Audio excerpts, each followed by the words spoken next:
everybody! Welcome back to the Elden Ring lore run, day 2. Oh, that was perfect timing with the music too. I didn't even plan that. Hello!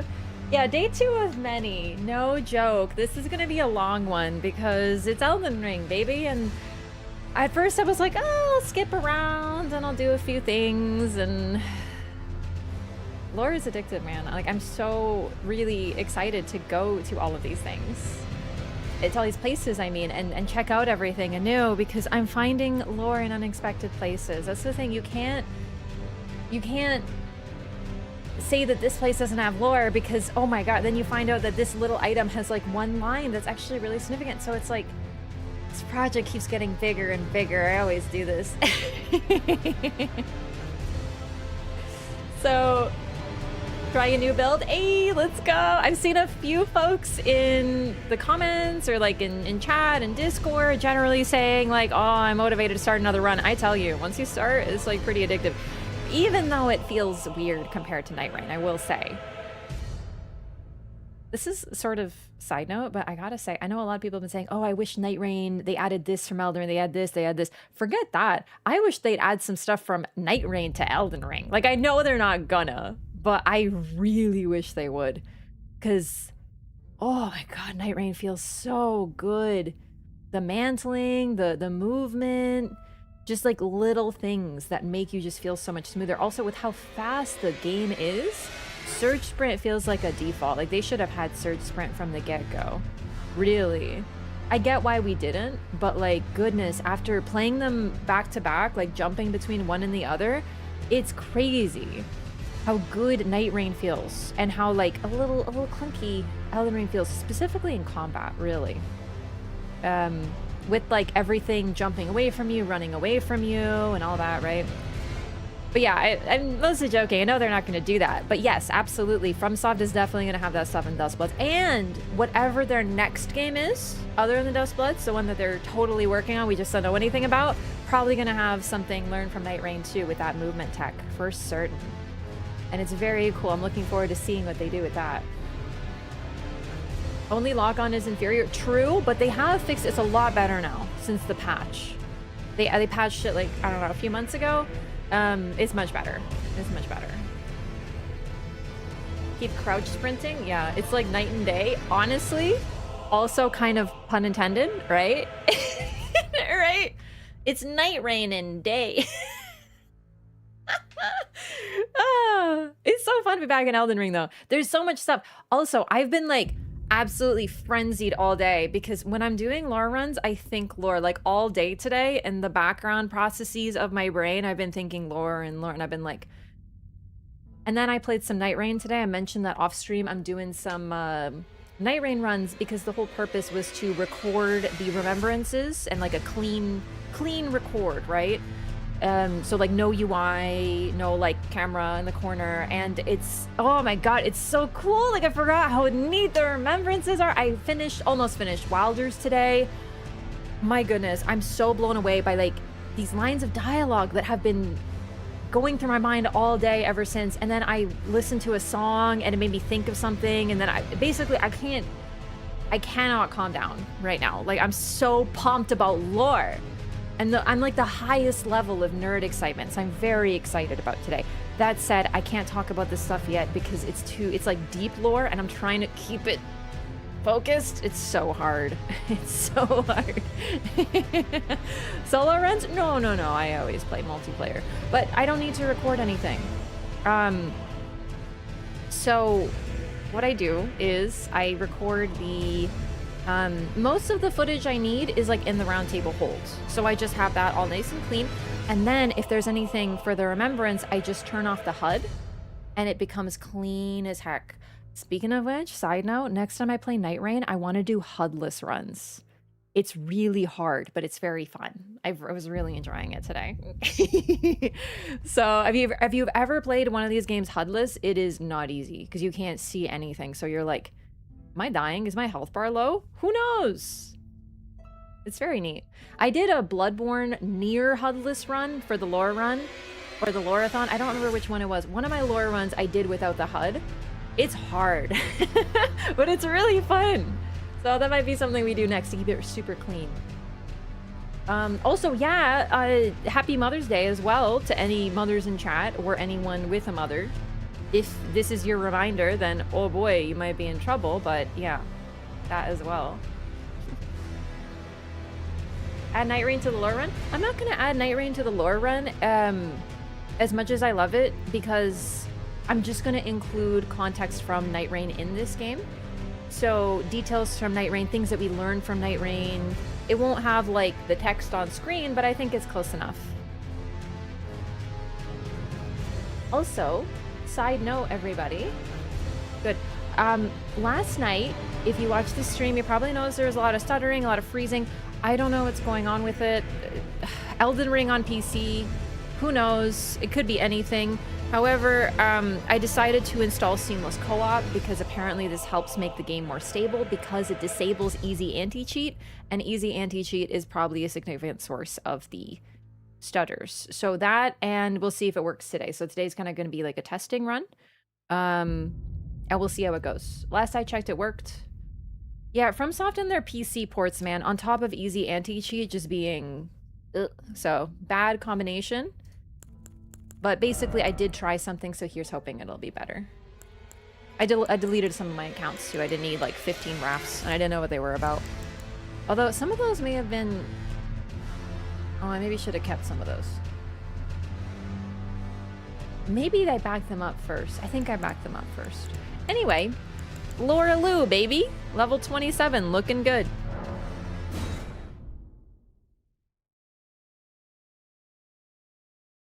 It's a phenomenal name. I think it might be truly one of the best. So, we left off right here in Stormveil Castle. There is something that I meant to do last night that I think we're gonna go do. Let me think. Hang on. Yeah. We've already entered Caelid, so I'm gonna do a quick side quest in Caelid for some runes.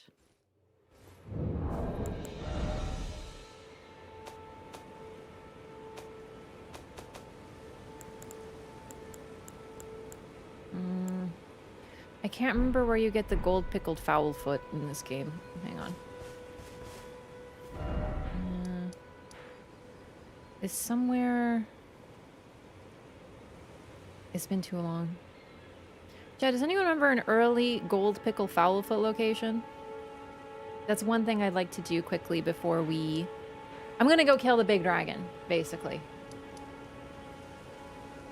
I had it as part of my route for Twitch Rivals, but oh, we also have to do this. Yes, I almost forgot.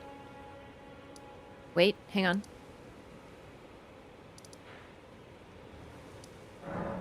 I'm gonna check one location. I have a vague memory of doing this. Can you craft one? I don't remember if I can craft one or if I cannot. There's an arterial leaf here at least. I remember it being like somewhere here, like behind this, very close. And it's not here, so not quite that close. Sorry, but I might need your stuff for crafting. Cliff north of south. There! Yes! Okay, no. That memory unlocked. Yeah. We go here, and then there's a thingy. Yeah. Thank you.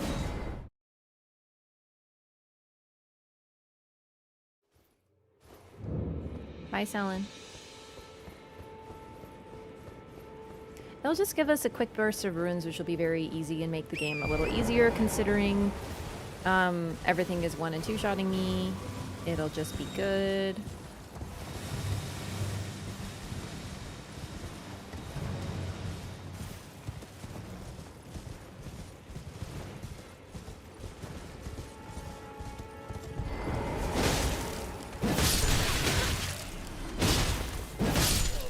This isn't what I thought it was, but it is a gold pickle fowl foot, so... Are the guys kicking around? Yeah, no, I remember now. You see these guys and you climb up, and then you get the gold pickle. That was my usual route, but I forgot. It's been a while. Perish.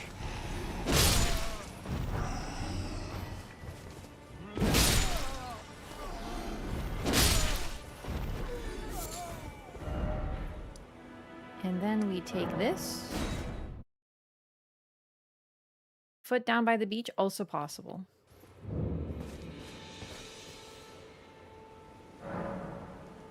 Oh my god, I'm trying to level up like it's Night Rain. It's so funny this keeps happening to me now. Missed yesterday's lore run? It's alright. You can always start in media res. Lore is alive. Lore is always changing and growing. And also the VOD will still be up on YouTube. So. But next to the waterfall behind Box Cave. Okay, that's not the one I was thinking of, but it is one, so that's good to know. Are you killing the Dragon Mother for Mother's Day? Well, I'm not doing it for Mother's Day, but now you mention it. It's a little macabre. Why'd you have to put it like that?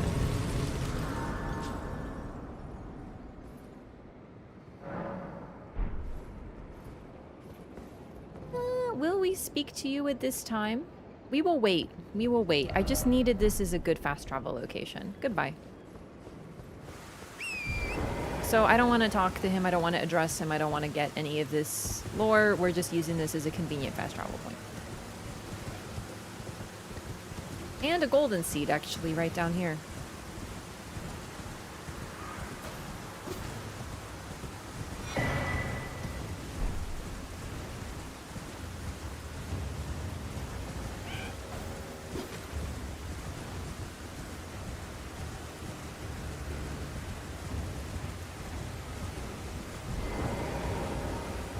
Even lore runs need money, chat.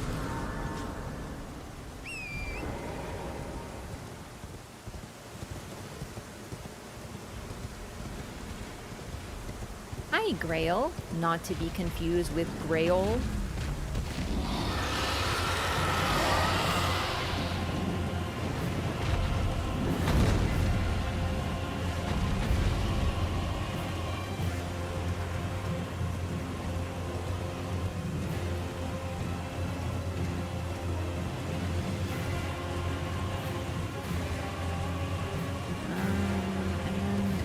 Dragon Barrow here. This isn't the route I need to take, but it is one of them.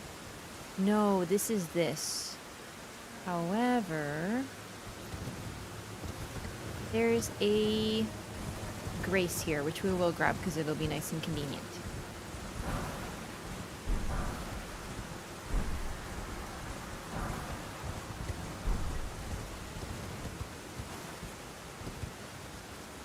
Don't kill me, please. Ah, dang it. It's really hard to relearn what will kill you in this game after Night Rain, I will admit, because I'm like, no, that will kill you.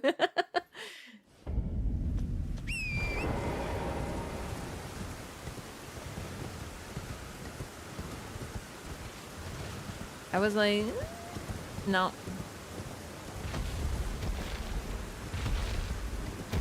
Scoozy? Scoozy? Thank you.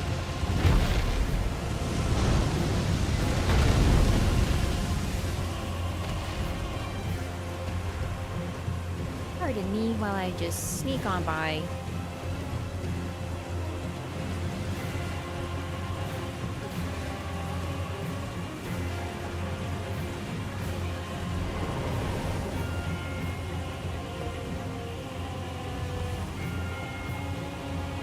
Okay, this is still not ideal. Okay, it's fine. This is fine. This is fine. This is fine. There you go. Look at that. See? Yo, Grail, can you frick off? You're really killing the vibe with your music. Thank you so much. Also, I can't see my runes because you're, you know, kidnapping. Oh my god, there's a jumpy here. Yeah. We were so close to it. So my memory was good, just slightly off. You know what I mean? It was right there. Can I get down from there? No, but you can get down from right here. Look at that. Beautiful. Okay. Anyway.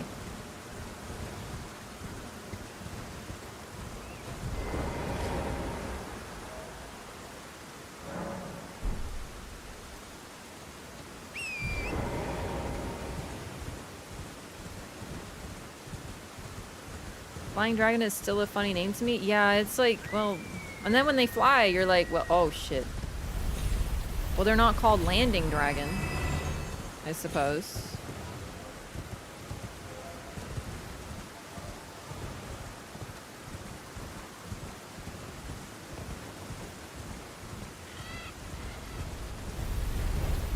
Oh, Jesus, that scared the shit out of me. Jump scare ball. Like, I saw it coming, but it doesn't matter when it just like, oh my god. Elden Ring is a deeply unserious video game.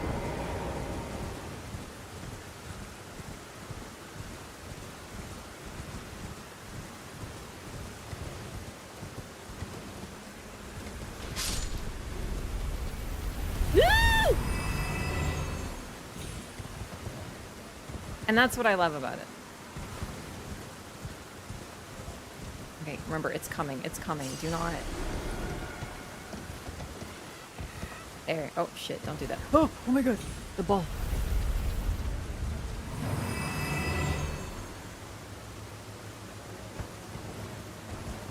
Indiana Jones could never. It's true. This is something that people always do get wrong about Souls-likes. Too many Souls-likes are so serious. It's like, you do realize they make funny games, right? And they put big funnies. Like, when I first saw Radon in the trailer, I paused and I'm like, holy shit, look at this big guy on a tiny horse. And I just about cried laughing for about 10 minutes about big guy on tiny horse. And it's still that funny.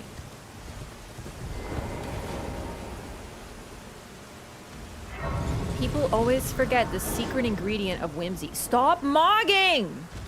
These freaking bears, man.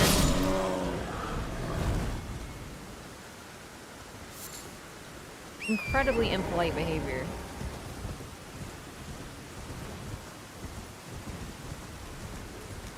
A cute little aviator hat. Oh man, see stuff like that, very powerful. I have forgotten where Grail is, by the way. Like, I'm sort of like... I got the general idea, but I haven't been here in a while. Ooh, don't fight it. No, it's not. No, we're doing this later. Remember, focus. Oh, and that's a stinky one. No, we don't fight the stinky right now. We're busy. We're on a mission. No, it is more south. Okay. Don't pick those up. It's lore for later. Okay, no, we're good. It's over there. Yeah. Also, I actually, now that I'm thinking about it, I don't think I normally take this route. I normally run from, I'm remembering what happened. I normally run from here, go through Celia, grab the map, then go through where, oh my god, not, what's your fucking name? The sweet rock girl, Millicent. I wanted to say Annabelle, that's not it. Millicent is talk to Millicent, start Millicent, take the jumpy over the skull, and then get to the dragon. So that's why I'm so confused, is I'm going like a different way than usual. Big beetle. Huge leave it alone. We're busy. We're on a mission. A circuitous... God damn it. Night Rain wouldn't be ruined by this. Yeah. Okay. Alright. Excuse me. Pardon me. Don't mind me. I'll be over here. Excuse me. It takes you right to the Dragon Barrow to get the other Medallion of Dectus.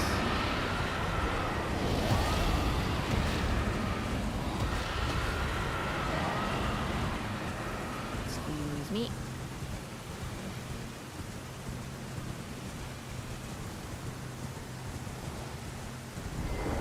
Which we might actually want to grab while we're here. Trying to consider the Dragon Barrow, Fort Feroth, its significance and lore, kind of nil. There's stuff to pick up there. I don't know. Okay, now I haven't done this in a while, so let's see. I think you go right around here-ish on the mushroom. We're learning together, chat. We're learning together. Shit. Well, it doesn't matter. The bleed buildup isn't affected by stats. Well, arcane, I guess.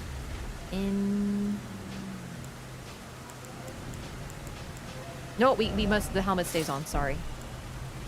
Okay.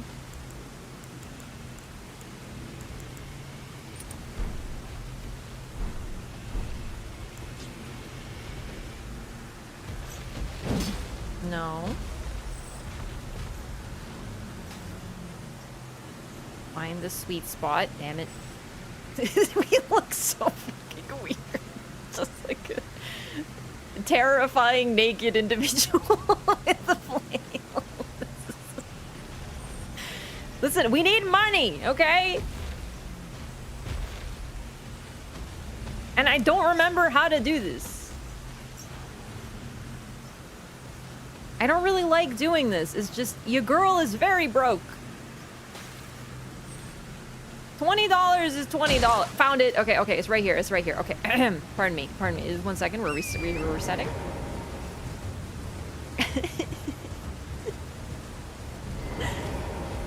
Don't ever forget that this is a funny video game. Okay, I never want you to forget that. Like, don't let the darkness of the world let you forget that this is a silly video game where you could run around like this and everything is very serious. Okay, anyway, sorry. Right here. Yeah, and then get it all ready to go. Number 1. Number 2. All right. Okay. I think it's like here. This should be okay. And then we just kind of, we spin it to win it, baby. Come on. Oh, it happened again. I put it in the wrong place. Here. Oh, fuck me. I'm wasting my grease time. There we go. There we go.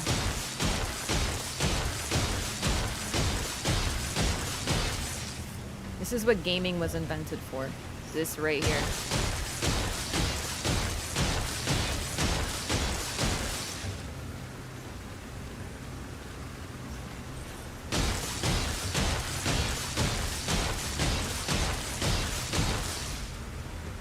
Made myself light load for the purposes of stamina recovery. Come on, baby.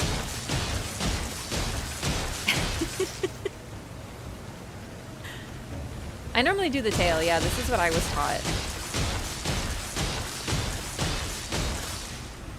Looking a bit dire. It's looking hopeless. Don't give up.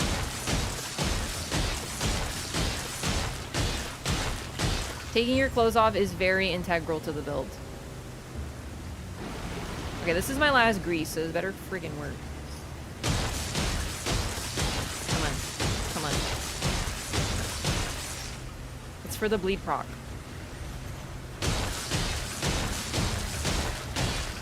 Progress? Progression? Look at that. You see that big old proc right there? It's happening. Oh my fucking god, we're gonna be here all fucking day.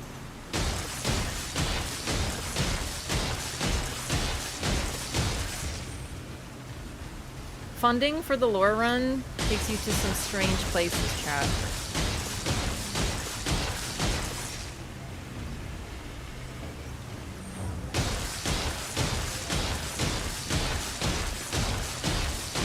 Please follow my Patreon, so I don't have to work at the tail cutting factory to fund lore.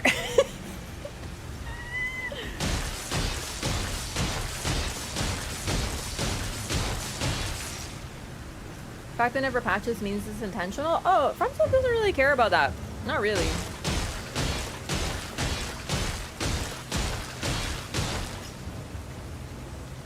They care about, like, a tree that speedrunners were using to jump to save 10 seconds on their run. They'll patch that out of the game. True story, by the way.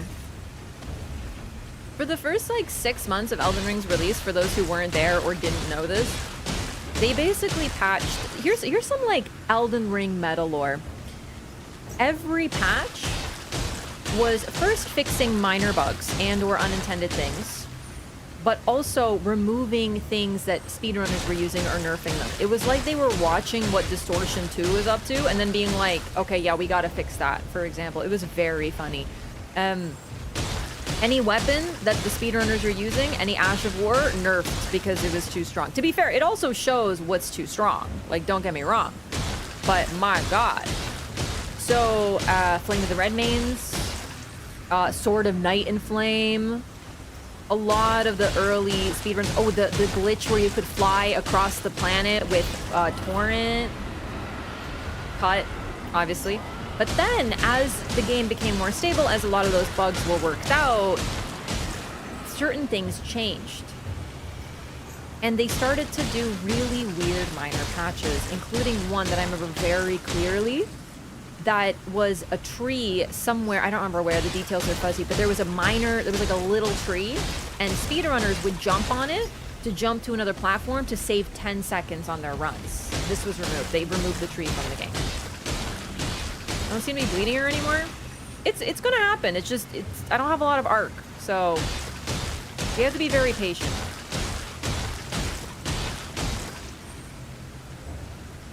Because the resistance goes up each time and I'm out of grease, so yeah, we're gonna be here for a minute. You just have to complain about it and it'll happen, yeah.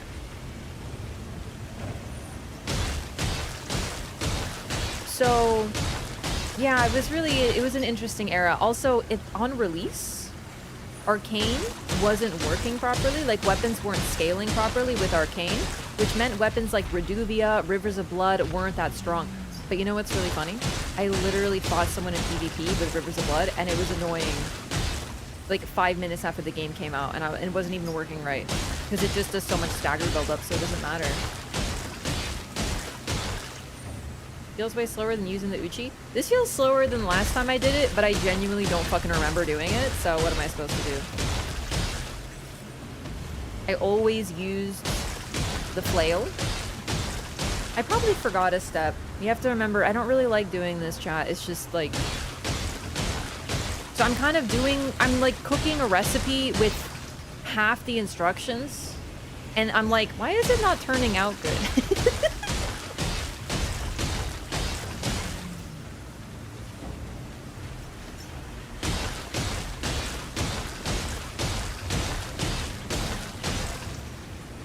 Leave the XP farm glitch where you shoot the arrow at the bird near Moog. I mean, is that really a glitch? I'm not too familiar with it. Is there something glitchy about it? Or is it just you shoot a bird and then it like gives you a shit ton of runes?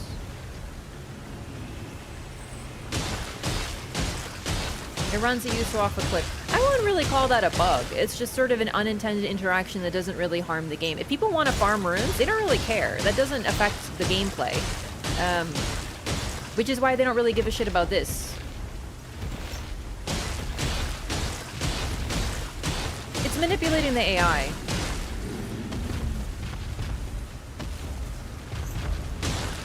Yeah, killing the Albinarics. They don't really care about that stuff because in the end it's just a PvE game. And even in PvP, the level matchmaking means that your levels don't really make too much of a difference, so it's not the end of the world.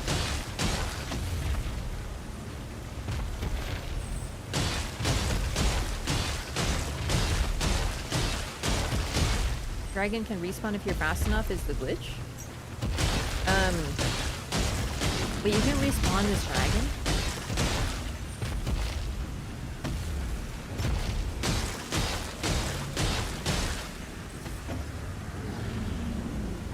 Oh, it's over there. It's just the footsteps are so ominous.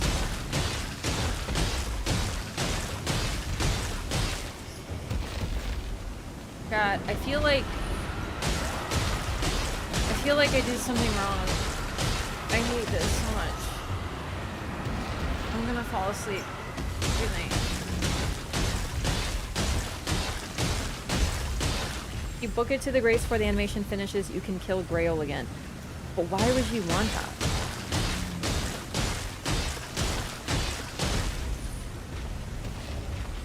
What part of the lore is this? Is that even lore needs money, baby.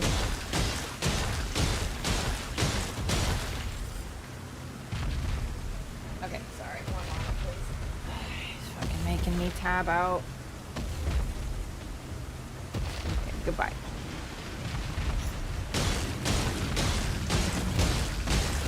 I had to Thanos snap a YouTuber. We've been getting some more trolls on the YouTube side, so if you see anything, feel free to just be like, hey Wraff, another one.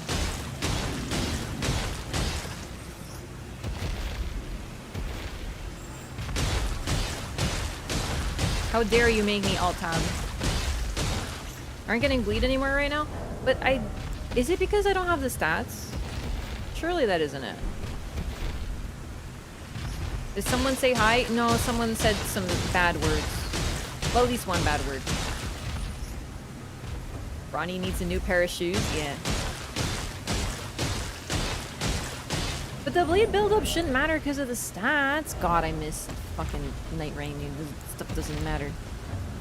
I mean, I guess I could use the Morning Star. It's gonna take like 1.5 decades, but... No, I think I'm still getting the bleed. I'm telling you, it just takes a long time, chat. You're making me doubt. You're making me doubt.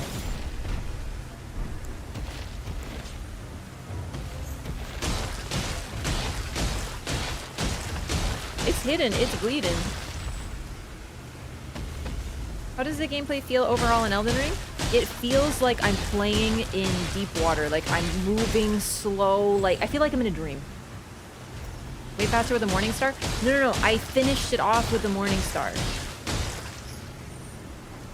I've been building the bleed buildup this entire time. And then I got it with the Morning Star, so it seems like the Morning Star did it faster, but there's a bar that we don't see.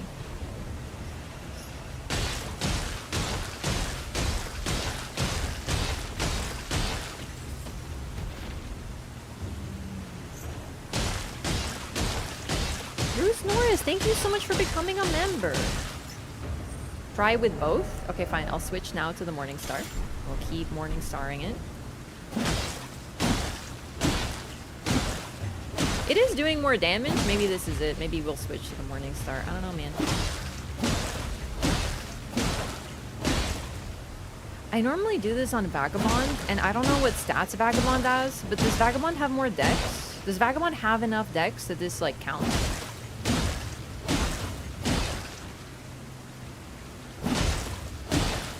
That's it.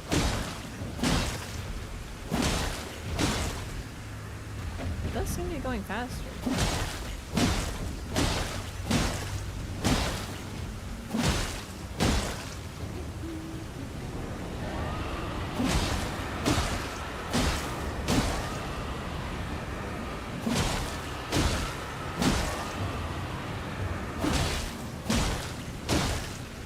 Problem is, I can't drink tea while doing this because I move my character. So that's like really a problem.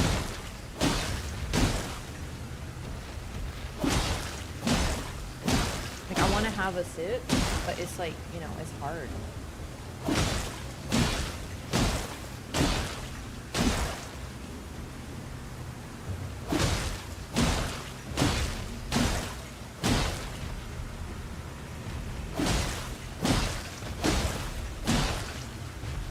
Yeah, thank you so much, Drew Stores. Enjoy your emotes, and thank you for supporting the channel.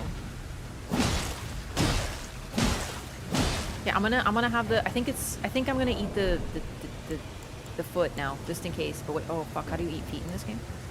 Right. Okay. Just in case. I might be doing it too early, but like, fuck it. No, not R2s. Quicker. I'm throwing and panicking. This is why I don't use buffs, because I'm like, what if I use them wrong? Oh my god.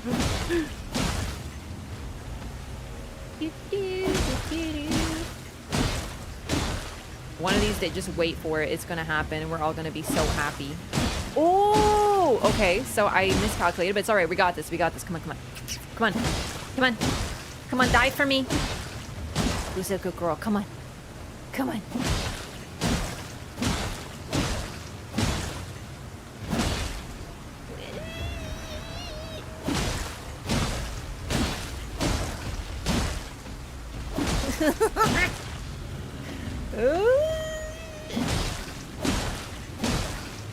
I'm watching that buff. Come on. Don't fall off yet. Don't fall off. It's time. Just a little more.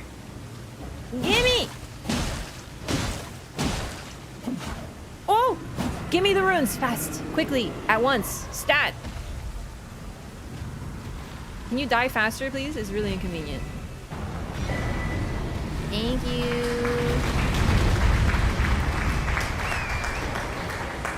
We're freaking rich.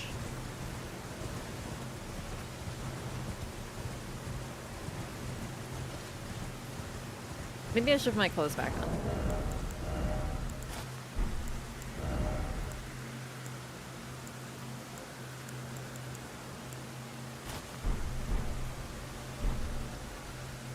Yeah. Yeah.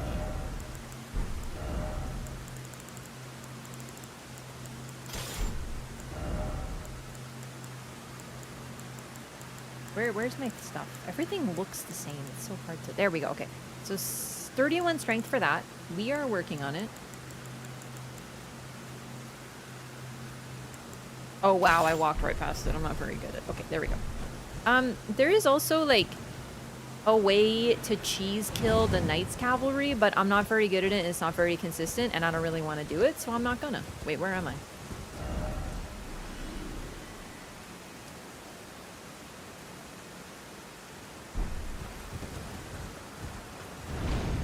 While we're here, let's grab the map. I think we can handle that.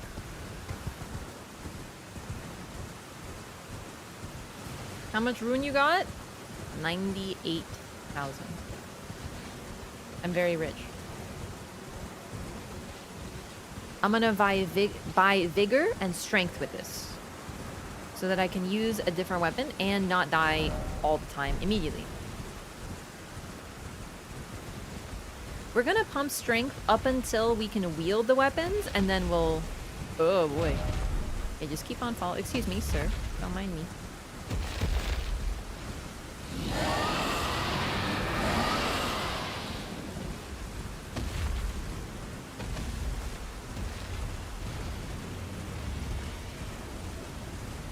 I'd really like to use the greatsword, I think. We'll see. Also, we might actually work on Caelid before we work on Liurnia, because Caelid has some really good stuff for us. I don't know.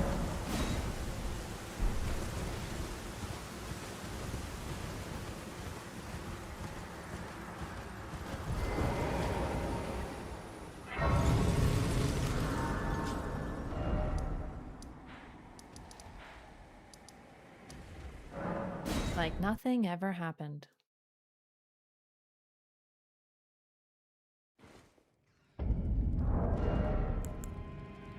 Except we're very rich.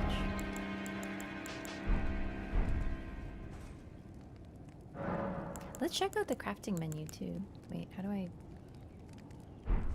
do I craft? There it is, yeah. Wow, I don't use as much, can you tell? Yeah, I saw the recipe for gold pickled fowl foot, but I do have the recipe for blood grease. Well, except for root resin. Secreted from the roots of the great tree. Okay, I need a root resin for that. I don't think I'll need it again, though, so that should be fine. Let's level up. So we'll get to 20. Not bad. We can get from level 25 to 39. That will help. Let's do 26 and 26. That works for me.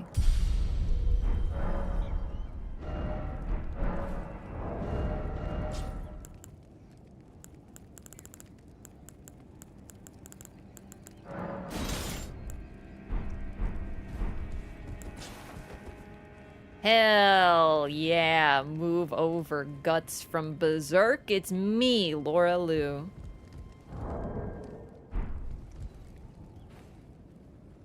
I'll level it up. Can I rock this as well? Let's find out. The problem is though, I'm heavy load. Okay, well this is gonna be the usual thing that happens to me. We're gonna do what I like to call, I'm playing, I can't use it. Okay, not yet. Really? Naked and 2 swords overloads me? Oh, come on.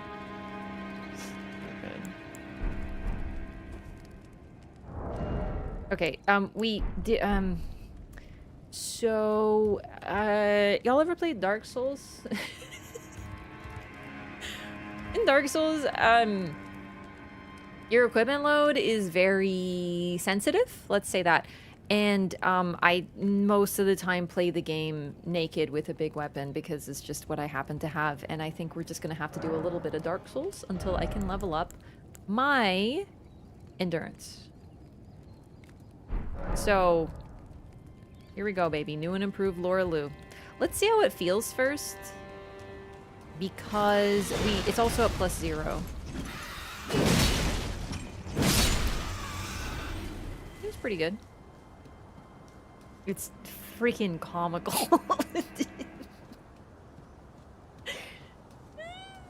Incredible, I love this. I was trying to keep it serious. Oh, Jesus. Oh my god. Jesus. Ooh!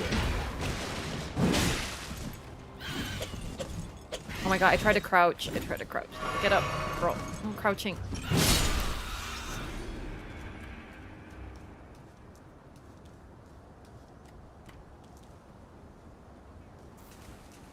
You think I can take a Crucible Knight right now? Because isn't there like a secret way down here? Get down. Oh, right here. Yeah. Oh shit. Well, I guess I'm gonna. No, I shouldn't do this. Let's not fight a Crucible Knight right now. Let's be realistic. No. I don't want to risk it. I still have 7k runes. How much do I need to level right now? 9k. All right, we need to get some endurance so we can actually use this weapon. Yeah, but in Night Rain, the cost isn't so big. In this game, if I goof it, like, the cost is incredible. Did I just get him on the backswing? That's crazy.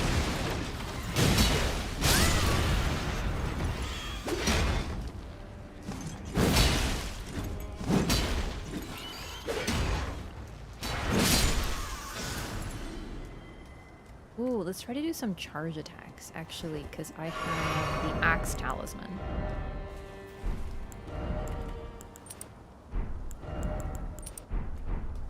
Charge and jump attacks, both buffed right now.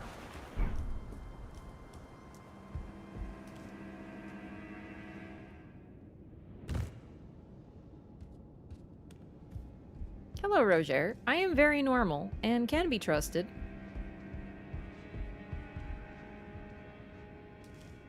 Ah, nice to meet you. The pleasure's mine. Roger's the name. A sorcerer, as you might have guessed. I'm looking for a little something here in the castle. God, his when fit is immaculate. From the troops, that is. But enough about me. What are you doing here in Stormveil Castle? It's a secret. This place is bristling with tarnished hunters, you know. They sacrifice our kind for grafting. Not exactly a place I'd stroll into without a purpose in mind. It's a secret. Of course, I understand. Why place trust in a perfect stranger? Be safe then, stranger. Watch you don't get sacrificed, eh? I'll do the same. Oh, something bothering you? Or are you just trying to pass the time? I'm curious how you ended up inside this castle. I'm here to defeat Godric. I see. Here to challenge Godric and lay your hands upon a great rune, are you? You can see it then, I take it. The guidance of grace. Well, enjoy it while you can. I'm tarnished, like you. But unlike you, I've seen neither hide nor hair of this guidance for the longest time. Still, I won't forget how it felt when I first came here, to the lands between. I'm privy to a few magical battle arts. Would you care to learn one? As a fellow tarnished, once guided by grace, I'd love to help you out, if it please. Roger is a real one. He gives us some really interesting insight into what being a tarnished is. None? I think none of the other characters. Let's think about this for a second. Vare gives you some insight. Roderica gives you some insight. But Roger has been here for a longer time. And thus, he really tells you what the usual experience is for a tarnished. They come here, they see grace, they're guided by it, and then it's gone one day. And they never see it again. And it's sort of like losing hope. It's very representative of that, I'd argue. It's not dissimilar from Dark Souls' going hollow, but we'll get to that in a moment. What a lore run is exactly this. Yeah, so I'm trying to find everything, talk to all the characters, do all the quest lines, find all the items. I'll be reading all the items. I've played Elden Ring before, and I have my theories, but this is a run, both a research run for me, because there's always things that are there to relearn, a fun run to sort of re-examine the lore and recontextualize it, maybe think about stuff anew, because it's been years, right? How many times have we thought about something and then been like, oh, this is certainly this, and then missed something else? So it's sort of like a refresher. It's a fun excuse to play the game again. That's sort of what a lore run is. So we're going to be talking lore, learning lore, rediscovering lore, and we're going to do it sort of in order, like as we play. So it makes it more, it's based on a narrative, right? So we don't just be like, and this is the whole end game story, because it makes it more fun if we uncover it along the way. So Roger, like I said, definitely, unlike Vare and Roderica, well, first of all, let's talk about what each of them provide. Vare gives you what you're supposed to do, but he's also creepy and sinister. He doesn't really seem like a homie. He's just like, oh, you suck and have no friends. Why don't you go to the castle? And then we follow that instruction and we find Roderica, who talks about everyone she cares about having been turned into a spider and a chrysalis, and you're like, Roger is the first to sort of clearly outline what happens to a Tarnished. They come to the Lands Between, they follow the guidance of grace, and then they lose it. But he still has that sort of fondness for it, and he wants to help you out. And he's very much like the first real homie you've met. Like, yes, there's Yura, but Yura doesn't talk about being Tarnished. Yura has a different journey. He is meant to help you uncover what's really happening here. And he helps you with some really nice Ashes of War. Glintstone Pebble. Ooh, it's not bad. I would consider it. Colossal weapons accepted. Dang it. Fair enough. Oh, keen to learn another battle art, are we? Also, from Roger, first of all, you can summon Roger to help you with Margit. He helps you enter the castle as well. I summoned him once to show it off, basically. But so he's a helper. He's pretty much, if you're just following main path, he's the first helper you're going to meet, who introduces you to the concept of like having NPCs assist you. And then we also know he doesn't see Grace, so he isn't here for Godric. So why is he here? And this is a question that we'll find as we play through this area. This iconography is also really interesting. Chapel within Stormveil. There are they burnt, or is the statue damaged? Let's take a look. I mean, could also represent wrinkles, but I gotta say, they do look burnt. Or just an old statue.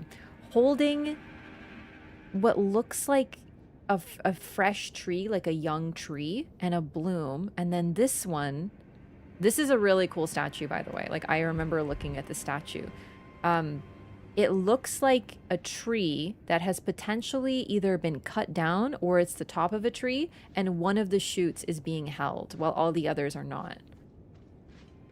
It's a pretty interesting symbol, considering how much of significance has to do with trees. Not just literal trees, but think of like a family tree, right? Like, this whole game is just a family tree in the end. They sure do look burnt. Yeah, that's something very interesting. Could be representing the first sin of burning the Erd tree, which we'll get to, but definitely cool stuff.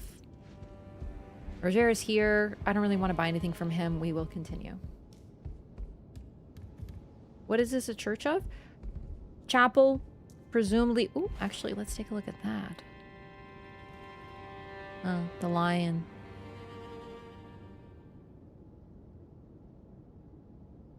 Godfrey, Godric, hard to tell.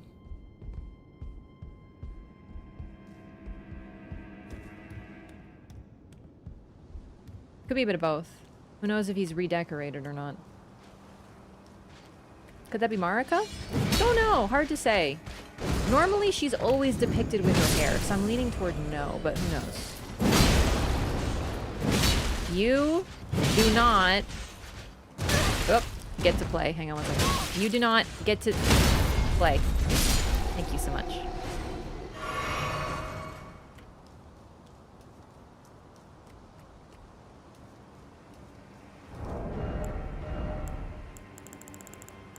I want to at least use my staff. I can't. Holy shit. We definitely need some equipment load stat. You know what? In the meantime, because of this, let's just run the claymore.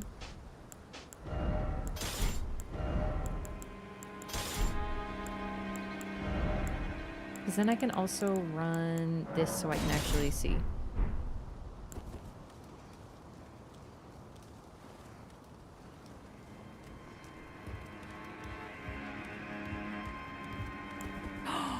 Oh, there's a very, very, very, very, very important item here. Oh my gosh. Okay, I'm so excited. Stormveil is a very complex legacy dungeon. I still get lost here. I think it's just the way it's laid out for certain. But it's also just straight up complex. So many drop downs, hidden paths. Oh my god, this place.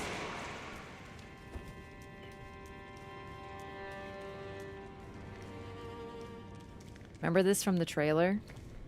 Seeing that thing walking around, seeing that massive portrait that we can just get a glimpse of from here, all of these hanging limbs. Look at that. They're being hung like dried, like meat left to dry. It's very disturbing. And then through this entrance, through this path, which most likely on your first playthrough, you're going to take this path. Obviously, everyone's first playthrough is different, but I wouldn't be surprised if a lot of people listened to Gostock, took this path, went around, went and met Roger, went over here and saw this. And this is just another bit of like FromSoft genius, because sure, it's just a path, but this is so cool because immediately you're like, holy shit, this is what Roderica was talking about. You get to look at this creature, realize how disturbing it is, see all the limbs hanging, and just be like, holy shit, something crazy is happening here. That's important. We'll grab that in a second, but first I need this. Excuse me. Oh, Must have been the wind.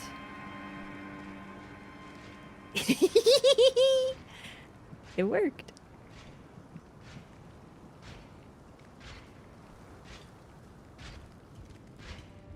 Bro's like, ah! No, bro is not like screams audibly. Bro is like, did I just see a weird naked person over there? Surely not.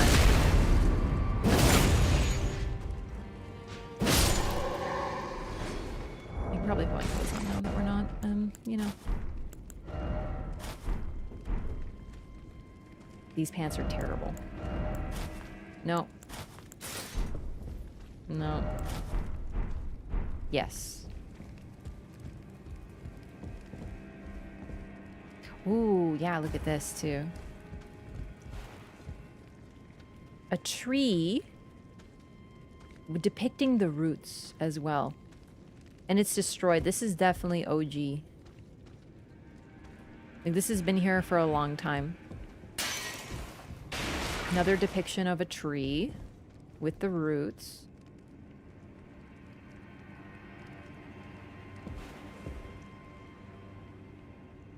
Bro, is that a Libra? No. Interesting, though. Okay. Suit of armor, and then this item. And we know for sure Godric brought this. The Mimic Fail. I love this thing. It's a really fun item to use as well. In fact, can we show it off? Should be able to.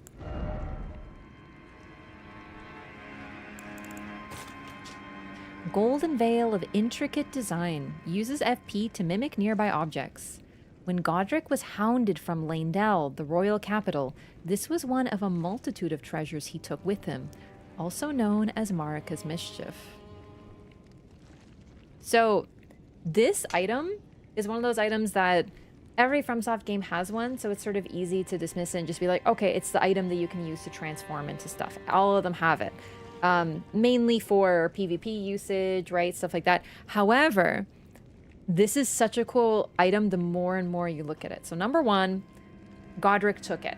He likely took it because we know his whole thing is wanting to appear stronger than he is. He picks fights with people he shouldn't and gets his ass beat. He feigns strength.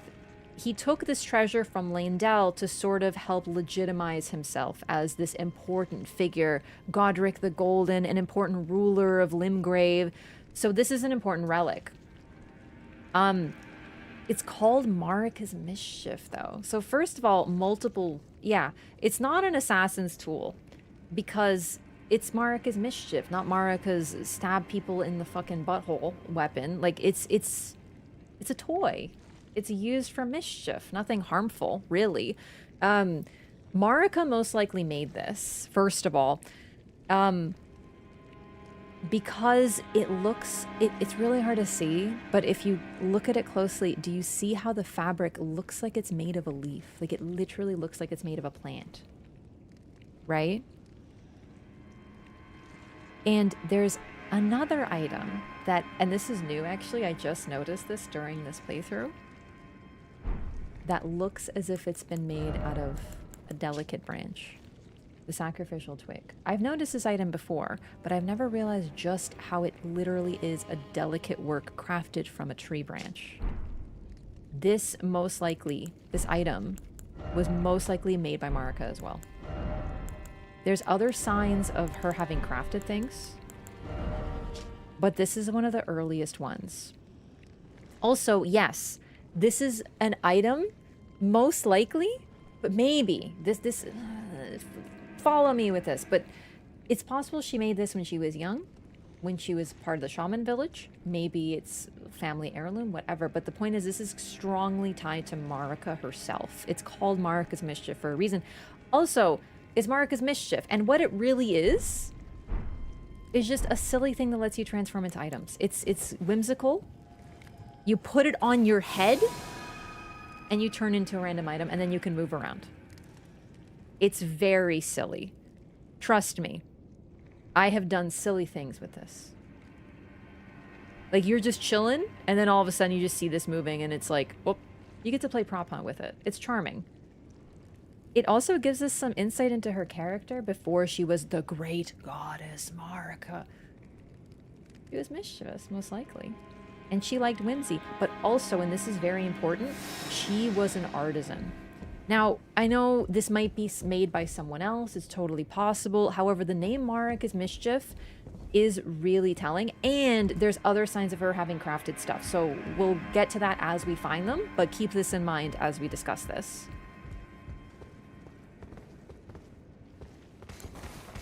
Oh my god, I literally couldn't see.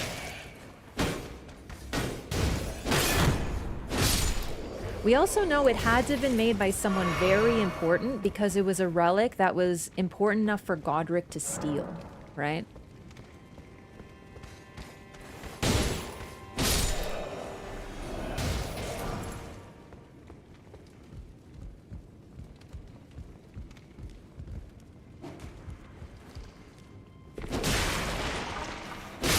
Godric's such a little rat. He fled from Leyndell during the siege. Stole an important relic, and then just hid here in a ruined castle that no one else wanted.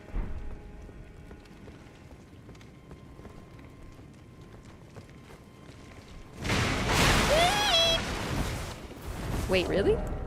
Oh shit. I didn't realize it put me into heavy load. Is it here? I can't tell. It's so dark. Hang on. I really need the torch. It's actually crisis level. Yeah, we're gonna have to take our pants off. God, this might be worse. Yeah, see, I would have died. I've already been here. I couldn't remember.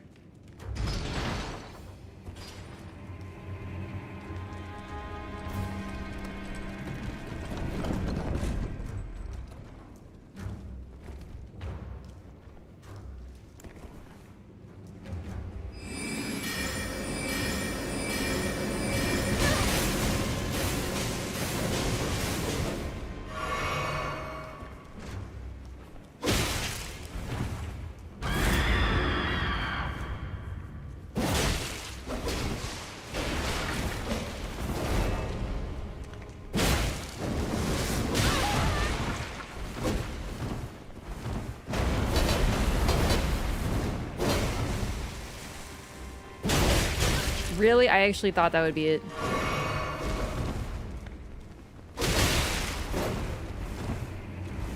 God damn it. Oh, and there we go. I'll try a few more jump attacks. Like, I'm trying to weave in charge attacks and jump attacks. Both of them do a lot of stagger damage. Can you explain where in the lineage Godfrey is? We don't know. We really don't know. We just know that Godric is a very distant offshoot. Fortunately, I can take this shortcut.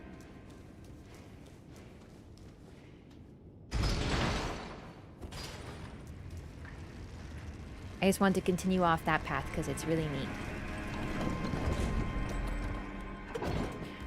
Yeah, we don't really know the details. We just know it's a distant offshoot. Other than that, that's all the information we have. Sort of pointedly, because we don't get a full family tree.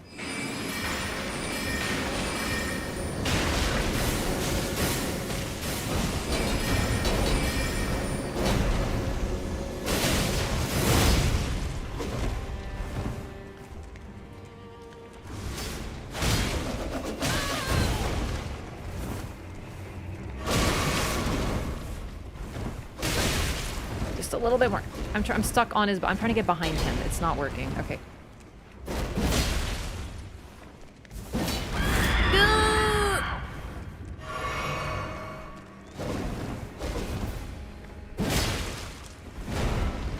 A little bit more. Come on. Really?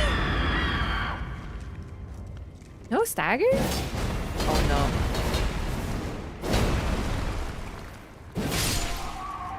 Guess I'll kill you.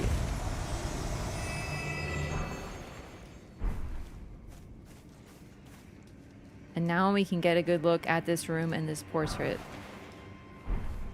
So, this portrait has...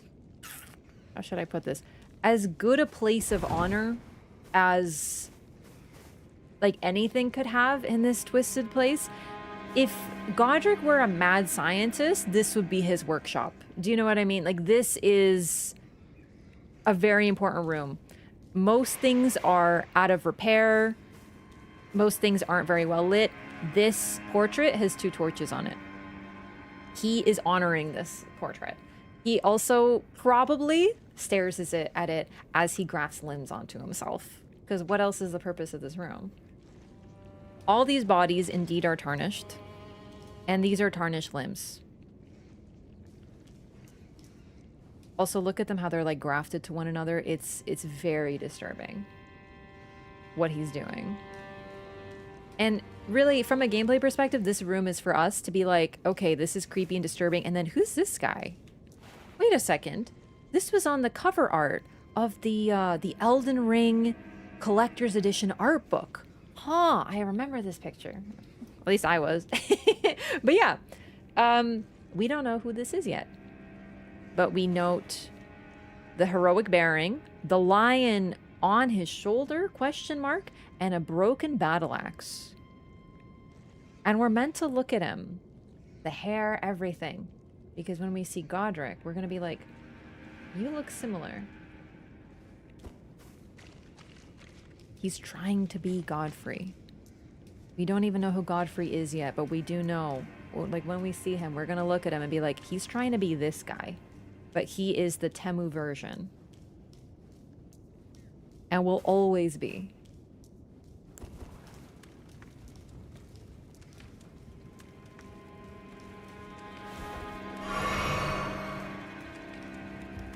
Oh my god, hello.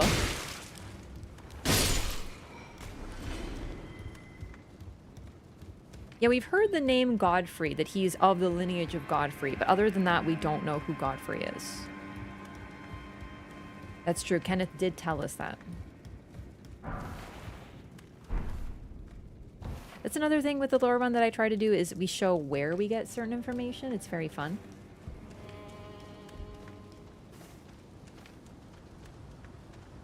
Let's go get Roderika's cowl first. Or no. Actually, hang on. It'll be different. 1 second. Is this way. Thinking it was a dining hall? It was a dining hall.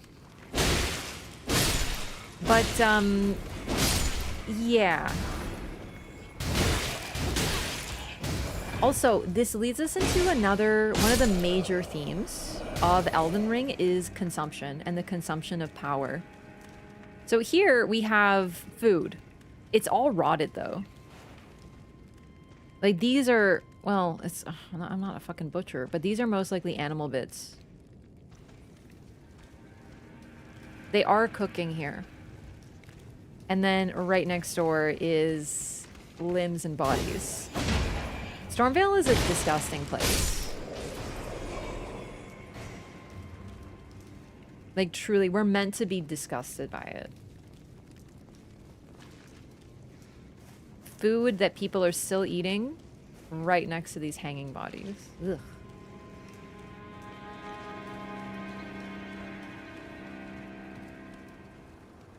Right, this is this. Okay.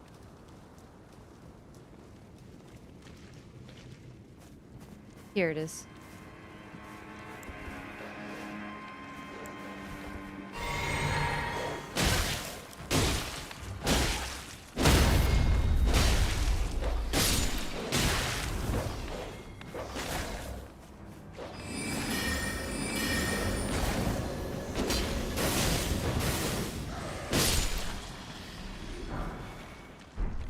So then we see this. A troll hanging upside down, also with the limbs missing. So we realize that it's not just tarnished that are becoming victims of this. It's just mostly tarnished. Lump of flesh, golden runes are our reward, and then Chrysalid's memento. Now, this is a really interesting section. If you don't get this, if you continue and you fight Godric, this will change from the Chrysalid's memento into Roderica's cowl. Because the implication is that she finally comes here and she leaves her cowl and receives the memento herself. It's actually really cool how they thought of this. Brooch wrapped in red velvet. Memento left by the Chrysalids sacrificed for grafting. A brooch wrapped in red velvet. Traces of blood are visible. Faintly visible spirits try to convey something, but their voices cannot be heard. Another thing I should mention about Roderica, now that we are actually also here, because we're going to go visit her right now. She gives you a spirit, first of all, but she also mentions that spirits seem to like us and respond to us. And that's a little bit like, huh? We can't hear these spirits. Pleasure to see you. Did you give the little chrysalids the message that I love them and that despite my craven heart, I'm sure I'll be joining their club soon enough? What's this? A keepsake from my men. Oh, goodness me, I can't.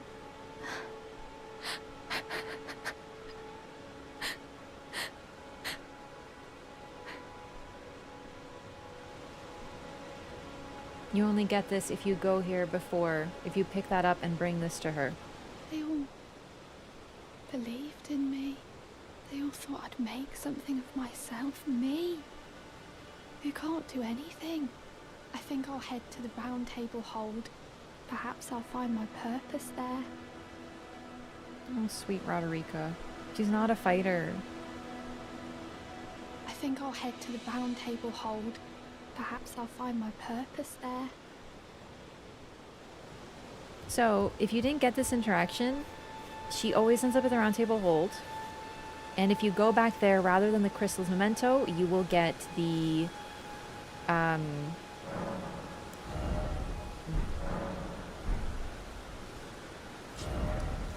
you will get her cowl.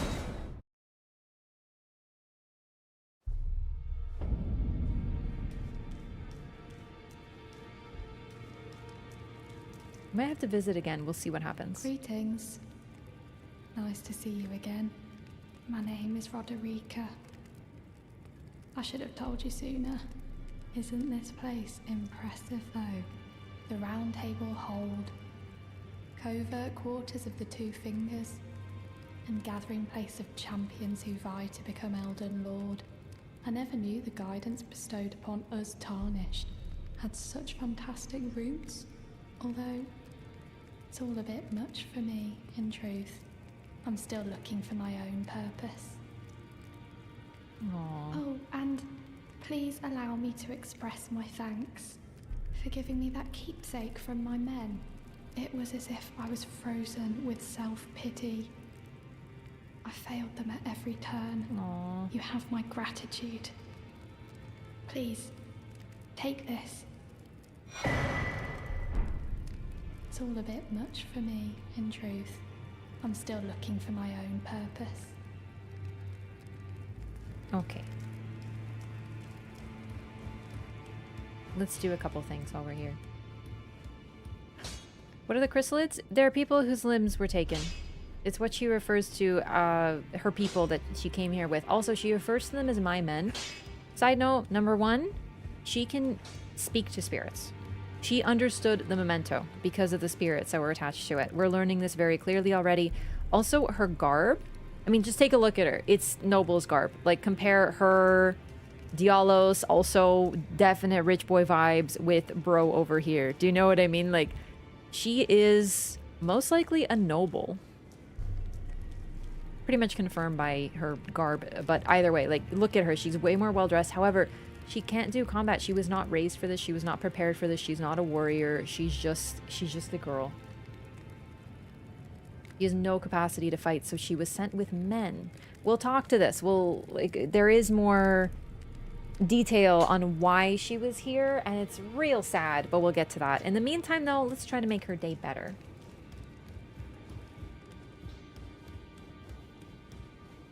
Well, where have you been hiding? I took you for dead. No matter, it's all the same. Lay out your arms, then. We don't have pants because of equipment load problems, okay? Just give me a second. Also, yes, she gives you the golden seed as thanks if you do this route. Otherwise, the golden seed will be at the Stormveil shack. The girly boy here. She's crestfallen and can scarcely swing a blade. But she has a gift for spirit tuning. I saw another one like her long ago. Their eyes share the same hue. That line pretty much implies so many different things. So we'll talk about it in brief. But in my opinion, there is evidence that Roderica and her story mirror the early life of Marika. I mean, their names, they're the only names in the entire story that have IKA at the end, the Ika ending. And it's like, there is so much to tie them together. But even if you're not certain on that, what we do know, complete facts, Roderica shares the same eye color as a spirit tuner from long ago. This appears to be significant because he specifically comments that the eye color, as if the eye color is linked to the spirit tuning. This is interesting, but just fun fact. However, he knew someone who was a spirit tuner. And we know a couple people that he knew, but there's a lot of evidence that it's literally Marika, but we'll get to that. Either way, that line is like such a big deal despite otherwise being like, okay. He knew someone like her. Yeah, eye color is really significant in Elden Ring, but the thing is, to have an eye color means that you didn't yet have the grace of gold, because once you have the grace of gold in you, your eyes are just gold. Whatever eye color you had is lost. So, whoever he knew predates the Golden Order, 100%. So that's another thing that we learned from that. It's one line with tons of implications. It's all a bit much for me, in truth. I'm still looking for my own purpose. Tell her what the blacksmith said. You're telling me I possess some kind of gift? I don't believe you. But if I do have this talent, and goodness knows it would be my first, I suppose I should try to hone it, shouldn't I? I'll ask Master Hugh to teach me. Certainly he does appear intimidating and holds no love for us tarnished. But I know he's trapped here at the Round Table Hold, so I can tell. He's a gentle soul underneath it all. If I do have a talent for spirit tuning, and goodness knows that would be a surprise, I suppose I should try to hone it, shouldn't I? I'll ask Master Hugh to teach me. She's so sweet. And she has insight. The whole gentle soul thing, she probably has some insight into his spirit. Really.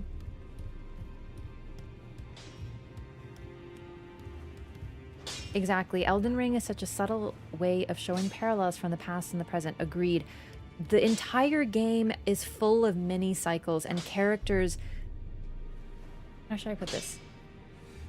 In Elden Ring, we can learn about one character through another character. Through one character's journey, we can safely assume things about another character's journey because of the parallels between them.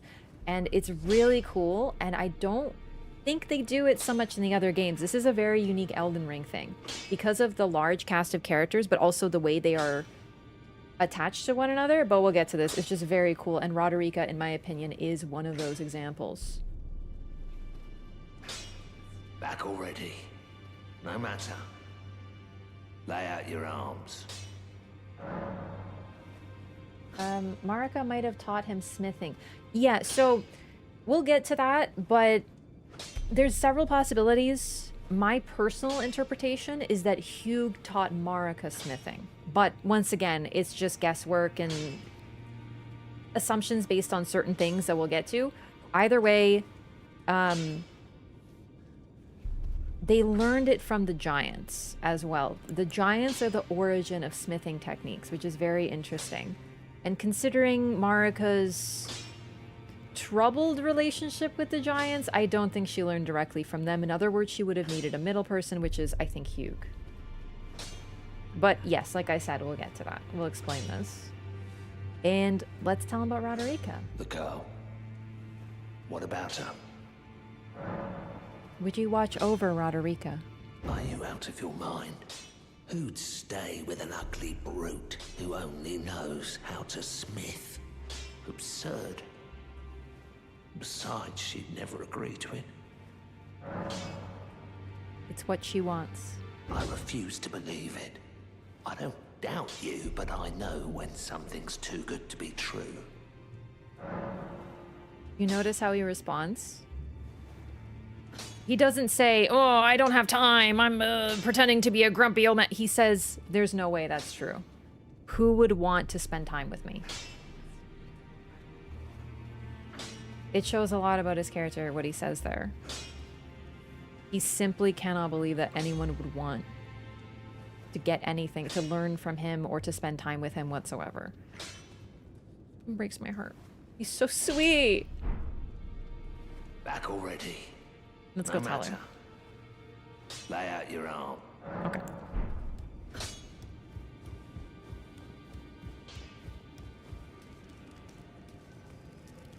If I do have a talent for spirit tuning, and goodness knows that would be a surprise, I suppose I should try to hone it, shouldn't I? I'll ask Master Hugh to teach me. Would have been a thorny relationship since Hugh is a misbegotten. True, but let us not forget something.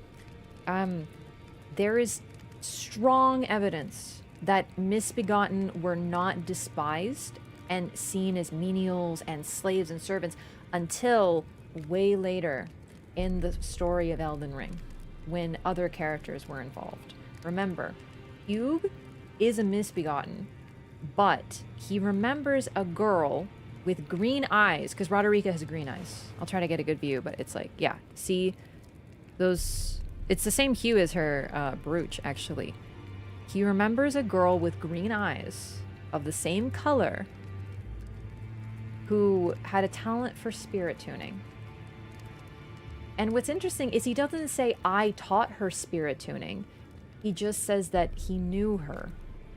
So I definitely get that whoever this was, they had a relationship where they were close, but they learned from each other and had various... They each had a strength and they taught one another, maybe by proximity. They just spent time together. So he can teach her spirit tuning because he knew someone who was a spirit tuner and presumably learned a lot from her. Now, once again, I know this is taking a few steps, right? Like, we don't know for a fact, but there's some definitely strong evidence of this based on the very precise word choice that is used. Also, keep in mind, green eyes, not gold. In other words, this predates the Golden Order. Whoever he knew, and if it is indeed Marika, or even if it is Marika, even if it's just like a random chick from the past that we get nothing about, they were not during the Golden Order because they didn't have golden eyes. We know that for a fact, right? Because eye color is so significant. Green doesn't mean anything to us. There's no outer god related to it. In other words, it was just a girl with green eyes. So even taking away all the conjecture, all that, he knew someone with green eyes, same thing, and this was a long time ago. Misbegotten, also, I'll be able to back this up shortly, but Misbegotten used to be seen as close to the Crucible and therefore blessed. They were not seen as these filthy menials like they are now. That is more current. You have to remember that this is a story that spans eons. It's been a long time. Things have changed a great deal. Different characters have been in power. Different influences have changed the world. But right now, Misbegotten are looked down on, but they were not always. And you have to keep that in mind always when you're playing this game, that things have changed a great deal. And we have no idea just how long. Hugh, though, Hugh is ancient. Back already. No matter. Lay out your arms. Okay, I think I have to leave for them to do this now. Perfect.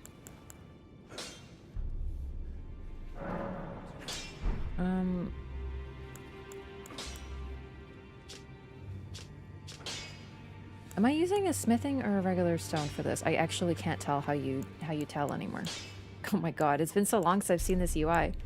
Oh, there we go. Smithing stone. There we go. I see it now. Perfect, perfect. Okay. It's just a regular smithing stone item. That'll be helpful.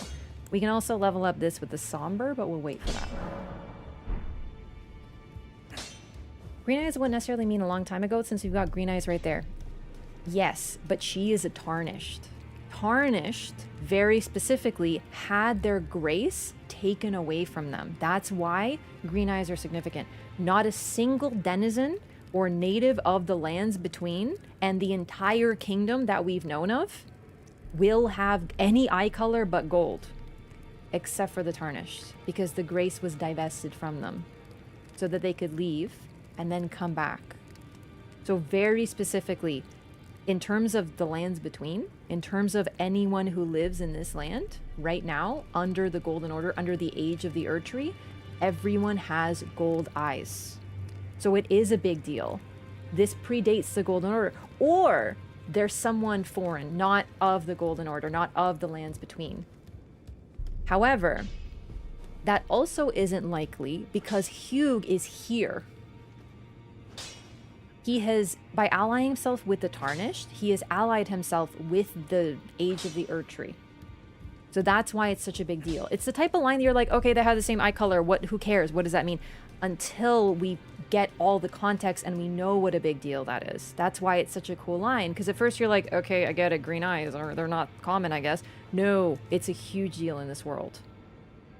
Also, very notable, you notice there's a couple of characters, most characters in this game, we don't get their eye color, but there's a couple in particular we don't get. Marika, you never see her eyes. Mikola, you never see his eyes. Ever. You'll never know their eye color. It's pretty cool. Anyway, huge lore dump despite being just like 3 lines. I know, it's a huge deal that these small interactions between Hugh and Roderica have so much to talk about. Melania, yeah, but her eyes are gone. Yeah, absolutely. So here, no golden seed because we already got it. No, we don't see Mikola's eyes. They're shut.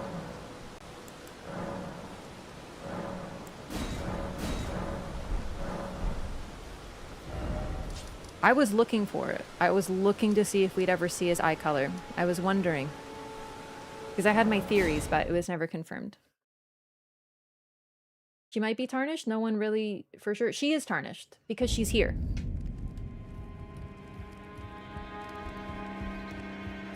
Only tarnished can enter the Round Table Hold.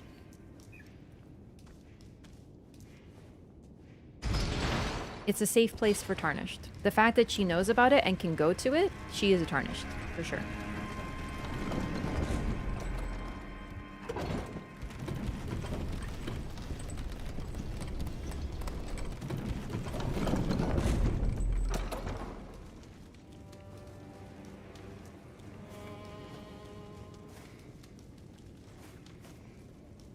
Mesmer loses his holy resistance when he plucks at his eyes as if it was his protection? Yes, most likely. It was like the grace given to him by Marika that he divests himself of to fight at full strength as usual.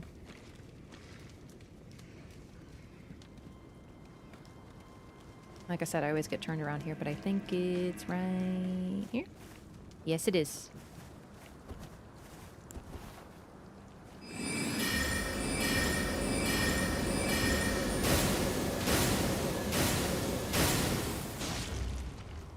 Oh, whoops. Another crouch instead of a run.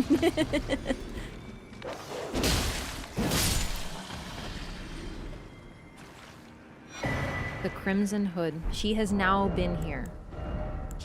A hooded cloak of vivid crimson worn by expatriated royalty increases vigor.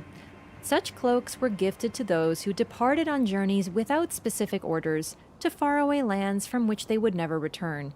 In other words, the gift of a cloak made it easier for undesirables to be on their way. Roderica never once saw the guidance of grace. So, you could make an argument that Roderica is not a tarnished because of that, because she never saw grace. However, she is able to access the Round Table Hold, and absolutely no one that isn't a tarnished is able to access the Round Table Hold. So we can sort of imply it from there. Now I know you're going to say, okay, but what about Hugh? What about the Two Fingers? What about Enya? Yes, those are good questions. There are exceptions, but they were already there, right? Do you see the difference of having already been there versus being there in the moment and arriving there? But yeah, we'll talk about that. So Roderica, not only a noble, royal, which is why she has this nice garb, which is why she has a nice big group of people to travel with, but she was not wanted at home, so she was sent away. Also, another thing that we learn, most lands despise the tarnished. We'll get more evidence of this, but most likely she awoke as a tarnished and as a result was undesirable and sent away. That is the order of operations, I believe, most likely. Because of other characters with similar stories. So most tarnished have a moment where they see the guidance of grace, but most of them will at least see that initial spark of grace. And the moment this happens, people somehow know about it, they hate them, and they get rid of them. This is also very FromSoftian. If we talk about Dark Souls, same thing happens to the Hollows. The moment the dark sign appears on them, or sorry, not the Hollows, the undead, they are despised and sent away. So something similar is happening with the Tarnished. They are not liked outside of the Lands Between. Someone say that some Tarnished can see the guidance, but not all. Yes. Yes. So some can see it for a longer period of time, but Roderica never saw it once. Good to see you again. Thank you very much. I have you to thank, don't I? For persuading Master Hugh. I can happily announce that he has taught me the noble toil of spirit tuning. I'm as yet unsure of what I might be able to accomplish, but if I might be able to help you all, I'd certainly like to try. And if there's any chance to ease the suffering of my dear men who were grafted, well, I certainly must try. Roderica, the Spirit Tune Apprentice. Pleased to make your acquaintance. I get chills with her. She's so sweet. Like, I love getting to make her day a little better. She's so sweet. Also, side note, spirit tuning. It's a really cool term because it's not spirit strengthening or spirit whatever. It's spirit tuning, like an instrument. You tune an instrument. And it's like attuning yourself to it. It's very cool. It's a nice phrase. And in practice, she levels up your spirit ashes. I don't have any of the materials though, but we'll get to this. How is Hugh even able to teach spirit tuning if it's not a skill he has himself? Presumably he spent a lot of time with someone who was. That's at least my idea there. Like, it's a guess, but if you don't need... let's say you spent a lot of time with someone who played an instrument, right? Maybe a relative, maybe a sibling. You don't need to necessarily know how to play it, but you might have an idea of what it takes. You know, practice, positioning, certain things that you get when you're very close with someone. You don't have the same hobby. Or interest or talent. So presumably he's able to sort of guide her with her own latent abilities. He can identify that she has the talent and is like, listen, to be a spirit tuner, you must listen to the spirits and blah, blah, blah, blah, blah, blah. He doesn't do it himself. He can't do it himself. Apparently requires a latent ability that she has and he doesn't. But yeah. I'm not killing any NPCs.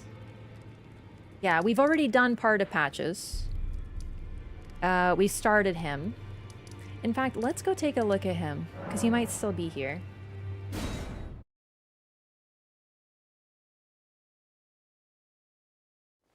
Okay, so Grace. We'll do a quick once-over on Grace. It's sort of nebulous, but it does seem as if people with more potential are able to continue to see it.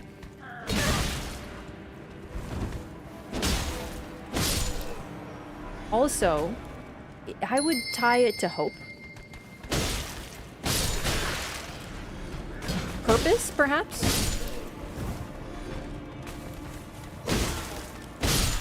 Some characters lose their purpose really early on. Some characters never had a purpose. And when we talk to Roderica, she's very down on herself. She's like, oh yeah, like I suck at everything. I've never had a talent. I'm a coward. I betrayed everyone. Like I can't even die properly. Like she's that type of character. She's absolutely crestfallen. And she was sent away from her home and family because of something she couldn't control.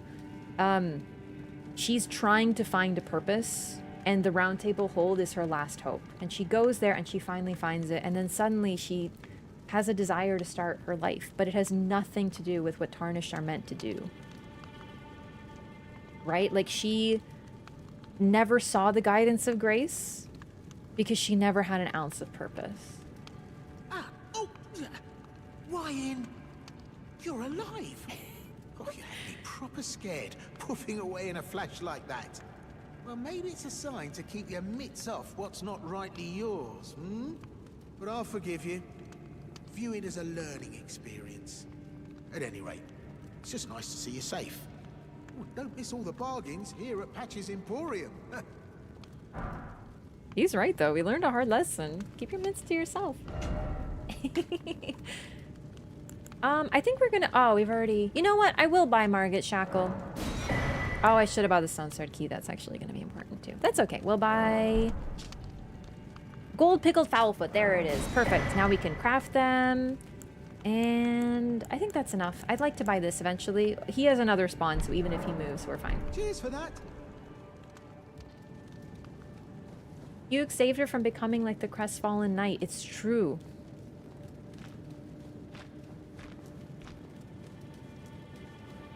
Where did I get that fire stick? I believe I got it from a drop from one of the enemies in Stormveil. I have two. It just RNG drops.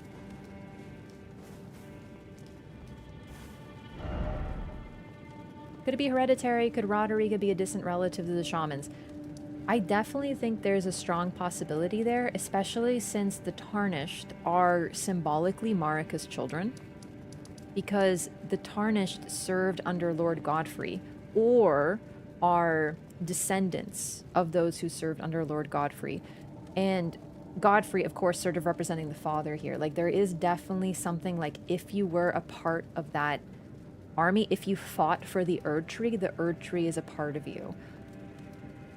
And actually saying that, okay, I don't want to get, this is like way too deep lore, but keep that in mind, this idea of if you are of the lands between, it is always a part of you. It will always call you back. It will always welcome you, is very significant. And what that means, and with everyone being tied together, it's a huge deal. But I don't want to get too far into it because then I'll be talking about deep, deep lore, and I'm really trying to keep it segmented. Could a Tarnished begin to see grace if they had never seen it before? We don't know. We don't have any examples of that. As far as I can think of off the top of my head, let me think. I don't know. It's possible, though. It doesn't mean it isn't possible. It just means we don't see it happen. Okay, let me think.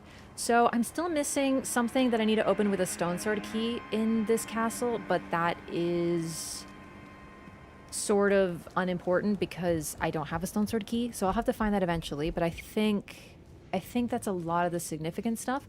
Let's keep going. It's time to find Nephililu. And time to fight Godric properly, I think. We're not fully done this area. There's a lot of different stuff to do. Yeah, we're at Deep of Night 1. We don't want to get too advanced. I don't want to start talking about, like, my deep, dark theories.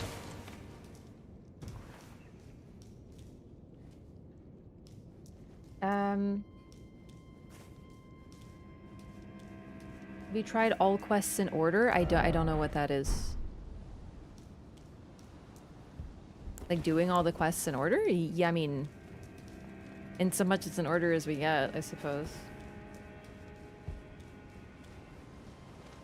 I definitely subscribe to the theory that Marika is the source of the guidance of grace.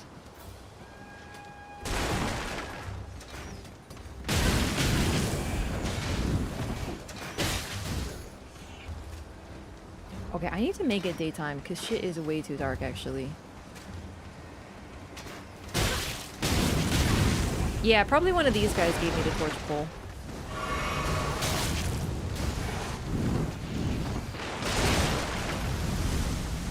Who is Marika and what is her situation? We're gonna have the whole playthrough to talk about that, don't you worry. We'll get to it. Always assumed grace had to be given. Yes. Ah, yes. The magical paintings!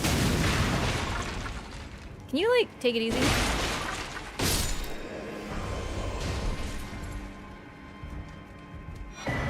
Prophecy painting. Love these. Also, paintings. We have to go to the artist shack. Think Executor. We will think about this. Think Night Rain. I freaking hate moving through this world. My goodness, there's just 80 billion dudes and I don't really care to fight them because why would I?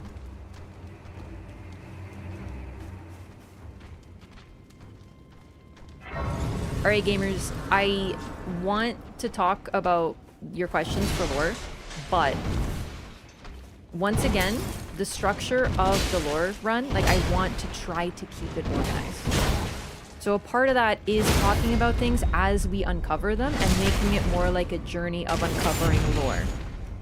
I don't want to just start talking about endgame lore topics without any evidence because we're uncovering it as we go. So please be patient. We will get to it. Right now, we're smack dab in Limgrave. Start of the game, we're starting to create a picture. I know, like, I'm trying to, it's hard. Sometimes I'm like trying to, I know I'm talking about later things, but it's more to sort of get an idea, to outline things, but I want us to experience all this together. So I see the questions, but if I start answering all this stuff, we won't get anywhere with this particular one. You know what I mean?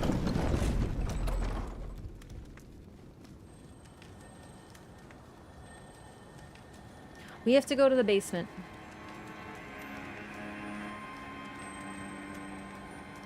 I did forego about the basement. We will do basement, yeah.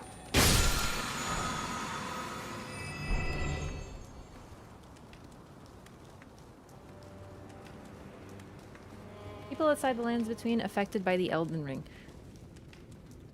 Well, we know the Church of the Two Fingers extends outside of that. We know that from the Confessor starting class.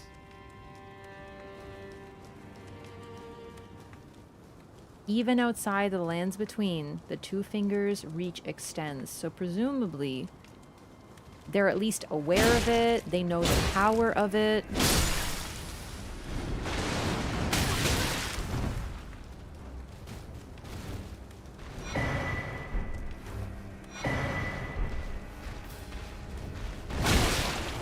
The Elden Ring is a very interesting item.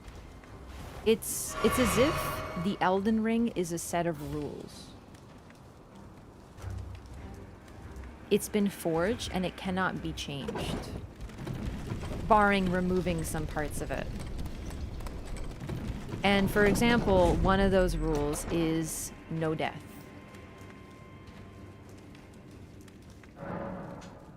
Right, we gotta do the drop down.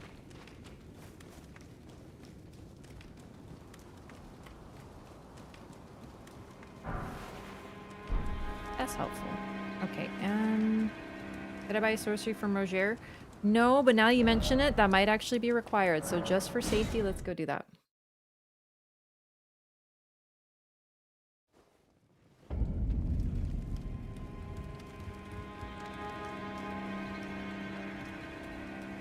I don't even know if I'd go that far, Kieran. I think that it's a little... given too much power. Saying that Marika was a girl who was given too much power doesn't do justice to the situation. But we'll get to that because that's DLC. And it is the type of thing that completely changes the entire game. Genuinely. Like, it is insane how so many ideas and thoughts have to be changed after that. Because of one location in the DLC. Hi, Roger, my beloved. Oh, hello there. Good to see you safe. Stopping by to learn a battle art or two. Yes, I would like to buy Glintstone Pebble. The battle art you've learned is of the Glintstone family. They were conceived at the Great Academy of Rea Lucaria, to the north of this castle. In the past, they obeyed laws which contravened the Golden Order, or so I'm told. Fascinating, isn't it? It is. That the Golden Order was pliable enough to absorb practices that contradicted itself in the past. With the Order broken, twisted, and in need of repair, such adaptability is more important now than ever. Adaptability. Okay, bye, baby boy. Thank you for the reminder there. I did forget about that.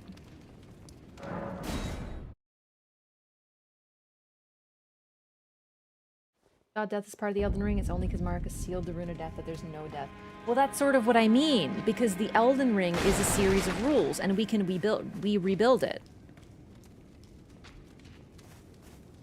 Whoever forges it gets to decide what the rule is, and her rule was no death. So she forged the Elden Ring, took death from it, and sealed it in her pet dog. Dang it, see what I mean? You got me talking deep lore again. No more. We're in Limgrave right now. We're in Stormveil Castle. I'm gonna make it daytime. Sorry, it's so freaking dark.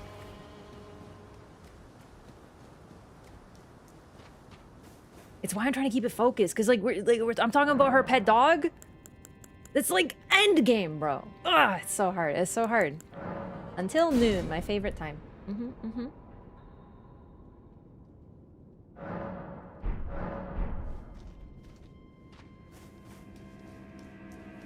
Ooh, right. I'm still broke. Okay. I also want to get through this so that Gostock will stop robbing me blind every time I die.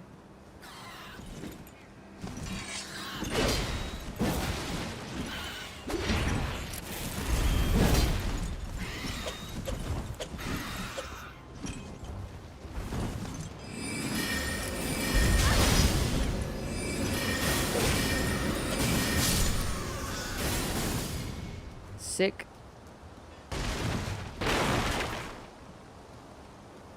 Thank you. I worked very hard on the YouTube thumbnail. I'm glad that you saw it.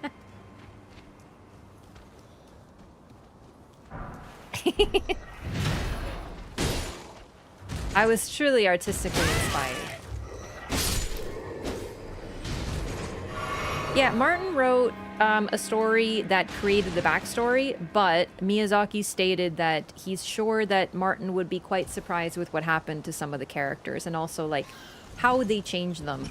In the end, FromSoft made this their own, so Martin wrote something, but I'm gonna give most of the credit to FromSoft because, well, they tend to write really, really, really amazing games with a lot of depth.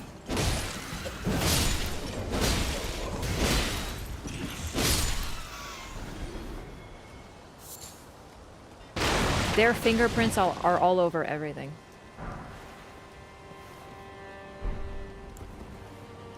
Be proud. You were a fine warrior. Your only mistake was your choice of master. Let the winds lift you to a higher place. Well, who do we have here? Tarnished, are you? Clearly not one of Godric's lot. I am Nepheli Lu. Tarnished and warrior, like you. I'm here by decree of my father. How utterly repellent this is. This grafting of Godric's ill befits a lord. He's tainted the very winds. Nepheli Lu. Honorable. Immediately, she is, you know, giving respect to this fallen warrior. She has a code. Big talk of the wind, which is very interesting because you probably notice a lot of the figures here. I mean, this is called Stormveil Castle. Storm being a very important phrase here. And there's birds. A lot of the little guys do storm or ashes of war on you. They shoot wind at you. Like, there's something going on here in this place to do with the wind. The Banished Knights use Storm Stomp. They use a lot of stuff associated with the storm. And then, you know, she says it taints the winds. It's pretty interesting. If you intend to challenge Godric, I ask you call upon me. The winds run foul with his deeds. I'm certain father would permit me aid the fight. Heck yeah. We're gonna summon her for the lore and because it's fun.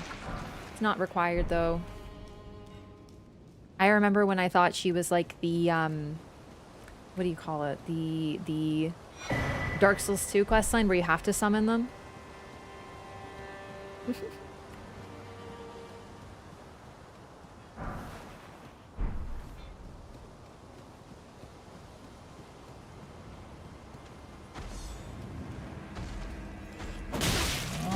me.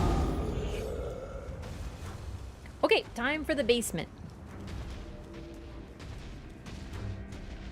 Lucatiel. Yeah, thank you. Lucatiel and the other guy whose name I also forget.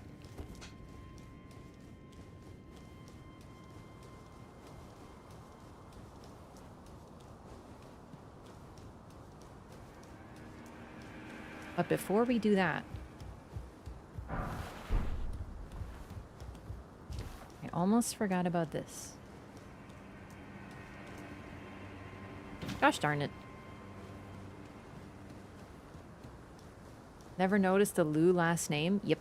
Although, keep in mind, we don't really know their naming conventions. It probably means they're of the same tribe. But we don't know the timeline. A lot of people think that Nepheli is potentially Godfrey's literal child. It's possible, but it's also possible she's an offshoot. Sort of a little further down the line, kind of like Godric. We really don't know. There's an argument to be made for both. Because, like, for, like, me, your name is your family name. But a lot of places and cultures do it differently, that you're named for your tribe, right? So everyone under Godfrey's tribe in the Badlands would be of the Lu tribe, all of them. It doesn't mean they're all related. However, also tribes are very often families. So it doesn't mean they're not related, but it doesn't mean they're related either. Do you know what I mean? It's one of those. Could be a descendant, could be a direct relative. Like I said, argument to be made for both. Personally, I don't know where I sit with that camp. I don't know. I haven't really decided because I don't think it's the most important thing, because the most important thing is her fitness to rule.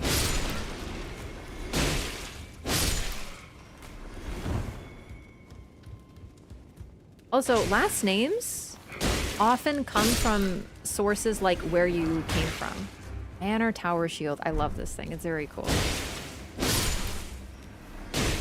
So sometimes it's your job, like, you know, yeah, as an example, the name Smith, it's you were a smith. Like, whoever first came up with that name, like, they were granted the name Smith because they were a smith, right? A lot of common names are just jobs because one of your ancestors had that job, right? It's also where you're from. So, for example, there's some Polish names that are like the ska ending or ski ending, right? That's very common in a lot of Slavic names. It just means from, sort of. It vaguely translates to from in an older context. I was looking this up once because I was like really curious. So whatever your name is, it's just you're from there. So if you're from, like, let's see. I can't think of any Polish names right now. But it sort of just translates to you're from a place that had a name like that, sort of thing. Ski last name? Yeah, they're very common. So the ski means that's where you came from, and then the foreground of it is like the name, the location, whatever it was.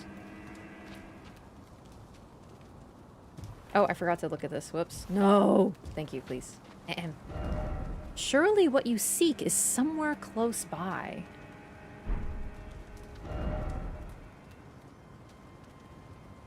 It's Roger.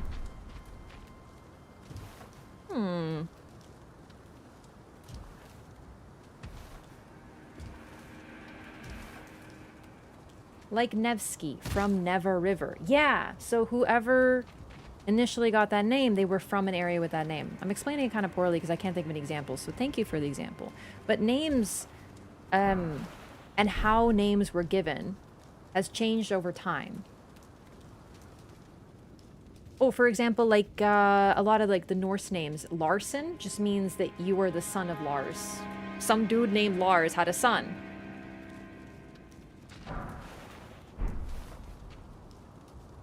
Okay, so this is one of the ways to get to the basement. You don't have to take this route. I normally drop down from over there, right? But this route is the one that Roger took. We're following Roger's footsteps right now.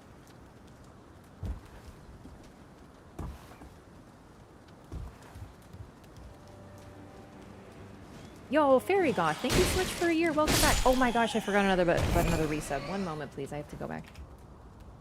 Thanks so much for a year. Welcome back. Thank you for the year of support. And also, Dano, thank you so much. It was 45 minutes ago. I'm so sorry. Thank you so much for 46 months at that. I saw it. It happened again. Lore, I tell you. Thank you so much. Welcome back. Ski removed. I know a lot of people. I actually knew someone whose last name, he had a Polish last name, but it was one I hadn't ever heard. I was like, that's an unusual name. And I asked him about it. It turns out that his grandparents came to North America, and their name, and this happened to a lot of people, by the way, their name was confusing and long to spell, so they just made up a new name for them. So they just clipped them. So North Americans were like, your name's weird and odd. I'm just going to write half of it. That's your new legal name now. Bye. So a lot of names were lost and changed because of the laziness and, I mean, let's be for real, racism of like people who just didn't want to figure out how to spell these names. So like, yeah, the ski ending, any of those endings, a common ending in Polish as well as Czech.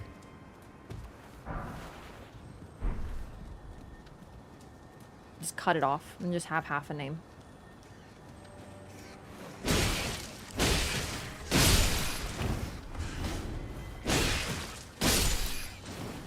And that happened to his grandparents. And I was like, what the? And he's like, yeah, that's why my name, it's a Polish last name, but it doesn't look like one or sound like one.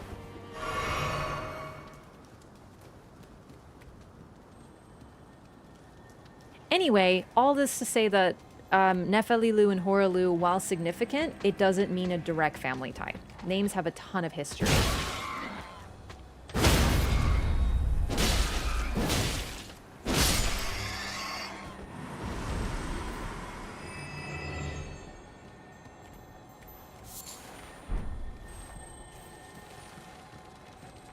This beetle is kind of different than the others. It's got like a little freaking blue glow. Rancor Call. Oh, so very cool. Sorcery of the Servants of Death. Summons vengeful spirits that chase down foes. Once thought lost, this ancient death hex was rediscovered by the necromancer Garrus. I'm just sitting there like, what the frick is this doing in this castle? Like, what are you, what? We got necromancers, ancient death hex, servants of death. A lot is happening with this one. This is a big dealio right here. Death is messed the hell up. No duh, right? Oh, right, I forgot I have to fight this creatura. It should be alright. Maybe. Or maybe it isn't. Who knows?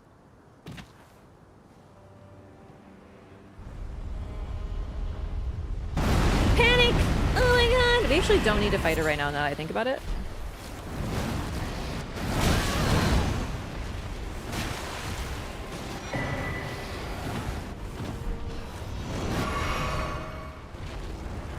We'll see how this goes, though. It's not the end of the world if I lose.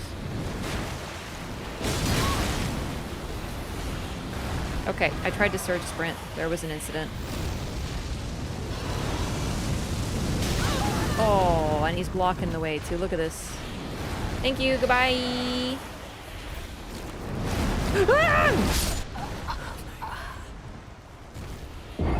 Okay, you gotta admit that was cinema, though, right? That looks so cool.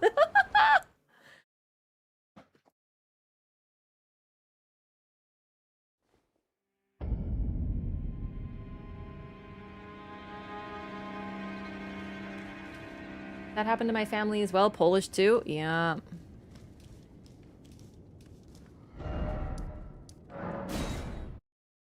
Said no cheese tonight. I wasn't even trying to cheese his ass. I was just trying to get the item and go. Dang.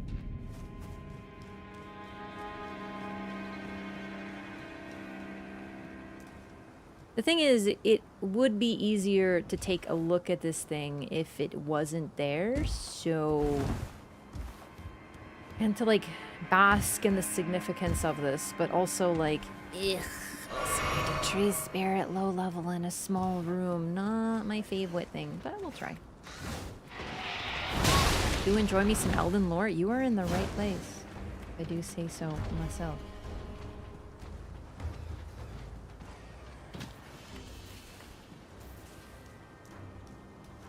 Yeah, English only, please, for moderation purposes. Thank you. Hit me, I don't care. See? Gimme, gimme. Thank you. Alright, are you coming? Oh.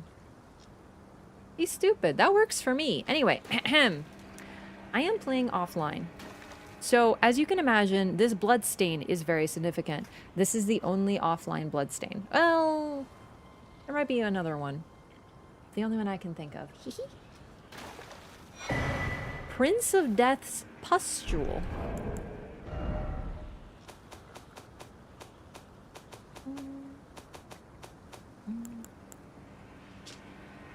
A fetid pustule taken from facial flesh raises vitality.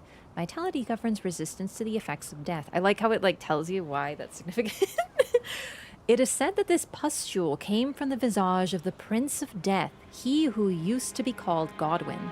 As first dead of the demigods, it's said he's buried deep under the capital at the Erd Tree's roots. And looking at this thing, it's a face. You can see it. The two eyes, the nose. It's upside down, though. But you can see the pustule itself that is on facial flesh is a face on its own.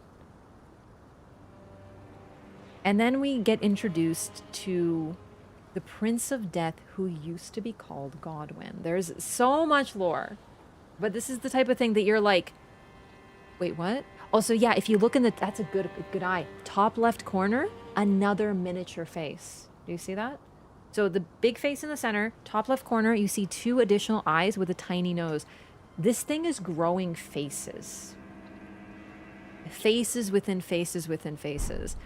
And then, of course, we have this gigantic face, inescapable, empty eye sockets, with tendrils coming out of what the melted mouth would be. And we have these thorns, and we've been seeing these all around the castle. Now, we already know that the Erd Tree is far away. Looking at it, we can tell. But characters have literally told us this is the outskirts of the land. The Erd Tree is far away. So what the fuck is this? And why is it growing faces? And what is this blood stain?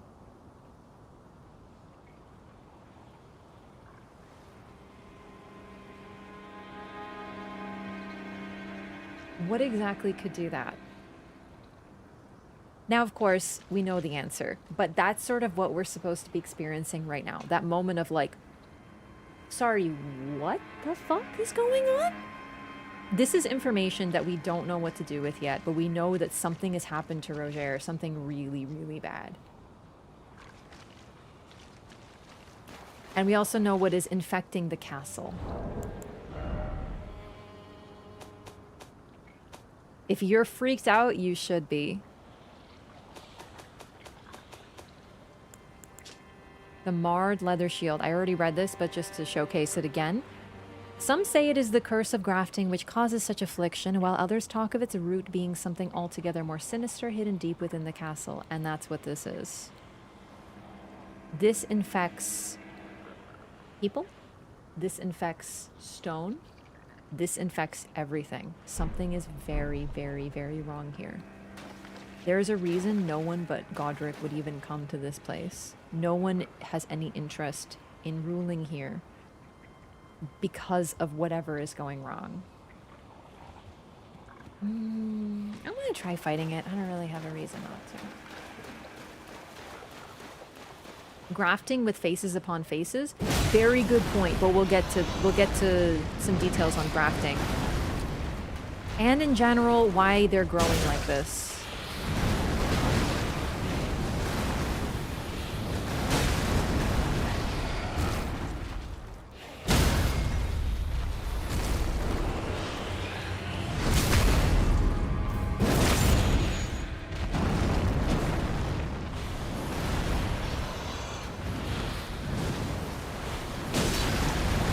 A bit too early of a dodge.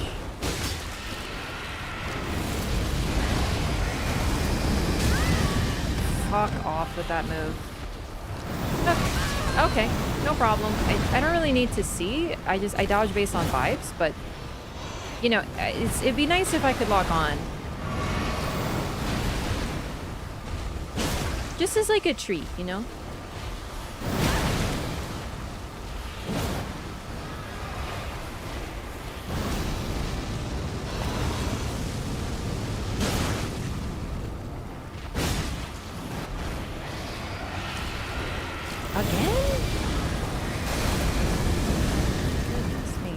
Good.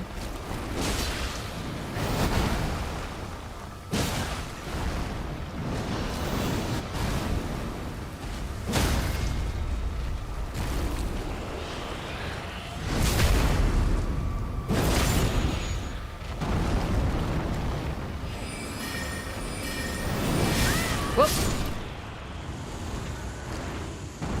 No problem. A little annoying, but like, you know, that's okay. It's ulcerated tree spirits, man. At this point, the first time I fought one, believe it or not, I had a blast. I thought they were great. But at this point, I fought like 500 billion of them, and I'm just sick of their shit. It's one of those situations. Just pure fatigue. I'm just like so over them. But that is actually our first ulcerated tree spirit. So I should talk about it. Right, I forgot. I forgot that like I said, I've seen so many that I'm like, okay, what is that thing? Some sort of weird snake made of tree and skin comes out of the ground, and you're like, what is that? It's a tree spirit, but it's ulcerated. An ulcer being like, well, like a opening, like its body is tearing apart. Something is not right with the tree spirit. It should either be all flesh or all tree, and it is a bit of both. It's not doing so good. Very clearly, very blatantly, it's very angry, very scary. And it emerges here, deep underground, near some roots. Interesting and significant.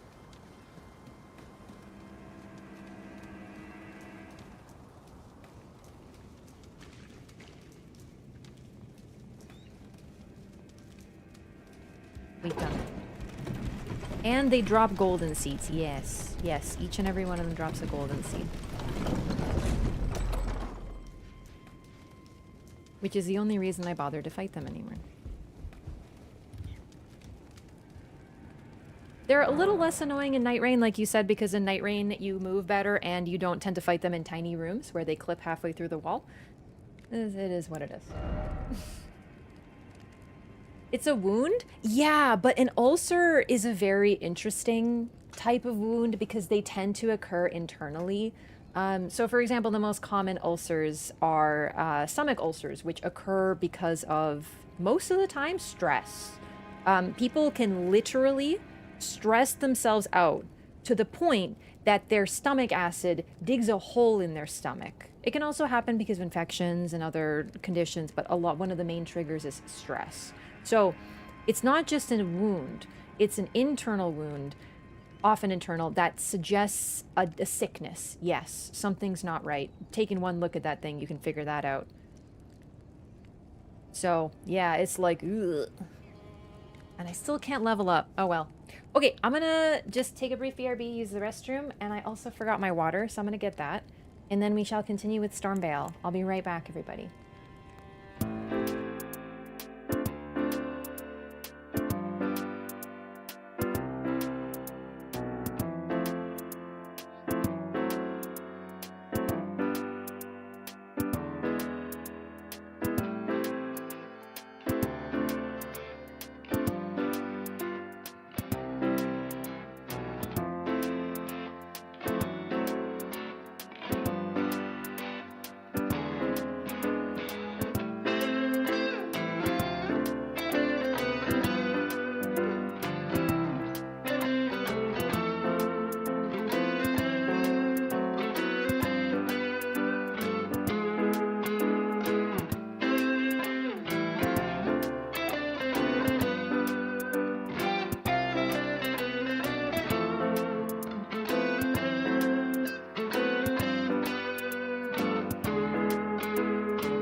Hey, hello.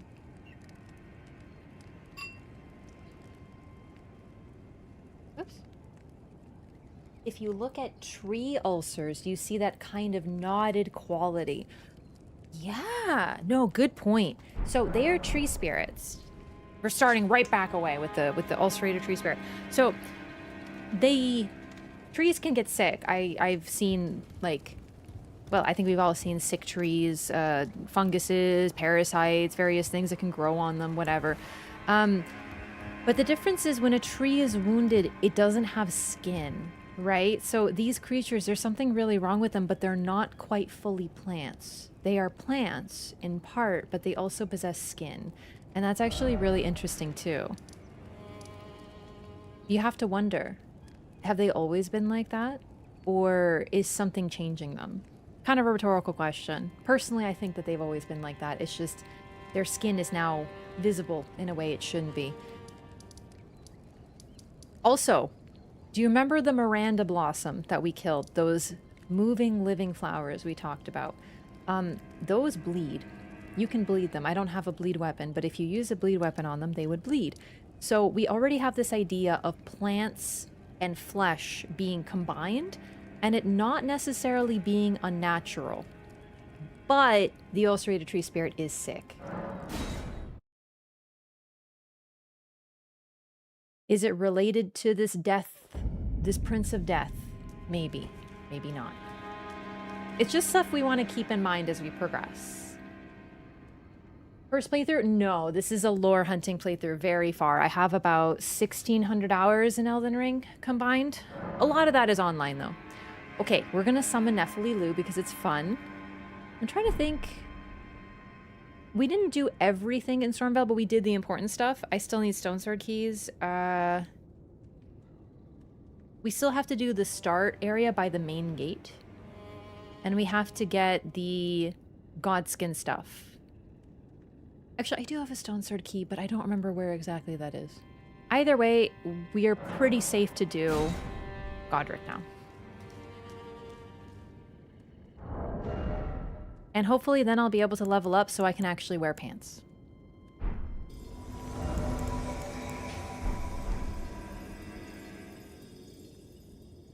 Let's go, Nephili. It's fun to have her for lore. Okay, this is so sick. I'm so excited. Okay, calm. I'm calm. Mighty dragon, thou the true born heir. Lend me thy strength, O kindred. Deliver me unto greater heights.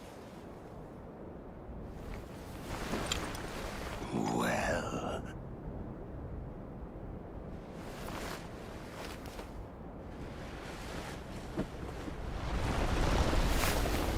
Lowly tarnished. Oh, please, put that back on. Playing as a lord. I command thee, kneel! He said the line! I am the lord of all that is golden. He looks like a tree, doesn't he? Like a tree made of flesh. We see his axe. It's not broken. It has an intact... It's fully intact. And it has a lion on it. Also, his hair, the coronet, or whatever the heck, his headband, is very akin to the one on the figure that we saw in the painting.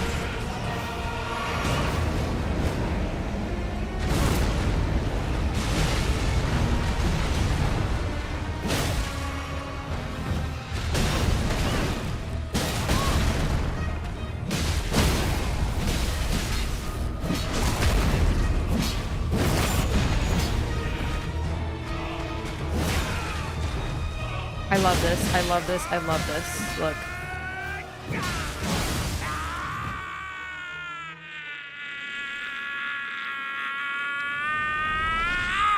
That transition.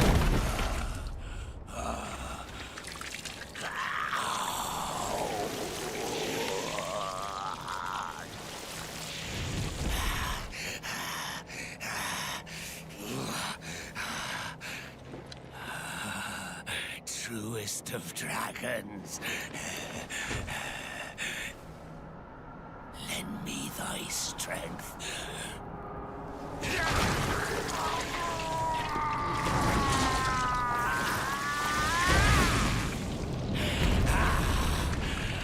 Look at that. Does that look like a truest of dragons?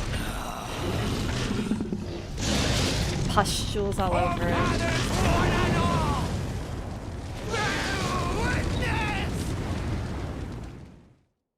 Ah!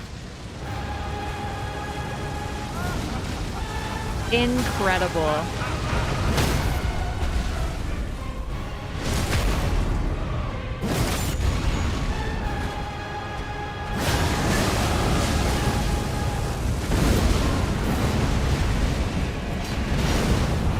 It's incredible to see him too. Nephilim tanking up a storm over here. And as usual, get it, Nephilim! Of all that is golden. I didn't get the death dialogue. We'll return together to our home, bathed in rays of gold.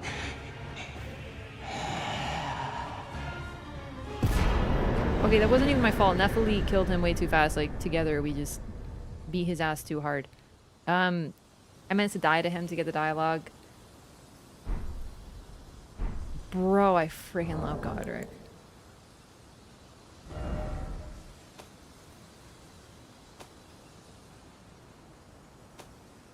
Where are my remembrances? I don't even remember where those go.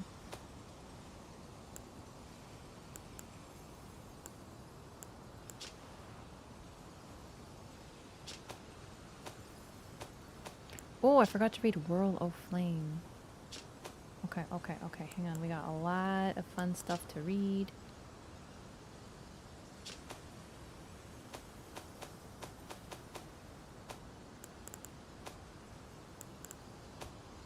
Oh, they're consumables. There they are. Okay. Remembrance of Godric the Grafted, hewn into the Erd Tree. The power of its namesake can be unlocked by the Finger Reader. Alternatively, it can be used to gain a great bounty of runes. A feeble man sought power through the grotesque act of grafting. One day we'll return together to our home, bathed in rays of gold. Godric is a whole spectacle. You're still here, Nephilim? Okay.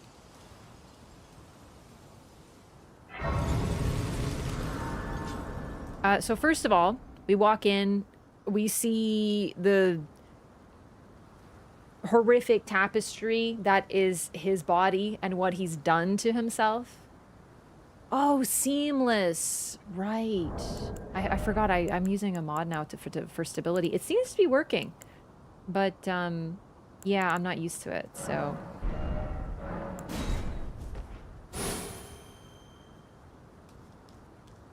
Anyway, okay, Godric. Let's put some pants on for this.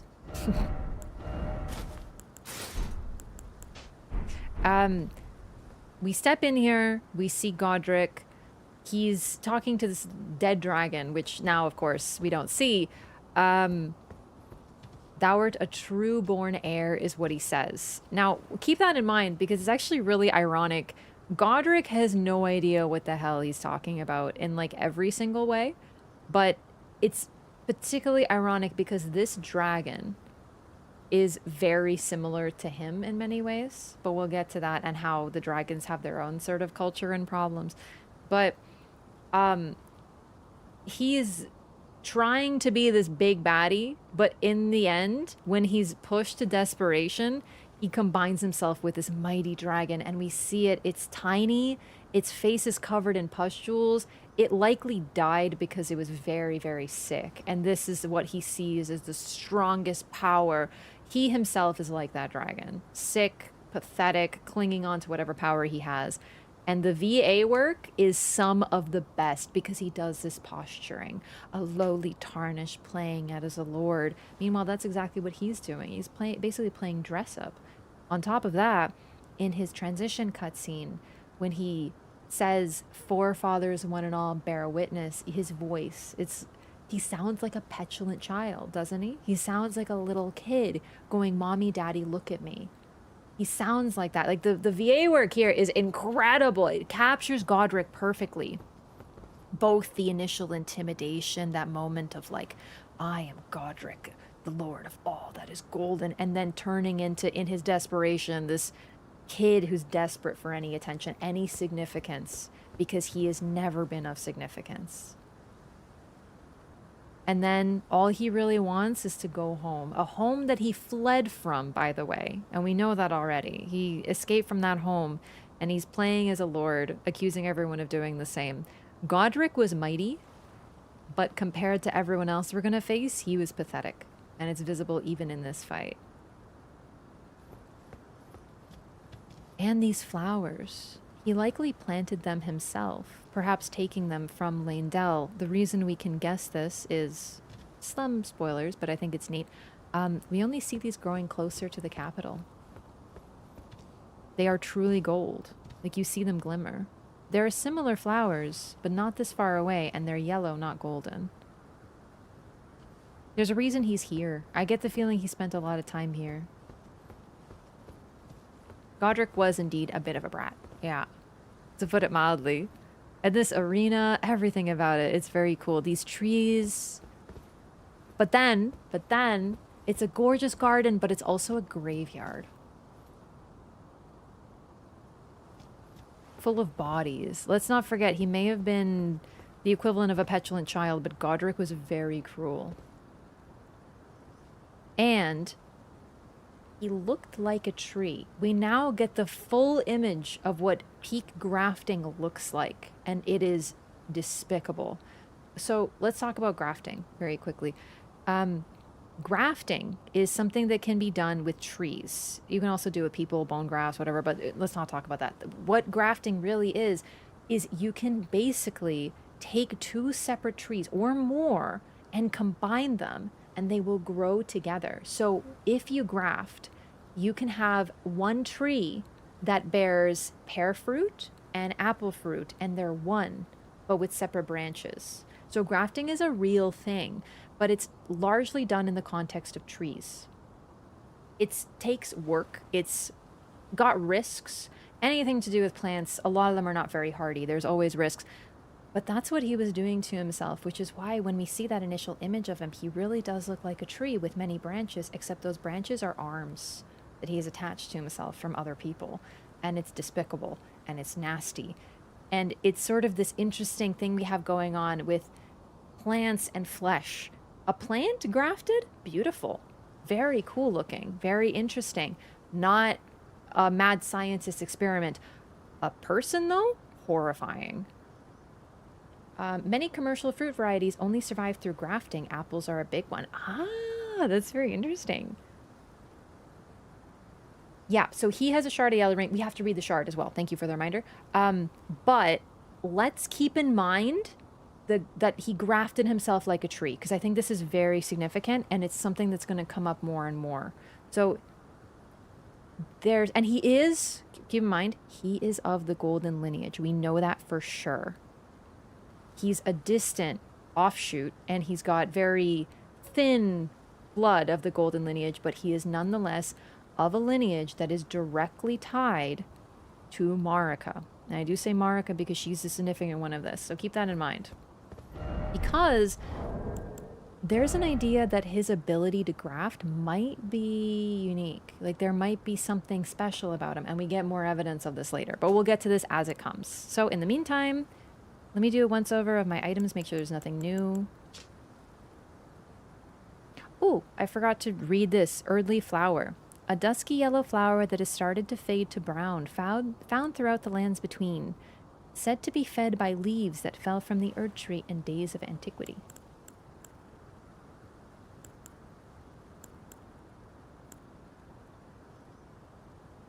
Stormhawk feather. So we got this from some of the birds. They're called stormhawks. A feather from a hawk that lived as one with the storms. These feathers, enveloped in swirling winds, are often used for arrow fletching. Interesting. And then we have the Great Rune. The great rune of the shard-bearer Godric, devoid of any benediction. Seek the divine tower of Limgrave, which stands beyond the great bridge from Stormveil Castle. And that we shall do. Ambush shard. Ah, yes. I got this in the Weeping Peninsula. I did forget to read this. One of the night sorceries of Celia, Town of Sorcery. Launches a projectile from a distance removed from the caster so as to strike the enemy from behind. The Celian sorcerers were assassins, and it is said that they often hunted their fellows. And then Whirl of Flame. We're doing like a little catch-up read. Superior incantation of the fire monks creates a spiraling stream of fire that burns the area before the caster. Fire beguiles those who gaze into it, and so the guardians of the flame are also its worshippers. This is a very From Softian theme, by the way, the idea of fire as beguiling. It's very present. It's like, it's warm and comforting, but also dangerous. And here, we also know that there are people who are guarding flame, and we've already gotten some semblance of an idea that fire is dangerous. Specifically, it's so dangerous that even mentioning a prophecy of fire is enough to get you kicked out of an entire religious order.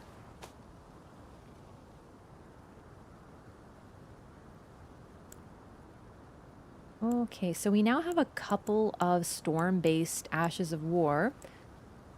Stormcaller. One of the skills that channel the tempests of Stormveil. So this place is known for wind. There's a reason it's called Stormveil. It was likely called that before Godric got here. We're getting some lore of the place.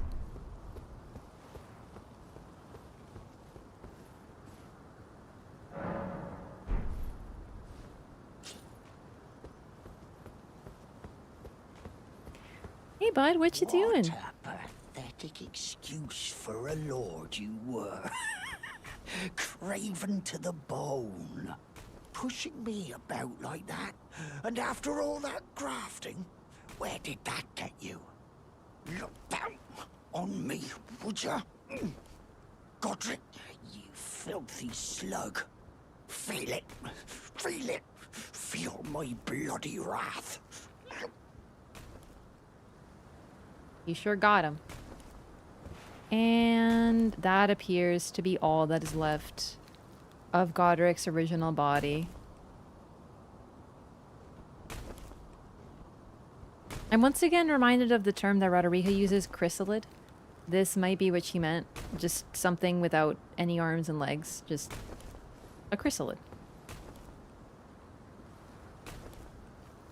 Hey, Gostock. Hello there. This weasel was... Godric was always looking down on me. He got what he bloody deserved thanks to you. I tell you though, what goes around comes around. He had an ugly heart, an uglier countenance, and met the ugliest of ends, eh?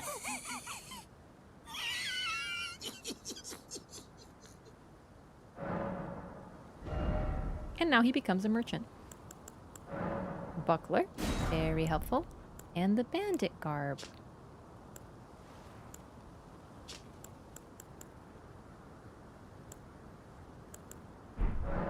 Oh. Cestus. Now, I suppose I'm free. I can do whatever takes my fancy.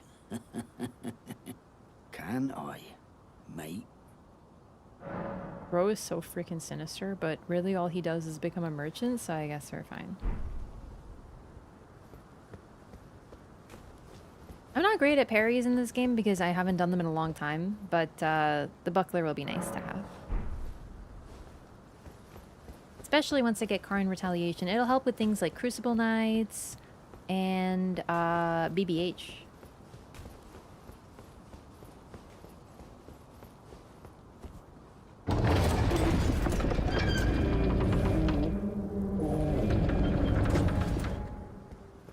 I think these graves are Godric's work.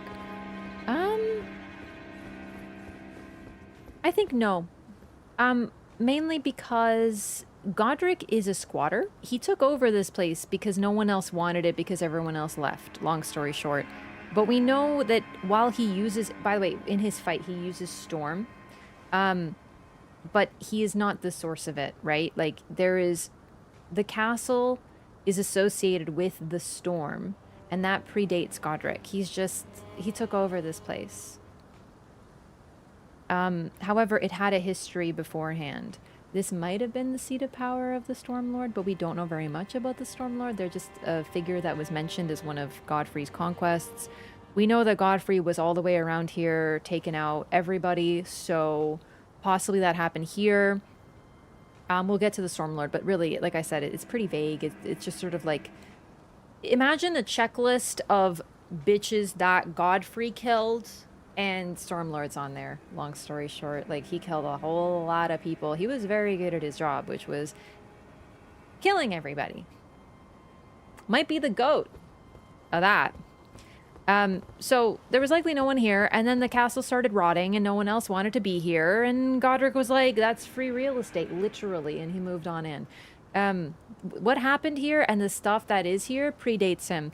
Also, the graves, we see what Godric does to bodies that he's done with. He wraps them up and throws them away. Like, he has no... he wouldn't bury them. So the graves definitely are not his work. And then we get this nice throne.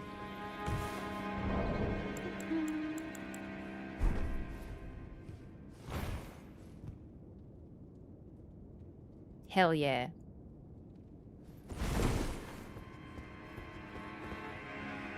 More of these same statues. And then this guy again. Put away my torch. I'm telling you, the equip load problem is getting dire. Can't really see him too good, but it's pretty obvious that this is the guy. He's got the same axe, but notably, the axe isn't broken here like in the painting.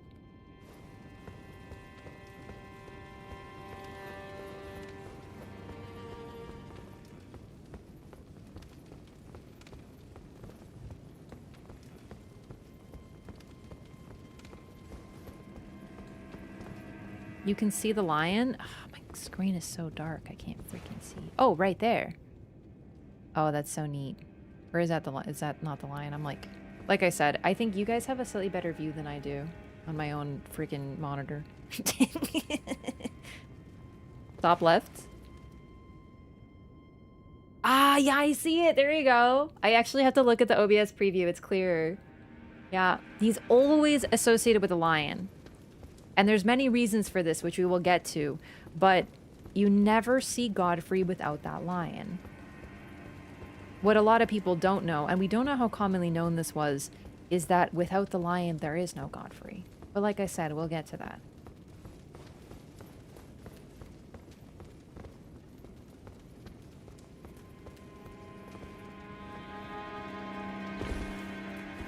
More lion than we see later. I'm gonna have to turn up my brightness. It's also an artistic rendition, considering the painting is more what we see, although it is also possible, you're right, that there was more lion initially, because that is a depiction of him with an intact axe and more lion, so possibly there was some change. Yeah, good point, actually. Ah, interesting. Okay. Shabriri grape. I guess if we get hungry at some point, we have that. That's so nice. A yellowing, oozing eyeball of the infirm. The surface is shriveled and the inside is squishy, not unlike a large, overly ripe grape. Give to the blind maiden to guide her to the distant light. The what now?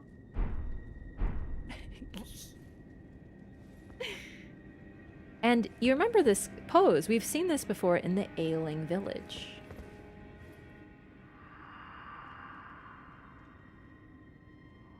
Maiden, dear maiden, where are you? Please take my grapes.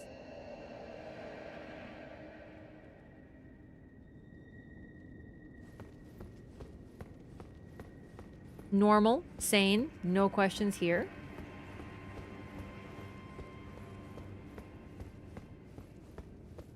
The mushrooms, yeah, the ever-present mushrooms on all of the ghosts.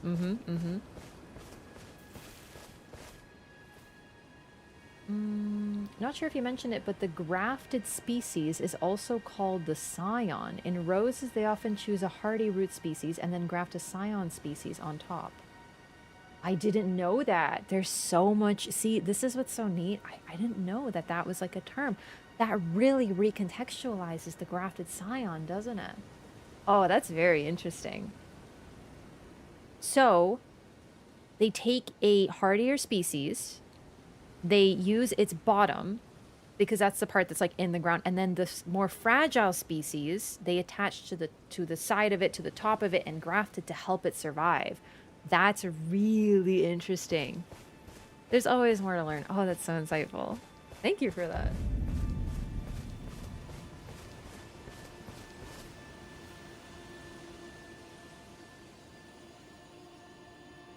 Plants. I love plants. I had an idea earlier. What was it? Hang on.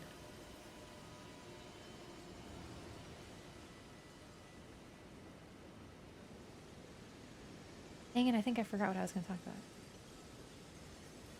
Okay, anyway, sorry, before I get too caught up.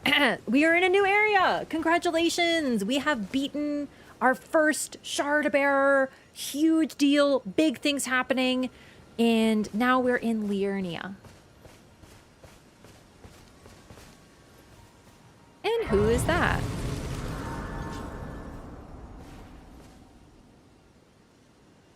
Boy, doesn't she look familiar, chat.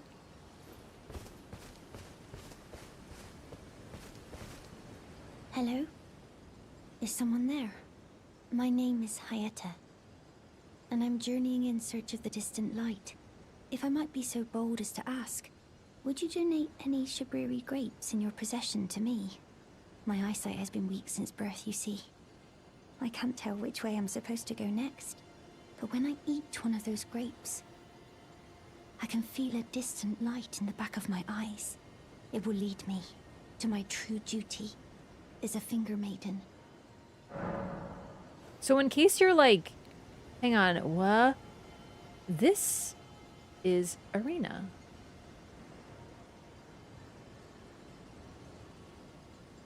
This is the blind woman who asked us to give a note to Edgar, her father at Castle Morn, who had weak eyesight from birth, uses the exact same phrase, same VA, and then was killed. But now she's here, seemingly fine, except for a whole lot of blood on her dress, calling herself Hayeta and asking for grapes, which we just so happen to know are eyes. But her body is still there. Is her. Something weird is going on here. It's the same model, it's the same face, same dialogue, and same voice. Yeah, I had that moment too. I was like, wait, what? I still have that moment every time I see her.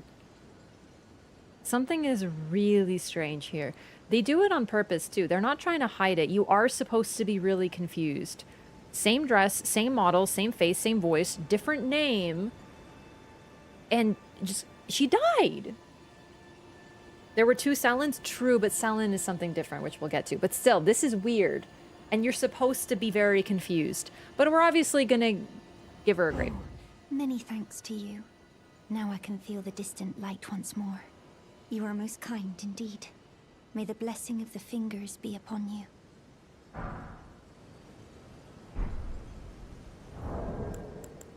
Let me try out the new gesture, because that sounds fun.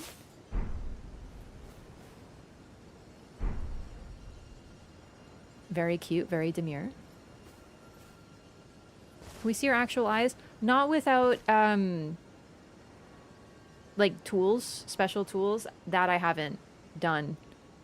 It just, chat, I use what information I have in game, and this is Irina. It's like, this is, she doesn't have the cloak. The cloak is new. The dress is the same. The gloves are the same. The face, the hair, the eye covering, even specifically, chat, the dialogue.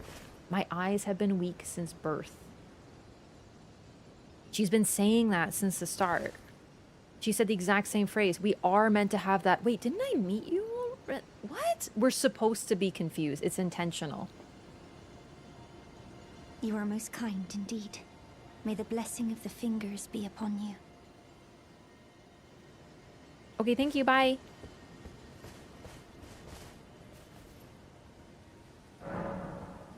And she gone.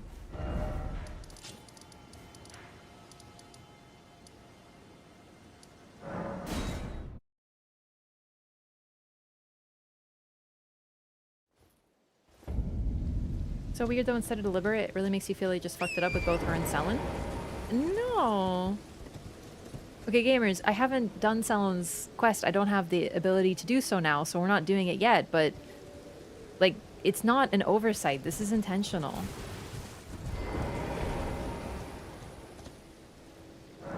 She's dead. Okay.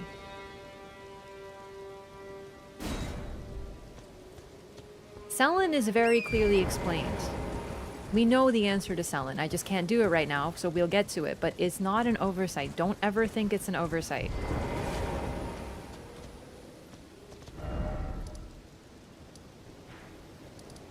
Confusion doesn't mean it doesn't make sense. It's one of my favorite dialogues, by the way. She's dead. Okay. My second favorite after already dead, okay, from Bloodborne. But no, really, this... You are supposed to be confused. You are supposed to have these moments. But, yeah. This is capital W weird. Okay. Limgrave. Aha. I must...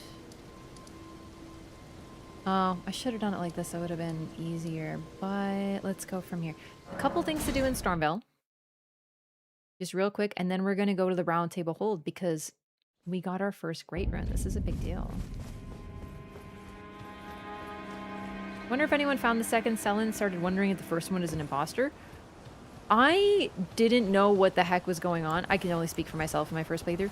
I didn't know what was going on, but I knew that I really wanted her head, so I considered killing her several times.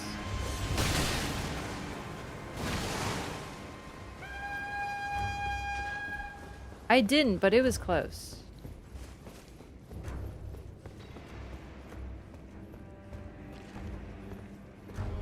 No, Selin's story, she tells you why she's in two places at once.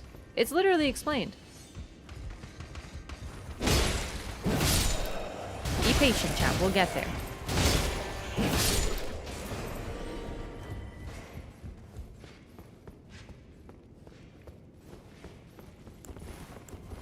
I know I'm missing stuff because I don't remember how to get to that side. I'm just hoping it isn't anything important because I really, like I said, I don't remember all of Stormveil Castle. A lot of Stormveil Castle isn't that important though, which is why I don't remember it, because I know the important stuff and then I just skip the rest. But there could be something else cool. I just don't remember how to get to it because it's been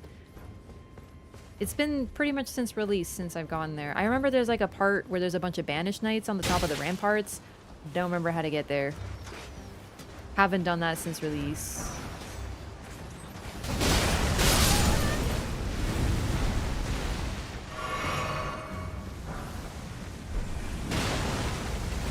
Ooh.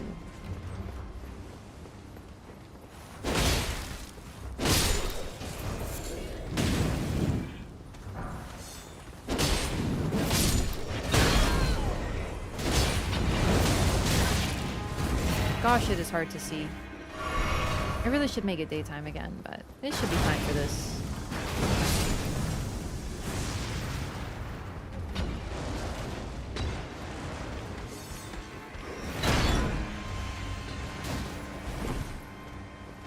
Second part was about Hyetta? Yeah. That makes sense. Hyetta is strange.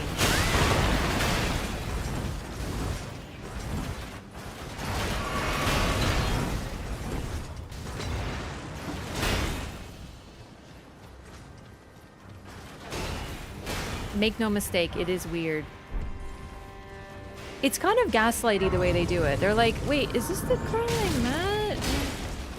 But she used a different name. And But she's dead and she's right there, so this isn't her? You know what I mean?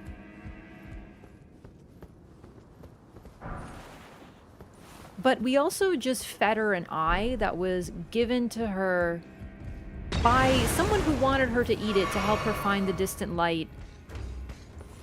What? We got it from a sick person whose eyes turned to goo, and he actively wanted her to eat her eyes, eat his eyes. Like, we already know something fucking weird is going on. We just don't have all the pieces yet. Oh, whoops, I meant to open the gate. Whoopsie doodle.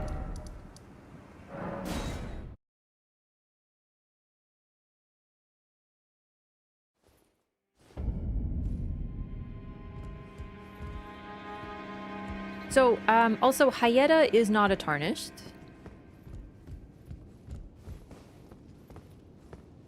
There it is.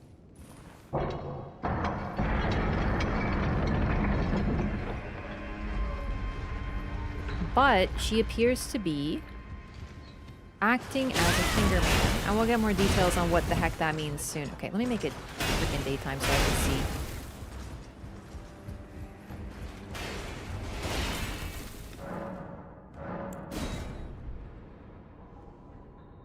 I'm a big fan of stories that gaslight me. Me too. You have to remember what we're dealing with.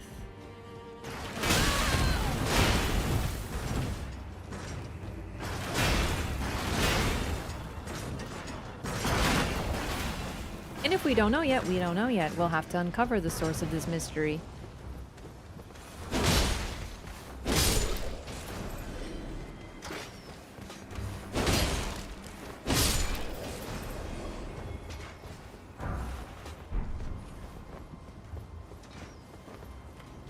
There was something I wanted to read and I forgot what it was. Dang it.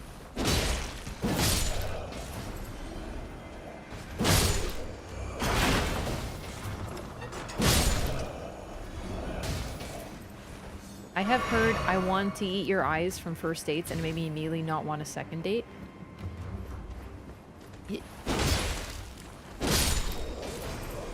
You've what?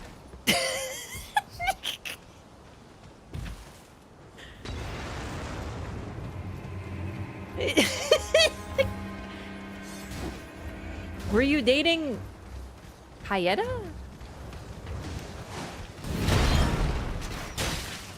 Were you dating the guy from Bloodborne? Lawrence? Not Lawrence, sorry. Wilhelm? Wilhelm isn't his name. William? I don't remember his name. Chat, I'm having a moment. More than 5 times that's happened. Okay, forget the lore. You're gonna have to explain that to me. Why? Do you have, like, is it... I'm not trying to, like, blame you for this. But, like, why your eyes? Is it the people you're selecting? Or is it something... Are your eyes, like, really scrumptious looking? Or, like, what's going on with that?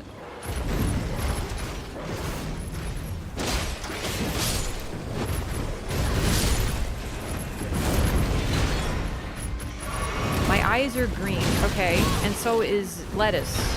I guess I see the problem.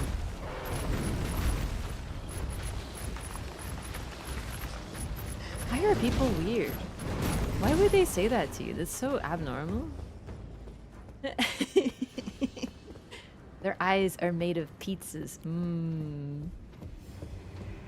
I couldn't think of anything else green. I don't know why I went lettuce, but I don't know. People like eating lettuce, I suppose.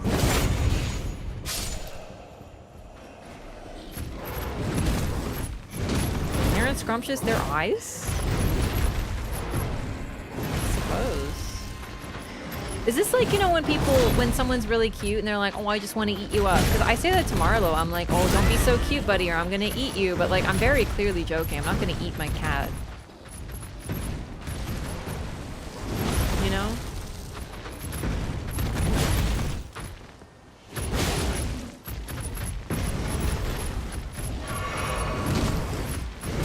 My cat has green eyes. I don't know, man. I'm seeing a relation here.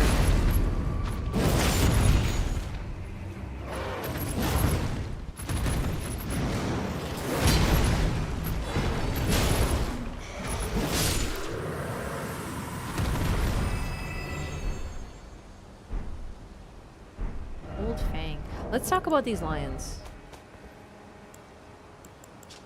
A rarely seen specimen of beast fang, found by hunting carnivorous beasts.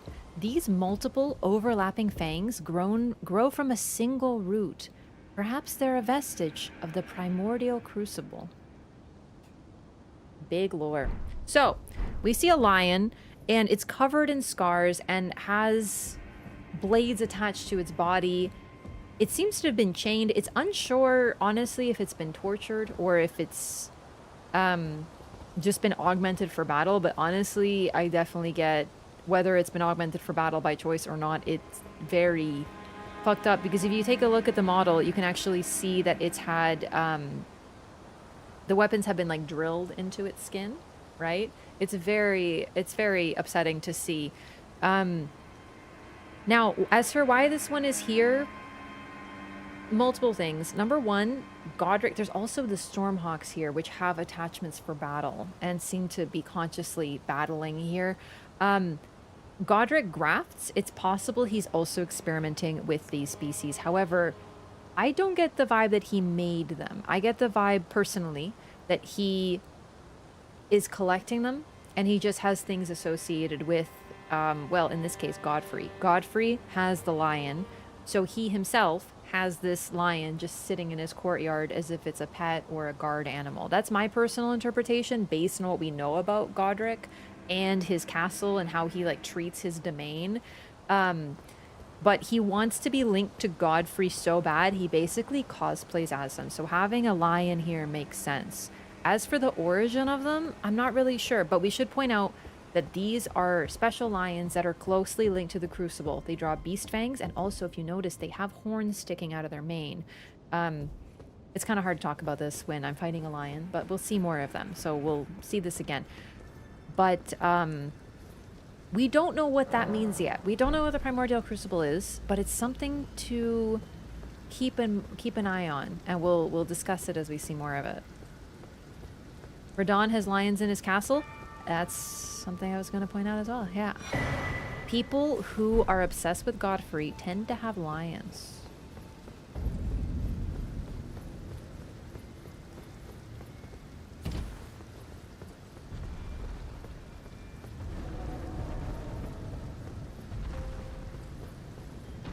Did the lions fight in the Colosseum? I believe yes.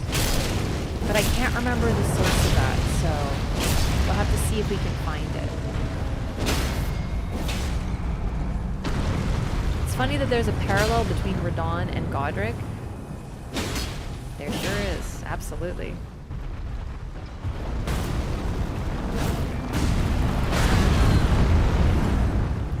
Right, there's two of them.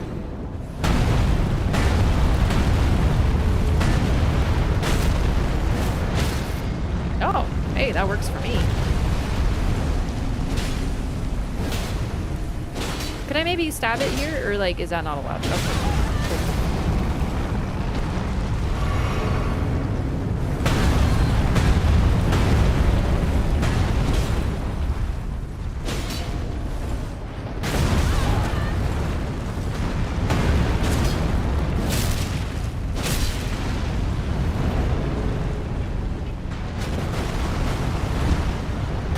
Excuse me.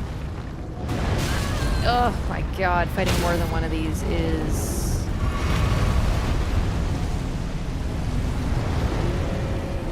Got it.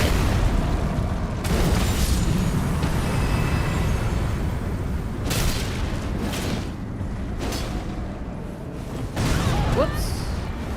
But we're doing okay.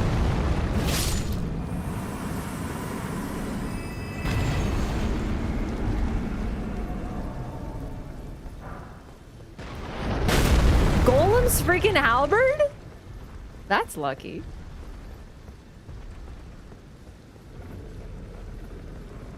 A lot of weapons in this game are RNG, so we might have to take advantage of that one.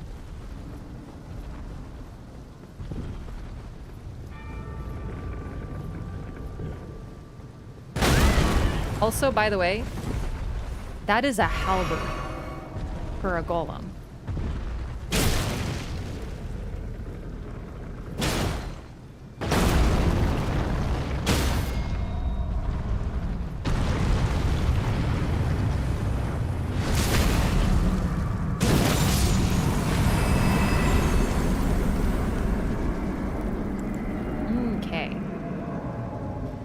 take a look through my weapons. Through everything, actually.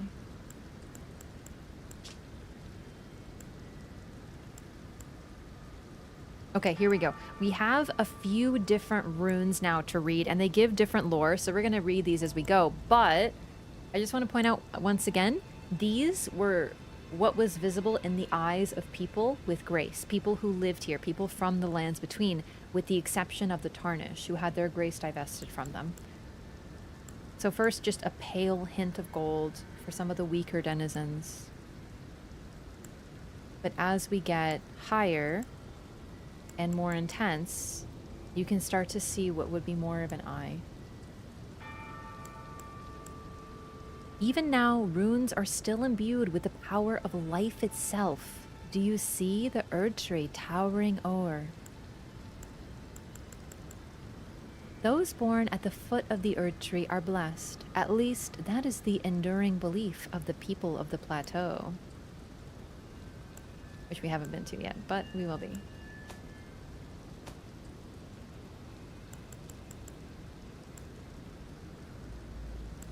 Okay, got this. Good.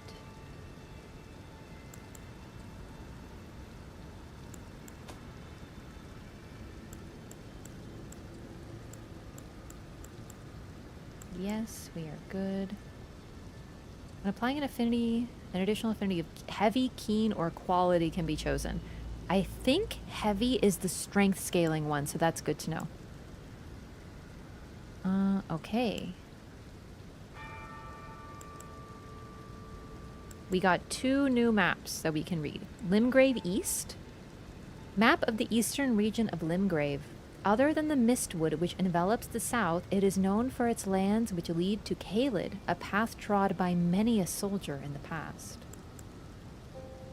And then the Dragon Barrow, which is the north part of Caelid, which we haven't explored, but we'll read the lore. The dragons that escaped the Scarlet Rot made a nest of the plateau to Caelid's north. Thus it was named Dragon Barrow, and none dared to enter. Except when we're there, the dragons don't look so good. Read these, read these. Ooh, Bloody Slash. So, we got this from the knight who went crazy due to blood. Bloody Slash is a blood oath skill granted by the Lord of Blood. From a low stance, coat the blade in your own blood to unleash a rending blood slash and a wide arc. This is an Ash of War that does damage to yourself because you're using your own blood. It's a tiny bit, but still.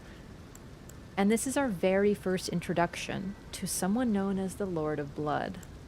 So we'll have to keep an eye. Wait, hang on one moment, please. Skill made famous by Sir Needhart. What the... I don't think I've ever read this in my life. I didn't read many of the Ashes of War because they're all kind of like... Wild strikes. You swing wildly. But it turns out there's lore on some of them?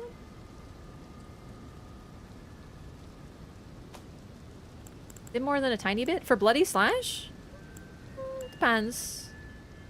One time, I had someone in PvP who was using Bloody Slash on me, so I got him really low, and then I kept kind of just rolling around him, hoping he would kill himself with Bloody Slash, and he did.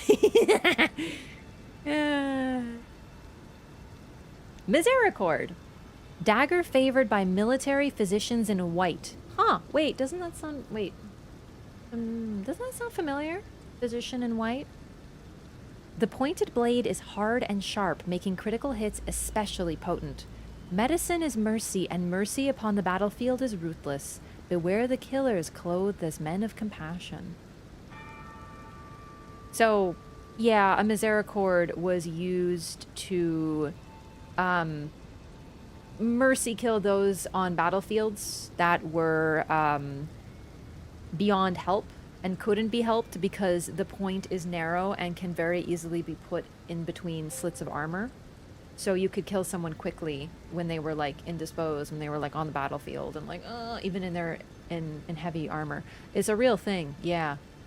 As far as I know, it wasn't really used as a weapon, but it was precisely used for this purpose, yes. They're a real thing. You can use it as a battle tool, but you can use real, you can use anything as a battle. You can use a sword the size of you. No one's using this in a real battle. It's a fantasy game. But still, miséricorde is French. And it, like, misery, it means misery. Or maybe, does it mean mercy? Now I'm not sure. Hey, Frenchies. I don't remember which it is. If it means mercy or misery, or both.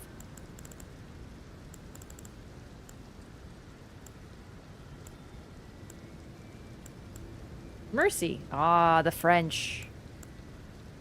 Swords the size of you were also real weapons that were used? Okay, but like mostly not actually in real battle. Morning Star. Battle hammer comprised of a globe attached to a handle. Though a bludgeon dealing strike damage, the appellative star is covered in spikes which cause blood loss. Ironic given its graceful name, this weapon often reeks of blood. Neat.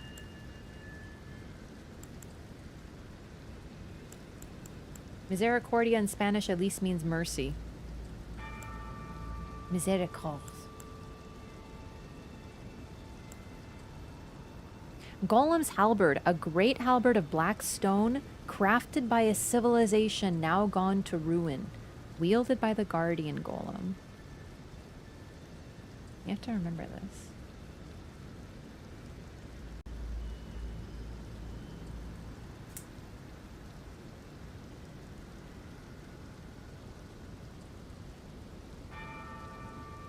We don't know who built the golems. We have some ideas, but we're not 100%. I'm writing this down because that's significant.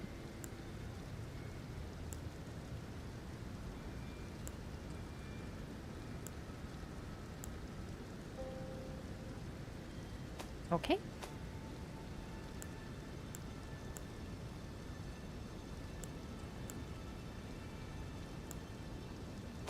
Okay. Oh, the Manor Tower Shield. I wanted to read this. I totally forgot, but like it's fine because we're reading all this stuff now. I picked this up in Stormveil Castle. An iron great shield large enough to cover the entire body depicts the round table hold gathering place of champions. Great shields boast high damage negation and guard capacity, making enemy attacks easy to repel. I might be like, hang on. The round table hold? Yeah.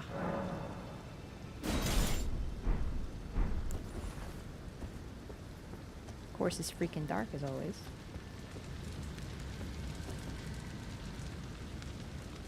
That's the round table hold. It's a real place, which makes sense, but this basically foreshadows that we're gonna be able to see it. Because we've been there, but we haven't seen this because we're only inside of it. There's no way out. The doors don't open. It's cool. I love when shields have lore. They do that sometimes.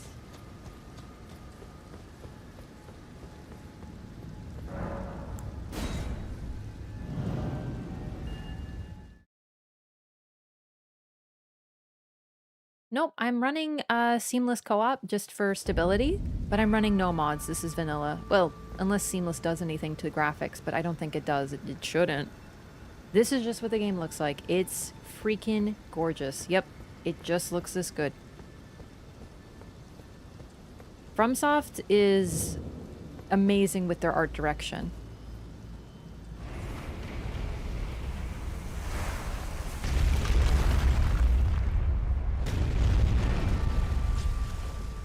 So Elden Ring golems were created by someone else, and they're co-opted by other people now. So I just want to take a second to look at these divine towers because, well, after Night Rain, they kind of have a bit more significance, right?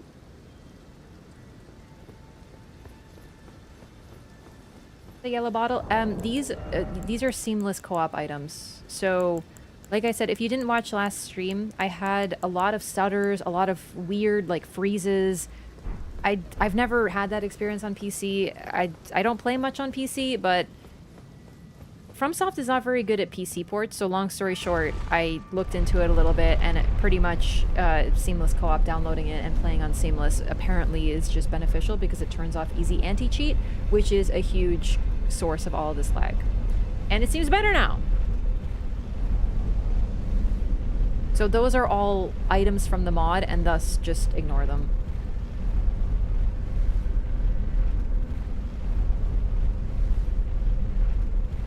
How does PC performance compare to your PS5 performance?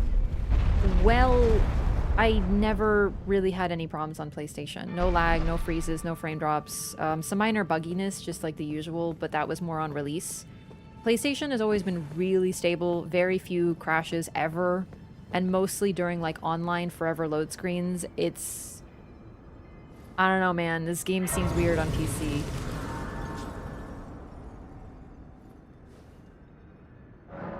But it's better now. And look at this view.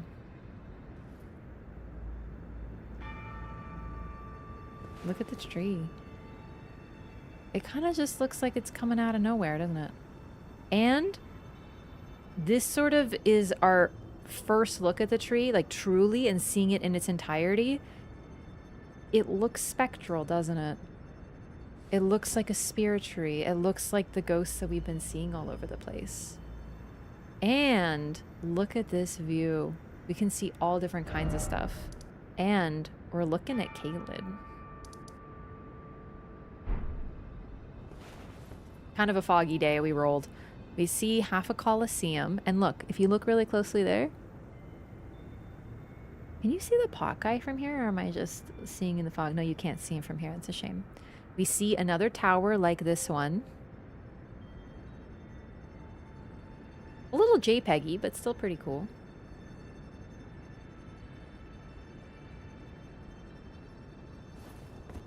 The Divine Towers give us a great view into the world.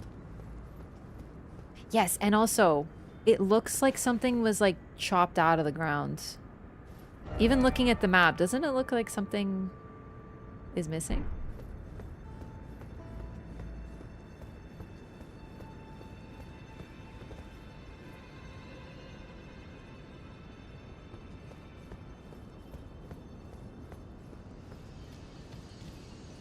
Restore the power of the Great Rune.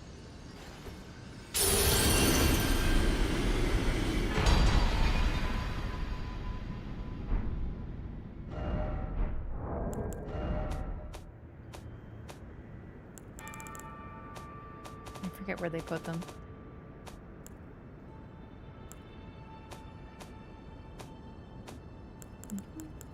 It's not in Kia. Oh, it's right there. It's the very top. Godric's Great Rune raises all attributes. A Great Rune of the Shardbearer Godric. Its blessing raises all attributes. This Great Rune is known as the Anchor Ring, found in the center of the Elden Ring. The first demigods were the Elden Lord Godfrey and his offspring, the Golden Lineage.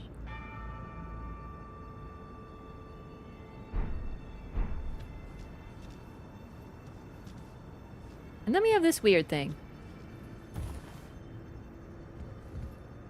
It looks like desiccated wood, doesn't it?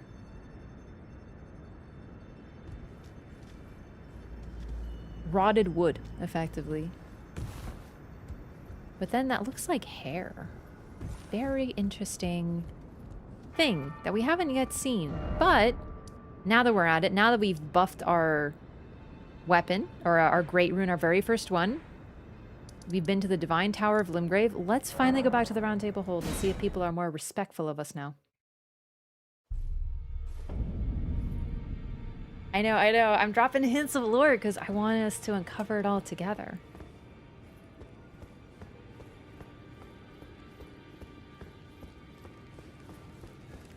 Did I get the gesture from Ensha?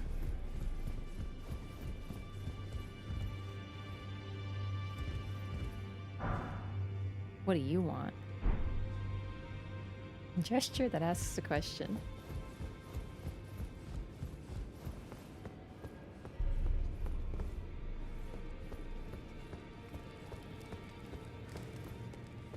And now, this door is open. And this thing is freaking alive. The same thing we just saw.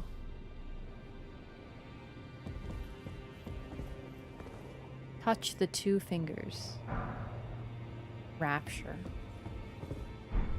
So, I don't know if you had this experience as well, chat, but I'm sure that, you know, you did. Or something similar, where you heard the two fingers mentioned in lore descriptions, and you're like, the two fingers, oh, that must be like a person. Or maybe you thought of Dark Souls 3, where there's a group of people who are known as, like, they name themselves after fingers. Like, Ringfinger, Leonhardt. They're just assassins who name themselves after fingers. And I was like, okay, it's weird, but it's pretty normal for FromSoft.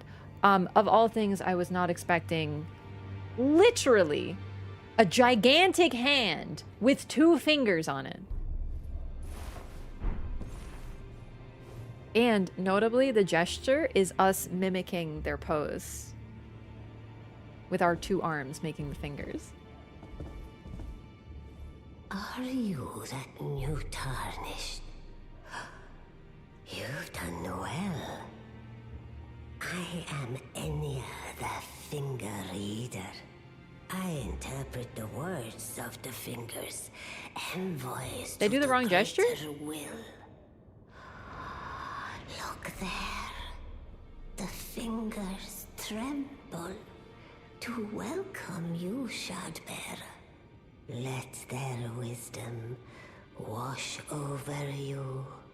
Great Elden Ring, root of the Golden Order, anchor of all lands, giver of grace, wellspring of all joy. Until it was shattered, the tragic corruption of the Order has taken its toll.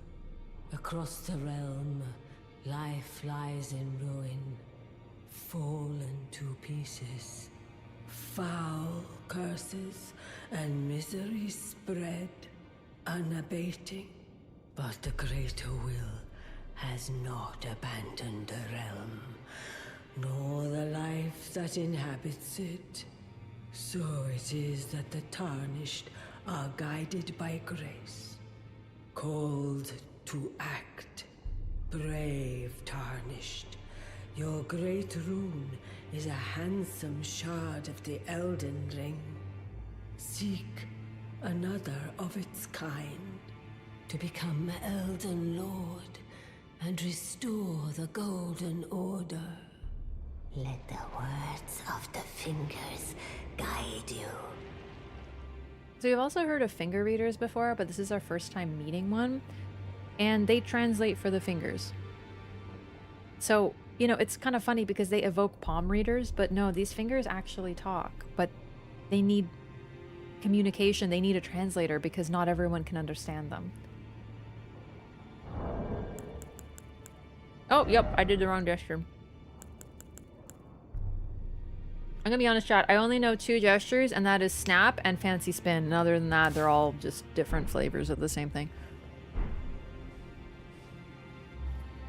That makes more sense.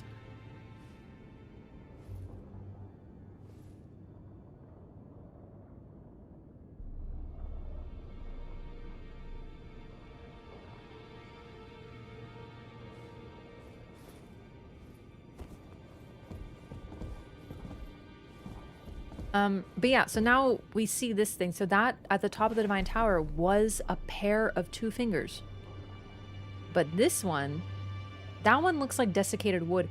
This one appears fleshy and heavily wounded, damaged, distorted. Like, these fingers ain't right. It looks like a zombie hand, like a gigantic zombie hand. And that isn't unusual considering the realm. Like, the Golden Order is being artificially kept alive right now. It's stagnant. Why do they have hair? Well, probably it's interesting because effectively they are alien, for lack of a better term. However, our hands all have hair on them. Tiny, tiny hairs. But we're mammals, so we have hair on our hands. So it's just a little longer, I guess. Well, I see. A remembrance of gold has found its way into your possession. Demigods and even the creator of the champions are hewn by the Erd Tree upon their end into remembrances. They are valuable indeed. These remembrances yet house the power of their former masters. And should you wish to wield that same power, well, I will lend you the strength of the fingers. Do not recoil from my offer. The fingers guide us all. And you, Tarnished, you are here to take, are you not?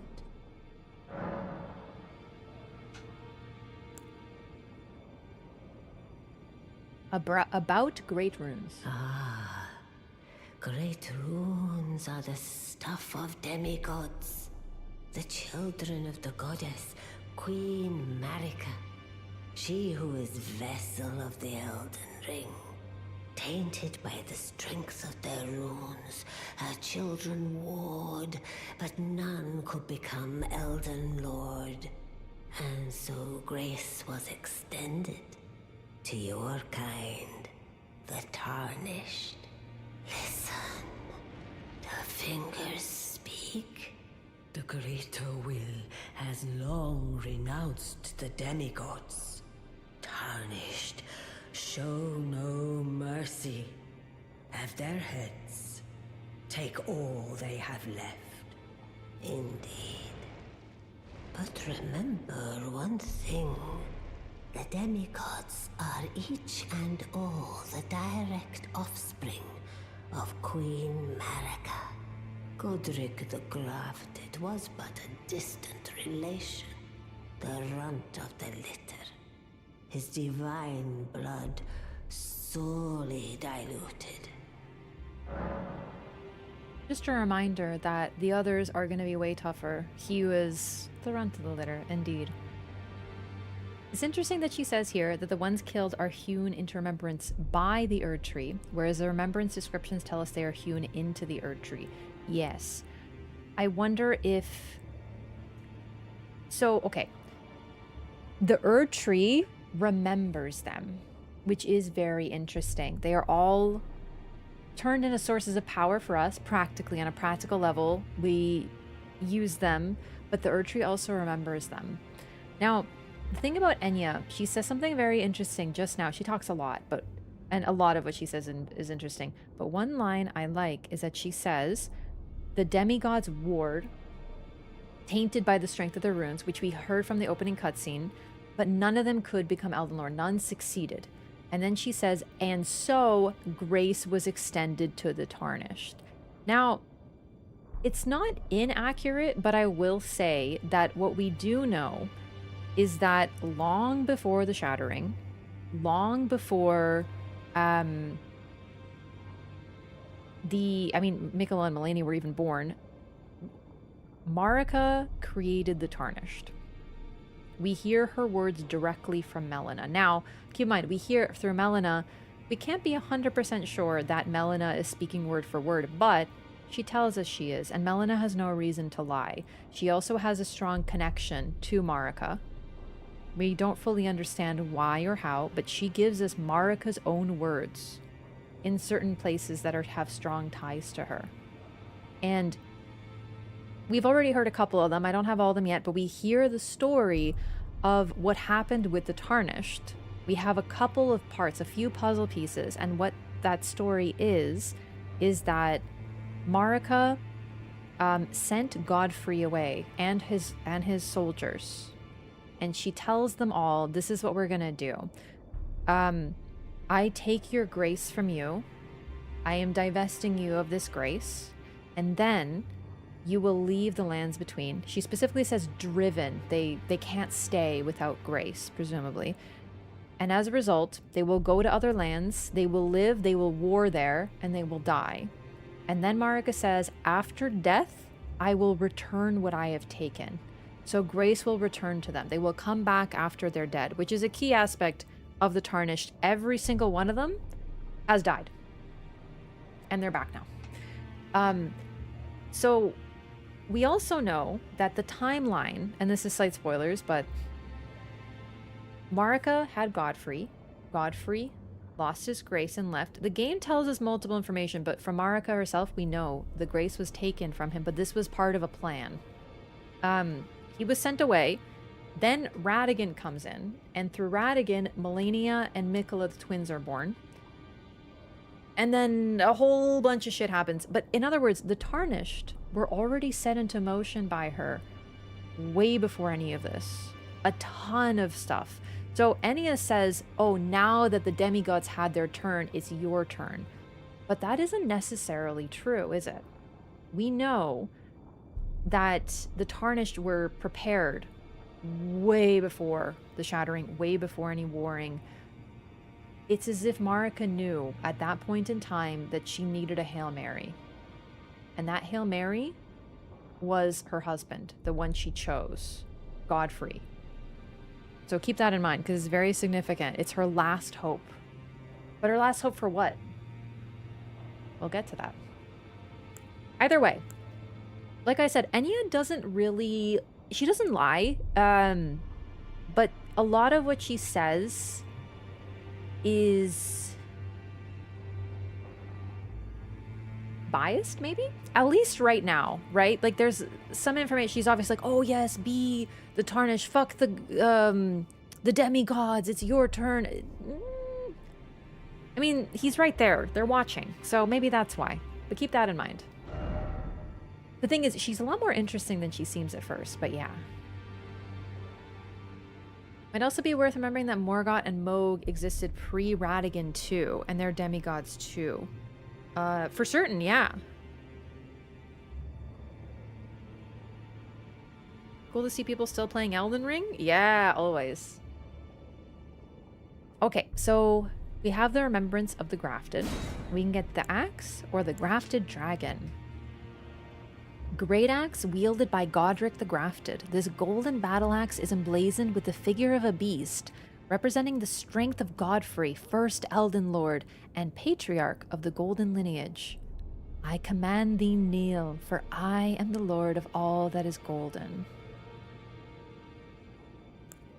And then the Grafted Dragon, the embodiment of the power that still remained in the dragon's head that was grafted to Godric's left arm.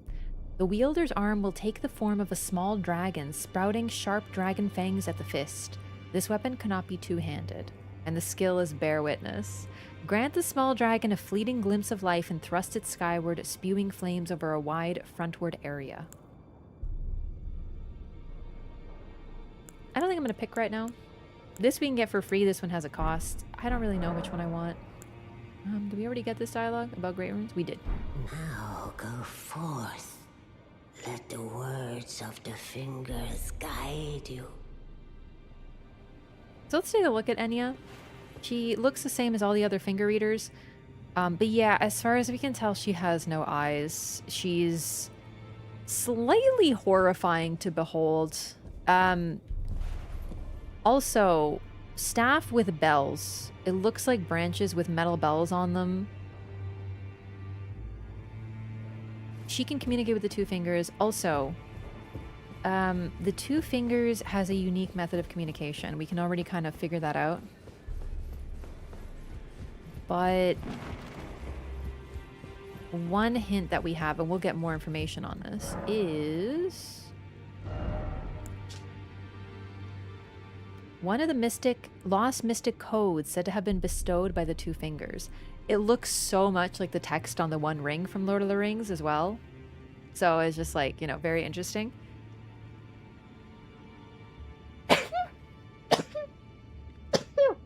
Excuse me. Oh.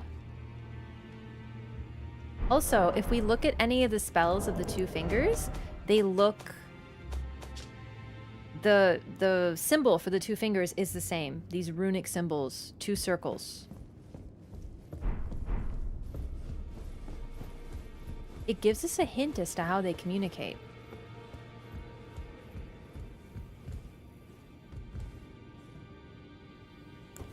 Let's take some time here.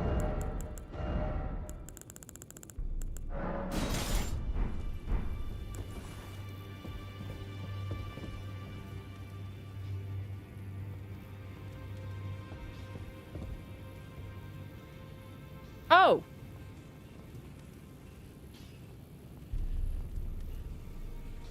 I'm so sorry, I forgot about you.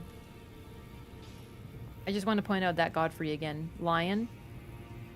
So now we know who this is.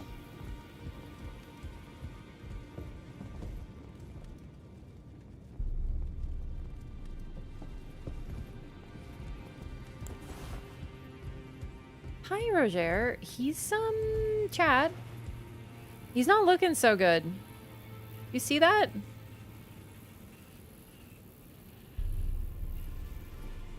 Ah, we meet again after all.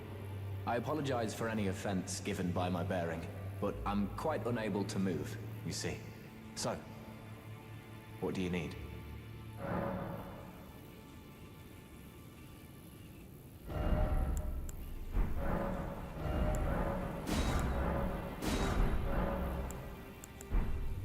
Oh, still need something? I've defeated Godric. Ah, you defeated Godric and claimed yourself a great rune. Looks like we both got what we wanted out of Stormveil, didn't we? Did we? Well done, friend. Something to mark the occasion. Go on, take it. Roger's rapier +8. It's actually very, As you might very have good. guessed, I still can't move. My fighting days are behind me. No need to be polite. I've no use for it anymore. About the corpse under Stormveil. Oh, one thing I should mention.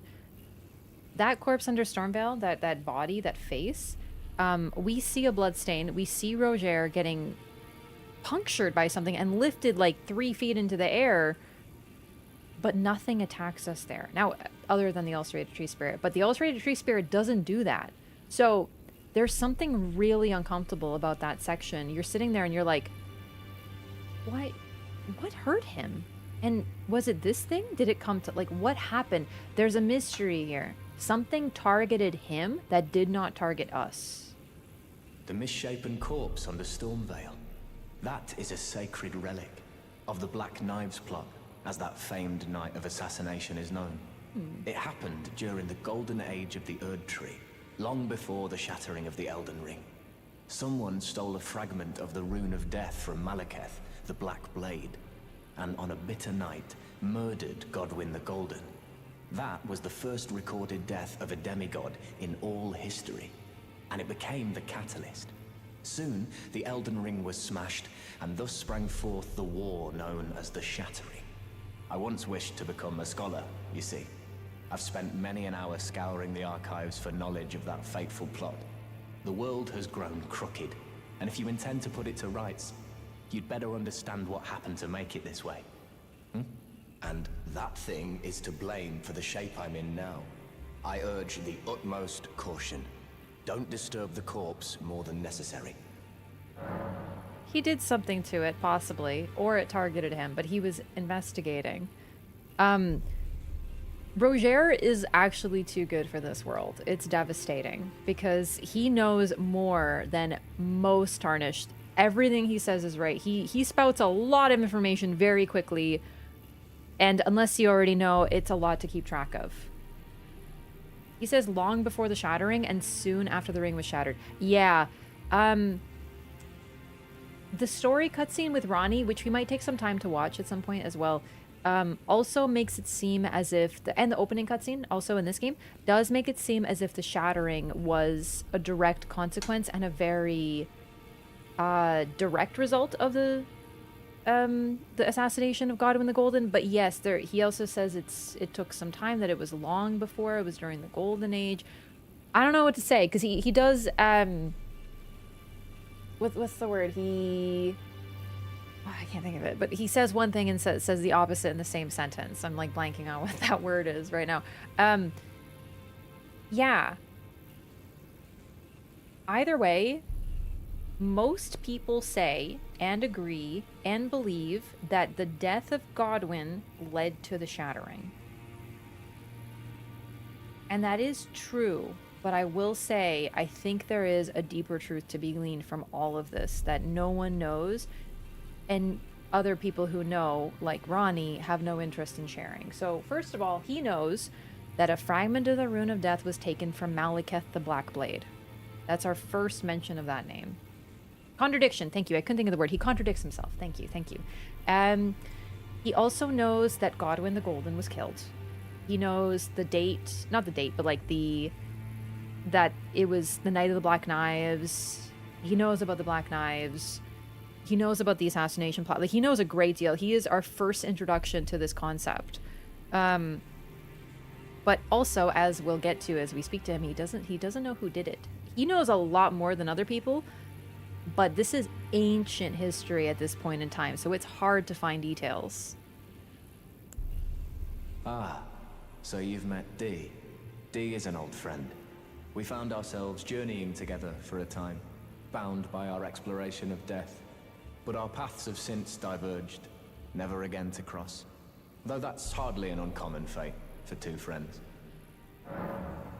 Dee was telling me that he discovered the mark of the centipede. The centipede is an ancient symbol of the curse mark. As long as whoever finds and uses it is not nefarious by nature, then we may be able to form an alliance. If only I could speak to them in person. And if they were like you, all the better. Well, hint, hint. Oh, he also says that that was the first death of a demigod. Alright, so lots of information from Merger. We know he's interested in death, and he knows a lot of stuff, but we don't know what he's going to do with this stuff yet. Hi. What is it? Still milling about? The map indicates where the gateway is hidden. It will lead you to Garank, the beast clergyman. The trailer does state it, but not sure how trustable it is. Yeah, I'm just saying that there might be more nuance that we don't know about. I actually think that this is 100% true, that the that Marika shattered the Elden Ring because of the Night of the Black Knives, but I think generally, and I'll get into this as we get closer to it, I think that the whole idea of her being in grief over Godwyn is only one facet. We don't know the full story. Of course we don't, right? We just get like a line here or there, but there's more to it, and I think that that's what makes it so interesting. Still milling about. The map indicate will lead you. Okay, I can't talk to him about D until we talk to Garank. You know what? It's not a bad idea. We're starting to get into the death lore. We found the Prince of Death. Let's go talk to Garank.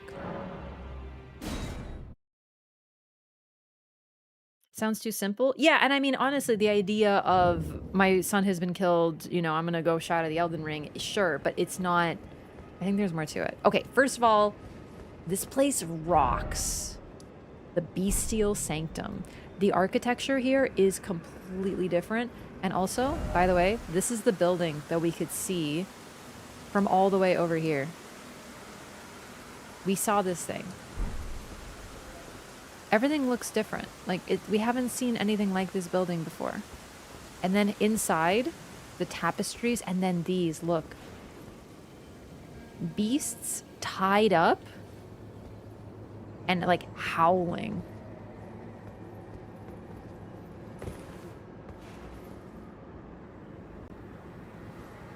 This iconography is actually incredibly similar to the arena of the old hero in Demon Souls.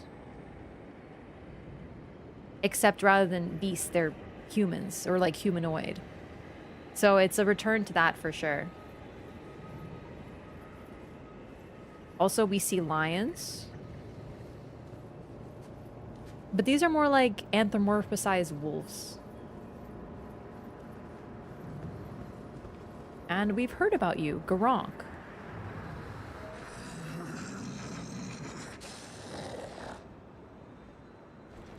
He has no interest in speaking to us, but we give him a death root.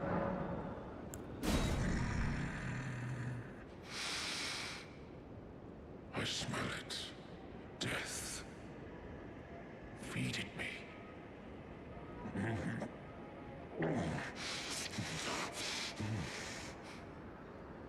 Tarnished.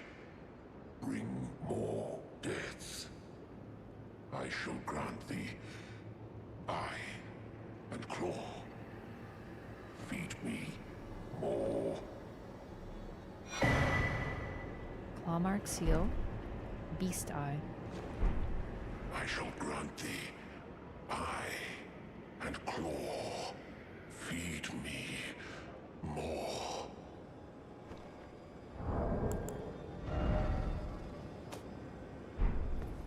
So in the old hero arena, there was a tradition of judgment of the dead and sacrifice. So we see icons like this, and the old hero is actually like in his grave, and he wakes when we enter the arena. It's a very cool area in Demon Souls. It's probably my favorite area. Well, in terms of lore, it's my favorite. In terms of playing it, it makes me want to gouge my eyeballs out a little bit. But anyway, it's very neat, and it reminds me of this, like this honor and death. They look like they're imprisoned, but they're also displayed like they're. It's unsure if they're like shackled or if they're just decorated with like bracelets. They look more like they're in places of honor, constantly like howling out. It's hard to know how to read it, but based on Old Hero, I think of this as an honorable thing. But it's also weird. We haven't seen anything like this.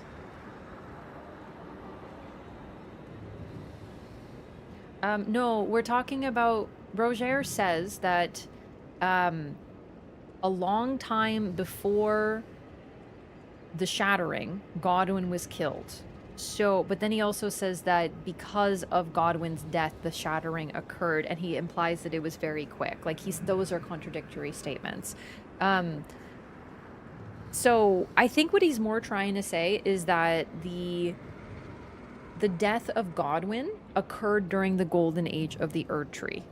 But a lot of other sources make it seem as if almost immediately after Marika shattered the ring.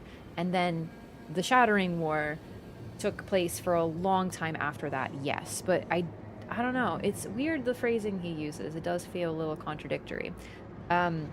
Really, I think the main focus is that maybe the plotting of the Night of the Black Knives happened during the Golden Age. Was Godwyn's death enough for it to start decline, or did it like fall off a cliff? We don't really know. Sierra Mike Charlie, also, thank you so much for 8 months. Welcome back. Appreciate the support. Good to have you. So it's sort of like, we know the Night of the Black Knives led to the Shattering, and the Shattering led to the Shattering War, but we don't have the full picture, of course. But hopefully we'll get it. Okay, Clawmark Seal. Sacred Seal granted by Garank, the Beast Clergyman. A rare trinket which allows incantations to be scaled with strength. Oh damn, I might run this. I forgot. The Clawmark represents Garank's wrath, enhances bestial incantations learned from Garank.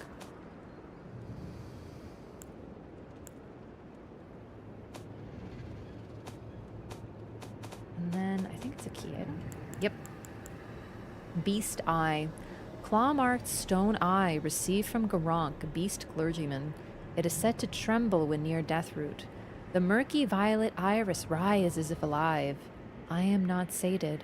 Feed me more. Death. It's a violet iris. It's interesting. Woe-eyed Queen. I don't know what to think about the beast eye, because it is very specifically an eye of beasts. We'll get into the Glow-eyed Queen, but that actually is another topic I'd like to try to uncover some lore on, because she is very nebulous.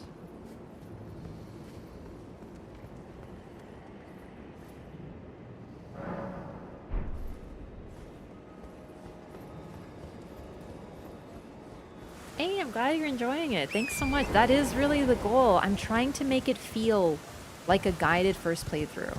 And also, I'm uncovering lore as I play too. I don't remember absolutely everything in this game myself. It's been quite a while. Oh, wait. Let's use our runes before we start doing platforming. I forgot I'm holding like 29,000 right now. Let's get some endurance so I can actually wear pants.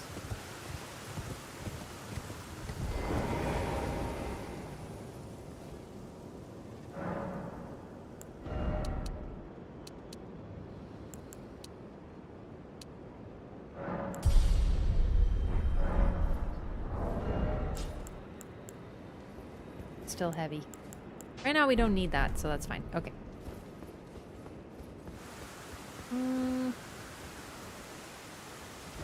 Okay.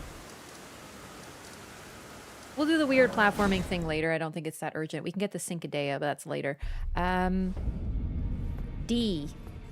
We have now fed him the death root. You've met Garank, I take it. Then owing to our duties shared, we're now comrades in arms.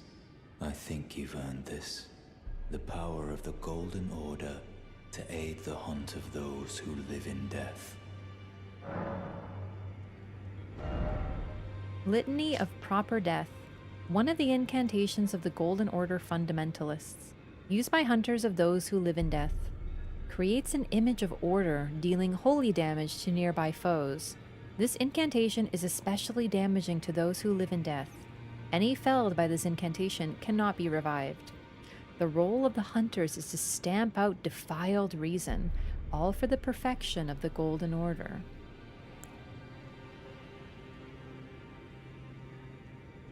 This is our first introduction to the Golden Order fundamentalists.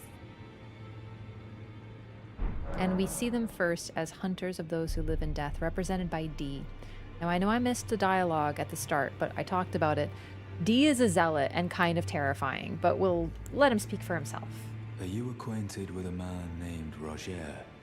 You know, the piteous fellow hiding away on the balcony.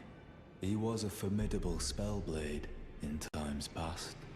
Don't let his easy air deceive you.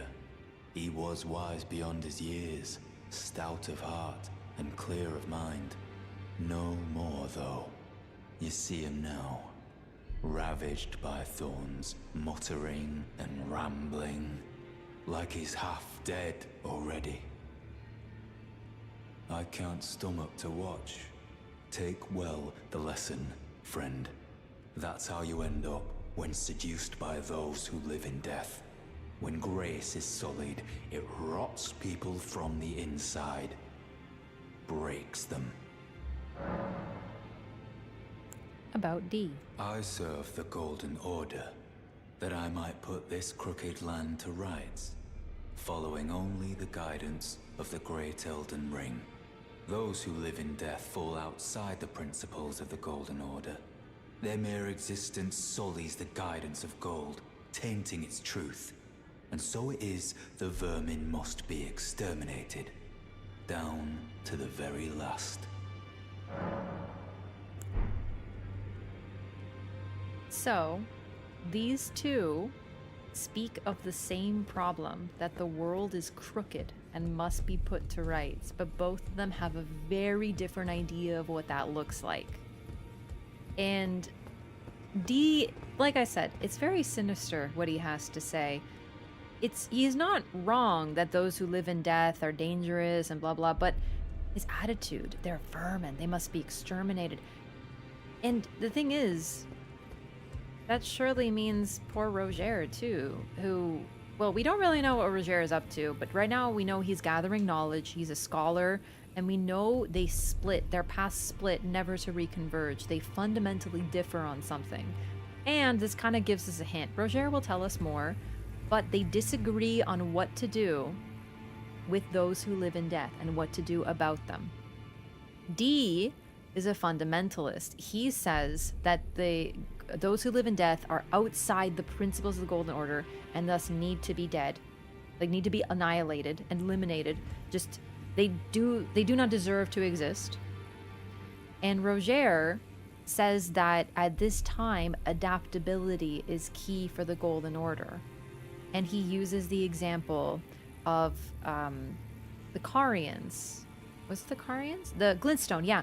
How it was outside the purview but has now been folded into the Golden Order. And what's interesting is if we have insight, and we have insight into that, we'll get to it later, but Radigan is the reason for that.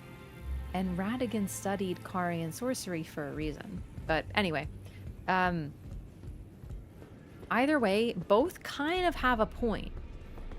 But D is very sinister because he has this attitude of they don't belong and thus deserve to be destroyed, which I find very troubling because of his initial dialogue. Once again, his first introduction, which sadly I missed this run, but it's in the original lore run, is him standing over a person he's just killed, saying, "You are not those who live in death, but you might have become one. So I have killed you. You're welcome." He's that type of zealot. He's like, you might have become one of them, so me killing you is acceptable. And every time he says or does anything, that is always on my mind. There's a reason they use that to introduce him, even though it's very missable. No, tarnished are... So the phrase "those who live in death" is very specific. It's not undead. They don't use that phrase in this game. There is no, they came back to life. They are afflicted with death blight, which is something very specific. The tarnished were dead and came back. It's different. I know it sounds like I'm quibbling, but I'm not. There is a very distinct difference. Roger, it's like an illness. People are infected by it. It grows out of the ground and it spreads like a fetid pustule. And that is exactly what's happening to Roger. He is a tarnished. He's also those who live in death now. I do have a YouTube, !YT. And I'm also streaming this on YouTube right there.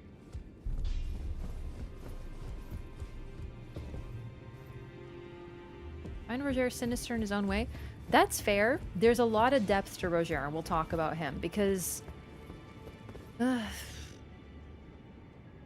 Well, let's talk to some more folks and see what happens.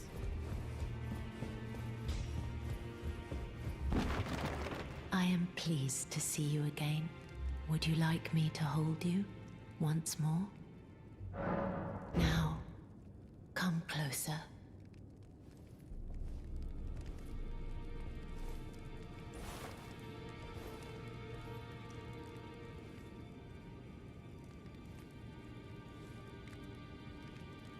Also, you are so... Sorry, wait. Very warm. She's hugging us right now. D says that it's dangerous to be seduced by those who live in death. Now, it's possible that he has a point that that's happened to Roger. However, I find it very hard to trust his perception of things because, once again, he's a zealot. He's an extremist. He can consider anything to be justifiable. Do you know what I mean? Anyway, talk in secret. I was known as a deathbed companion. Where I come from, after I received the warmth and lively vigor from a number of champions, I lay with the remains of an exalted noble. To grant him another chance at life, to do so is the purpose of my being. But before I could bear the noble into new life, I was awakened by the guidance of grace and chased from my birthplace. Pray, be kind. Despite all that, I still wish to be a deathbed companion. So please, let me hold you like this, as often as it takes. So, very interesting lore. Another person, we kind of get her awakening to being a tarnished here, which is really, really interesting because we don't get that too often. Also, I keep moving my mouse. Sorry, the cursor keeps showing up. Anyway, so she awoke to grace and was chased from her home. Very similar to what happened to Roderica. We don't get Roderica telling us that directly, but tarnished are not welcome in their homes anymore. And they get forced out. They have to come here. They have no choice. A lot of people are...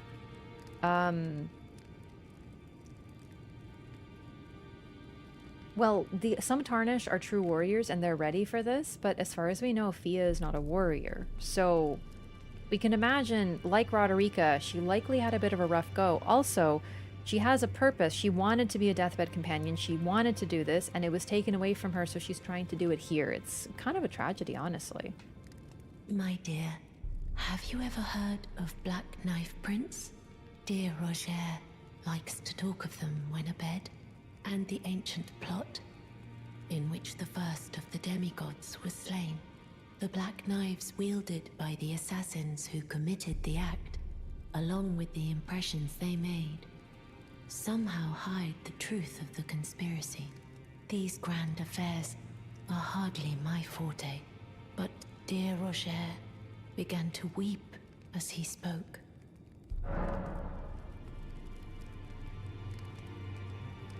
Pillow talk.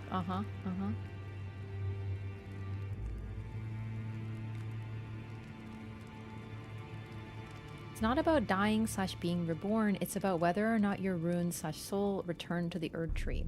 Those who live in death don't get reintegrated into the Erd Tree cycle, thus they are declared a heresy that live outside the order. Definitely. There's also the source of where they come from, and the source is Deathblight, and we will uncover that. We've already learned about the Prince of Death, and we also happen to know that that was Godwyn. We know that Godwyn was the first of the demigods killed, and he's now no longer Godwyn, but the Prince of Death. He has been distorted, and thus something happened to him, and now he's growing all over the place. Something is really, really wrong here. Also, something is very wrong with death. But the question is, did it happen because the rune of death was removed, or did it happen because of Godwyn becoming the Prince of Death? Personally, I think the latter. I think it happened because of Godwyn becoming the Prince of Death, and it's a pretty freaking bad thing.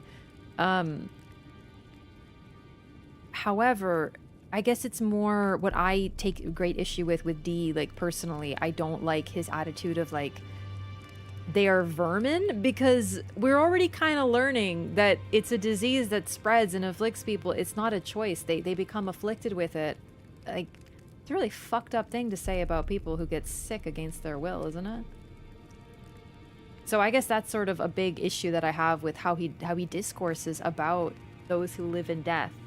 They are the result of a distortion, but it's not their fault. So that's sort of where I quibble heavily with D on multiple levels. He's a huge prick, but we'll get to that more.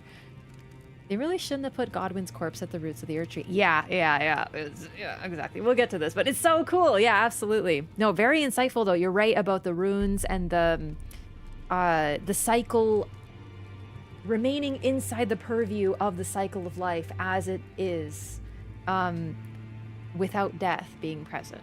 Because, like, how does that make sense? And yet, oh, another thing that I want to talk about this earlier with Godric. I know we're kind of digressing here, but I think this is really relevant. I mentioned consumption and the idea of using others to augment your strength. So Godric does it in a really sickening way. He cuts the arms and legs off of Tarnish, even heads, body parts, and he attaches them. He grafts them to himself, and it's very vile and gross and cruel, right? However, we kind of do the same thing. The Tarnished are able to take runes from things that we kill. Now, it's kind of unclear whether everyone can do this. In terms of great runes, yes, great runes can be taken by others. Presumably that's what the demigods were doing. They were fighting each other to try to take their great runes from each other so that they could, you know, become Elden Lord. It didn't work out. However, in terms of the idea of collecting runes, I think there's enough subtext in the game that we are sort of unique in terms of the Tarnished are unique in that we are able to do that. So a lot of people are like, okay, so if death doesn't exist, how are we killing things and how are we... I think there's something with the Tarnished that make us unique and able to consume the runes of things that we kill. And also, for like, in reality, it's another form of consumption. We kill things and we use their runes to strengthen ourselves. We consume the things that we kill very similarly, which is why we're hunting down these demigods. We're not just taking their great runes, we're taking their runes in general. So, that could be another reason why the Tarnished are so reviled, is because they have this unique ability. No, Melina is allowing us to strengthen ourselves. Melina is not the reason we collect runes. Do you see what I'm saying, right? A finger reader, sorry, not a finger reader, a finger maiden lets us level up, but when we kill things, we take their runes from them. It's very interesting. So our inherent ability appears to be to collect them, and then we use the power of the finger maidens to turn them to strength. So yeah, but no, the good point, yeah, just to be very clear here.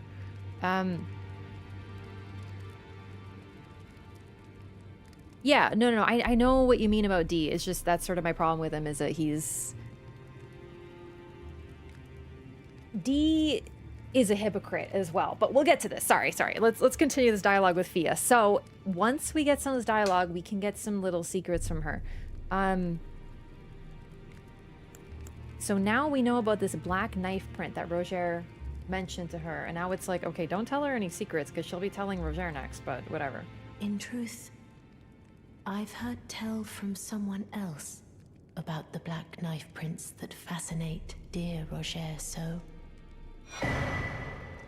Knife print clue. But it wouldn't be right to give this to him, stuck as he is in the round table hold. Perhaps you could make use of it? You found a simple map. Check an inventory.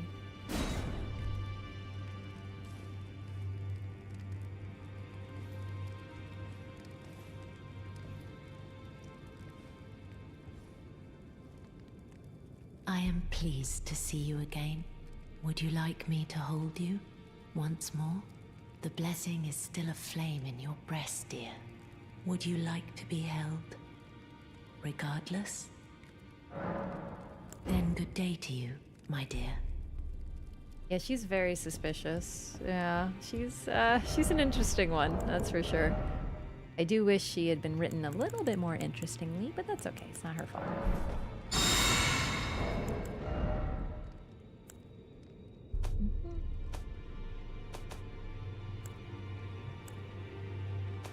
I never remember where they put these things, the simple map. Oh, it's probably my notes, isn't it? There it is. Oh, wait, no. Oh, yes, the prophecy painting. Oh, I can read this. I totally forgot. Work of a wandering artist, reminiscence of a painting titled Prophecy.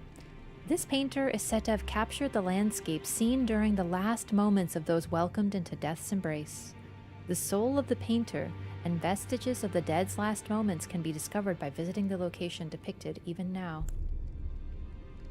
Knife print clue, a simple map given by Fia, a clue to the whereabouts of a black knife print. So, fun fact, on my first playthrough, I actually did the Roger quest to get to Ronnie. We'll do this direction too. You don't need to do this, but it's kind of fun. However, I never had any idea that Fia was involved because I didn't get a hug from her. I just stumbled on the cave. I would have eventually found it because I was doing everything, but it was very funny timing. Roger was like, hey, there's a thing. And I'm like, oh, okay, maybe I'll find that. And then I just found it and I was like, sick. And then on the lore run, one of my previous ones, the Loreathon, someone was like, hey, you know, Fia tells you. I'm like, she what? And we got the new dialogue. I had no idea this was a thing. I am pleased to see you again. Would you like me to hold you once more? Sure, just in case there's more dialogue. Now, come closer.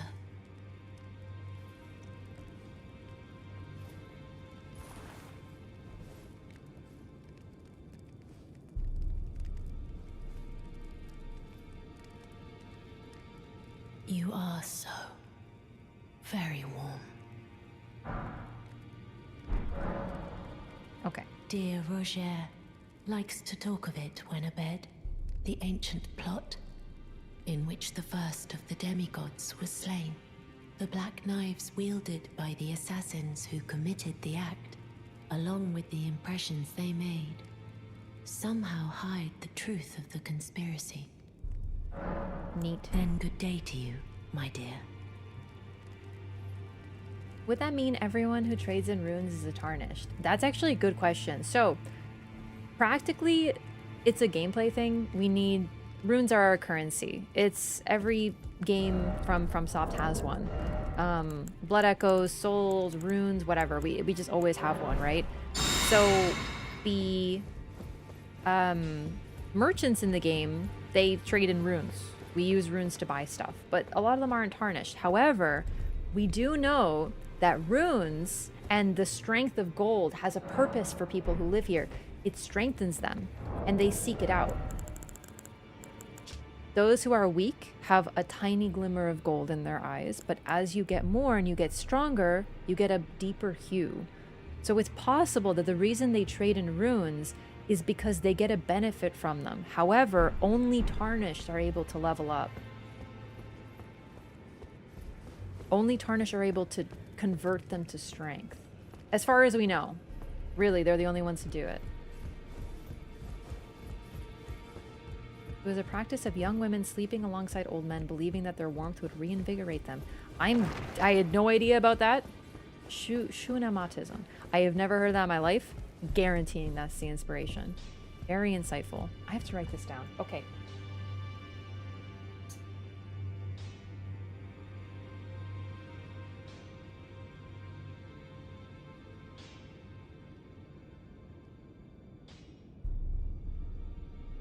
And I'm also writing down the thing about the grafted scions from earlier. Because that's interesting. Scion is the grafted part of a grafted specimen, I guess? Grafted specimen.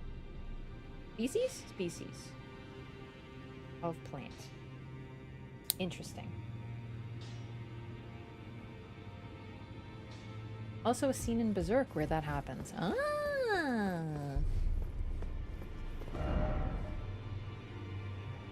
Just don't feel the same. Yeah, honestly, I get it. Elden Ring is really immense, but I also find while the lore is really intriguing, its immenseness often works against it. I am very fond of Bloodborne and Dark Souls and their storytelling, despite them being smaller. And even then, barely. 3 games worth? My god.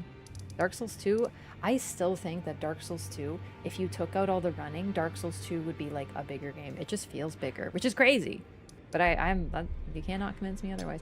Okay, I'm gonna go visit this finger reader crone and try to find the artist shack, but I haven't been there in so long. I don't know if I can find it.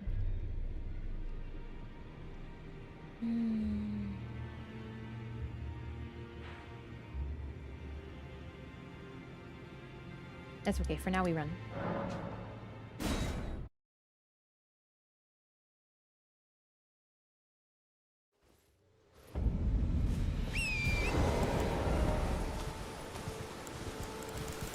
Okay.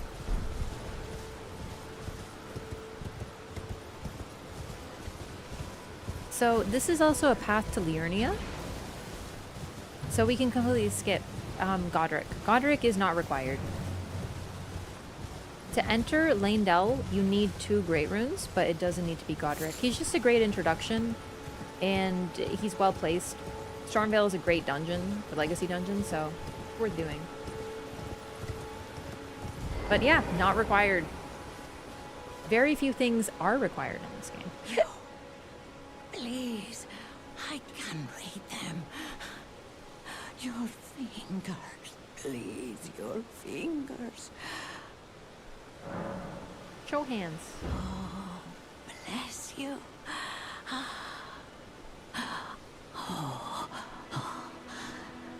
Head to the foundation of gold tarnished.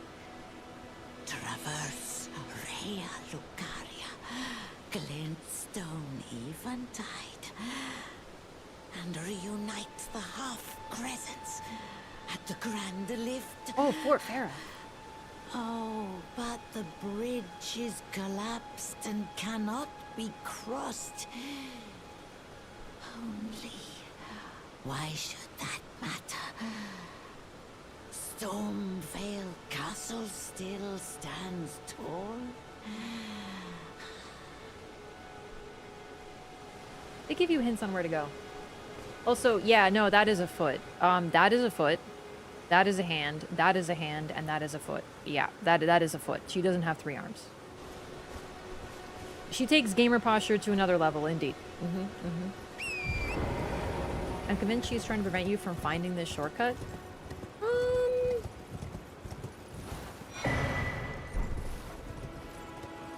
It's possible, but it's not very hidden. And you see an item at the edge of the cliff.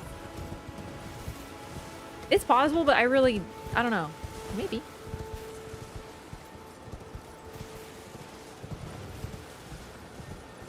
And then there's a B-bolt to lead you this way, so I think she's just trying to guide you on the main path, which most of them do. They give you hints on how to progress.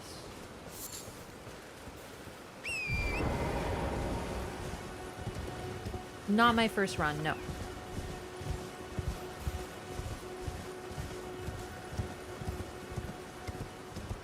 But the first playthrough is on YouTube, actually. If you would like to watch my first ever run on Elden Ring, the entire playthrough is on the YouTube channel. Edited, mostly.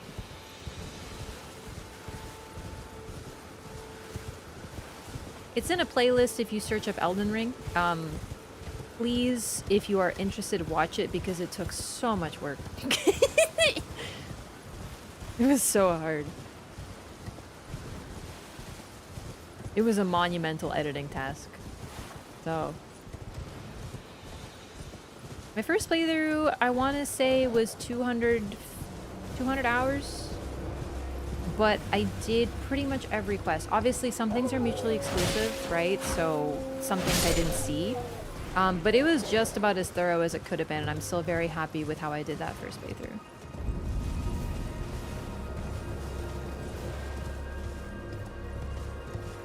And here we go. Back to Liurnia, which we will be continuing toward, but wasn't there something in Kayla that I wanted to do? Fort Farath. We're gonna do this real quick. Where is it? Dive into lore videos or to keep the lore your own interpretation as much as possible? No, I just pretty much play the game and find it for myself. It's funny, I don't watch that many, I don't watch like any lore, I don't watch lore videos. I'm weird. I don't watch content for games that I play. This is not usual. I know this is weird, but it's true. If I am to watch content, I don't want it to be the games that I play because like I play them and I stream them. So I'd rather watch something that I wouldn't play. Some people are like me. There are dozens of us, but I know it isn't the most usual thing in the world.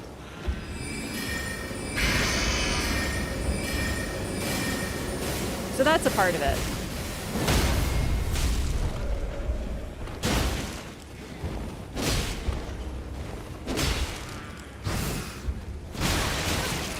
So, as you can probably tell, Caelid is not as easy as Limgrave. Like, literally, these things are taking 500 billion hits. I think we're just gonna do what I like to call a pro gamer move and be like, bye.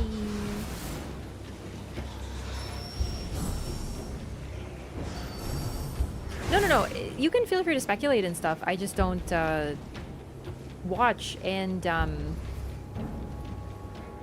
I'm trying to keep it focused, so it's like we play through it together, right? And uncover the lore as we play.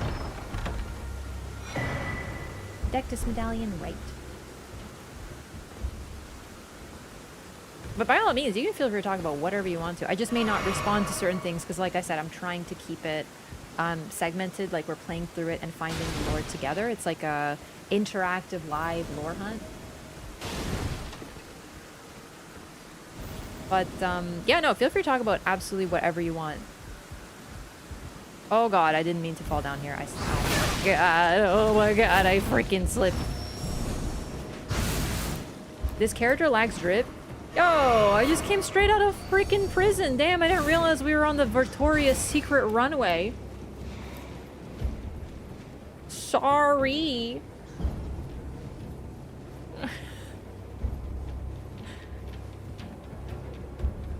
Also, how dare you? First of all, I'll have you know that this helmet is freaking peak fashion. Thank you very much. What do you mean too many clothes on? I got my titties out. God, people are never satisfied.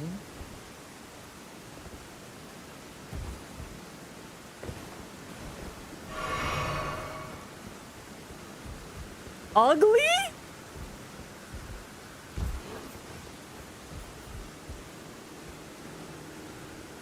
She's gonna cry about that later, and that's gonna be your fault. Okay? So I just want you to know that.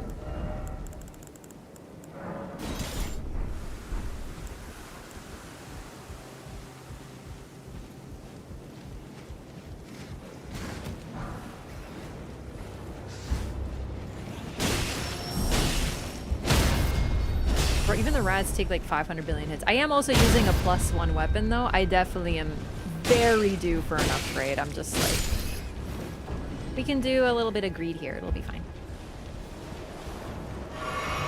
Shirt is so hard to style. I actually had a fit with this outfit once, but I don't remember what it was. It was a long time ago. I played with fashion heavily. Excuse me.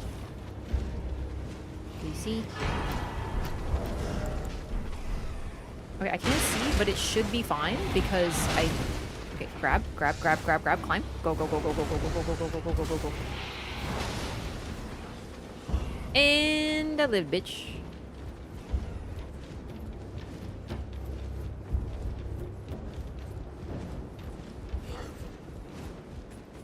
I'm sorry, it's really hard to see because my monitor is very dark.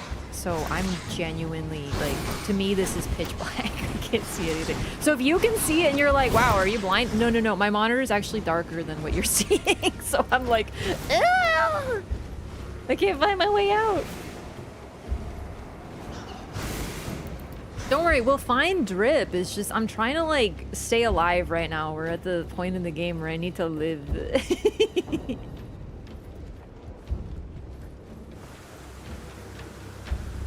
Is it a hot take to say Elden Ring fashion isn't as good as the Dark Souls? For me? Nah, I don't think so. I actually think that's pretty true.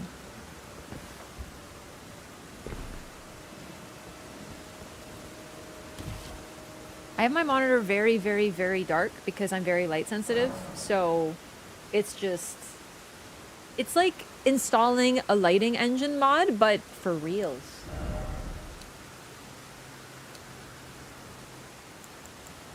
Yeah, you remember my iconic fashions of my PvP characters, so don't worry.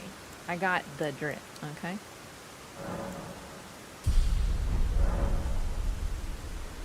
However, this game has some very nice dresses, and I will give it that. I always felt like there was some fun sets to play with.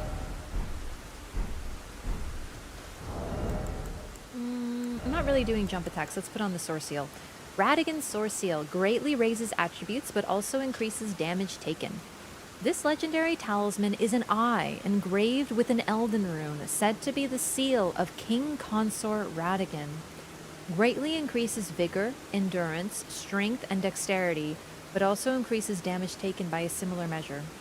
Solemn duty weighs upon the one beholden, not unlike a gnawing curse, from which there is no deliverance.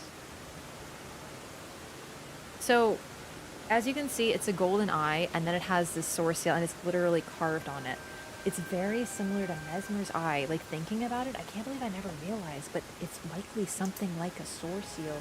Although, this is carved into an eye versus Mesmer's was an artificial eye, which is very interesting.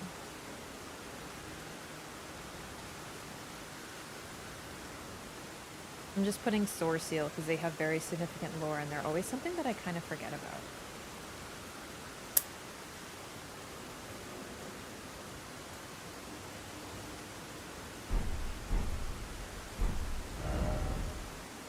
So now we have the Dectus Medallion. I'm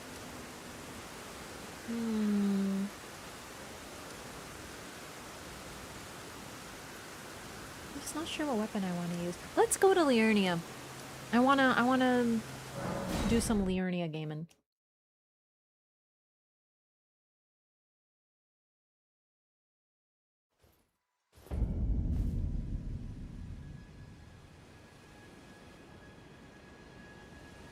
Character's kind of giving me the ick. Bro. Chat, I wanted to pick the prisoner set because I've never done it before and I look amazing. You guys have no taste. It's okay. I don't blame you for it because, like, you can't fix it, but, like, consider being different than you are. I look immaculate. Okay?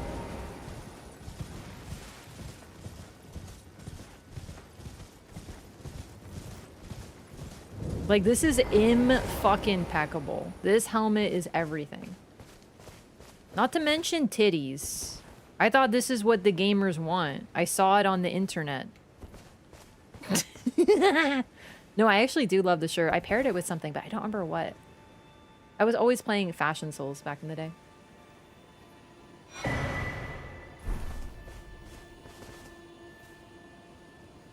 Kind of like the I've got cookware on my head look. Thank you. Finally some sanity. You're tarnished, aren't you? Then perhaps you could spare some runes. Believe it or not, I studied glintstone sorceries at the Academy of Rea Lucaria. For a small donation, I'd be happy to share my knowledge. Bro wants 10 runes. Well, bless you, bless you. You're a true saint. My name is Topes. Presuming you're interested, I can teach you sorceries, as promised.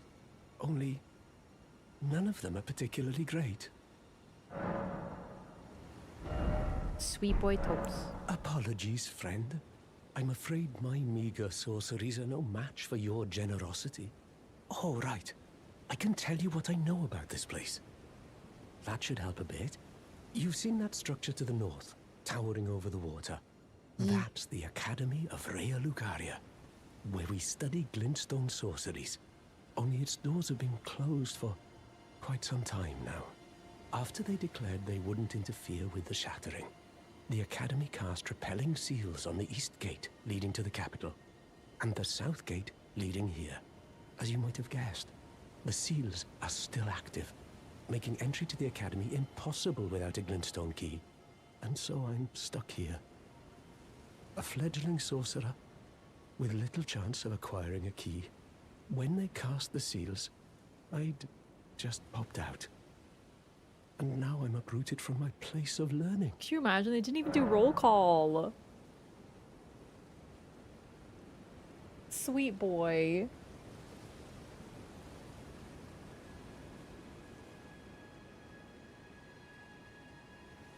This is good fashion, chat. I'm just saying, I've never rocked the prisoner set. I've always wanted to because the helmet is freaking hilarious. I regret nothing. Why not find yourself a glintstone key? Without one, you can't pass through the Academy, and you'll never reach the Erdtree capital. And if you find an extra glintstone key, perhaps, once you've tied up all your loose ends, and I can be very patient, would you consider donating it to me? I know it. I'm a bluntstone. Nary a hint of talent for sorcery, but still, my place is at the Academy. I'm sorry, like, I shouldn't laugh, but, like, bro, like, it's so sad, but it's still so funny, because, like, bro is a first year at university living on campus, and he took one trip off campus, just one time, and it just, sorry, it just so happened to be the day that, like, everyone declared war on everybody, and the Academy's like, we're closing the doors, and then he comes back and he's like, how do I get back to my dorm? And sorry, it's been like fucking 1,000 years, and bro's still just sitting on the front steps, like, will they let me back in? Like, it's so sad, but it's so funny. Like, think about that. Like, that's who he is, bro. He's just, will you please donate 10 runes to me? I just want to go back to class. I left my bong and my gaming system in my dorm room, and I would really like it back.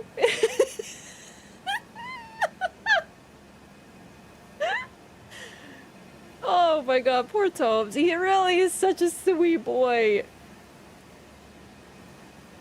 And, like, it's so sad that he's, like, not confident in himself. He reminds me a lot of Roderica. He has no faith in himself, but it's also probably because no one's ever had any faith in him whatsoever. But he's capable of great things. But like, imagine just waiting outside for like 1,000 years. Oh my god, my poor boy. Like, it's so funny. Oh, sorry. Whew. Okay. You've taken an apprenticeship with Selen. Well, that is something. Selen was well known. The most promising sorceress in the history of the Academy. I followed her at school. But there may as well have been an ocean between us. Oh no, she was But the popular Selen was girl. expelled from the Academy, accused of unthinkable treatment of certain sorcerers under the name of the Graven Witch. I still don't believe the accusations. The illustrious Selen would never do such things. And yet. So, unthinkable treatment. Okay, good to know. Okay, bye, sweet boy. We'll be back. We'll go get you your key. Poor boy.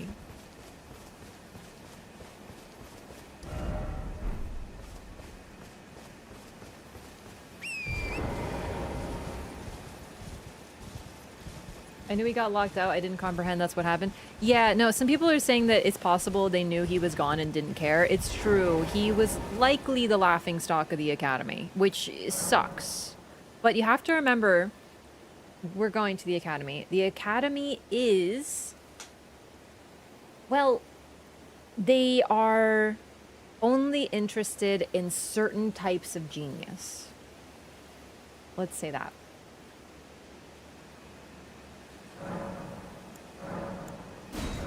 Also, by the way, he is far from the first one to be like, Selen would never do any wrong. I got those people in my Discord, too. Don't think I don't see you.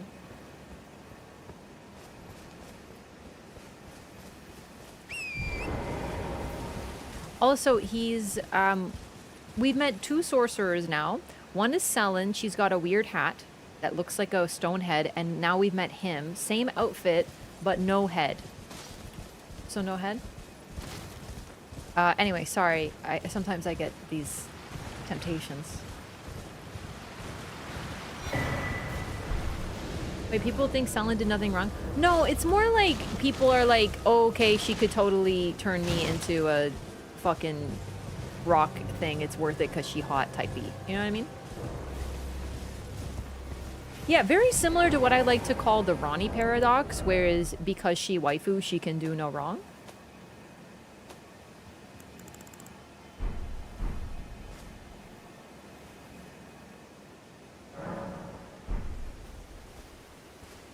Is she hot? You haven't seen her?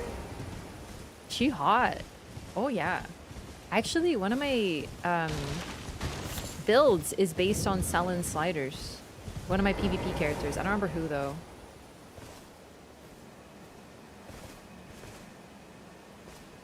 And I say Marika was cool and get roasted? No, seriously. I'm telling you. We'll get to that. I'm telling you. We're taking popular kid shoes. I'm down. We're taking their shoes? Why am I here? I got a scroll! Academy Scroll. Give to a learned sorcerer to acquire new sorceries. Scroll of the Academy of Rea Lucaria, the Glintstone Sorcerer's place of study. Can be given to a learned sorcerer to gain access to Great Glintstone Shard and Swift Glintstone Shard. Back to learn another? Wonderful. You're most welcome to any of my anemic little spells. Double standards when Margot is also gorgeous. True, although you have to remember one other very important factor. People connect when you can talk to someone. I've seen it with Dark Souls 2 as well. Because you can talk to Vendrick and he's like, I am a wise, fatherly type figure with a beard. People forgive all of his crimes. People also don't even know he did any crimes, but let's not get into that now. The point is, because we talk to Ronnie, because we humanize her, because we get her journey, that's why people are attached to her as a character. It makes sense.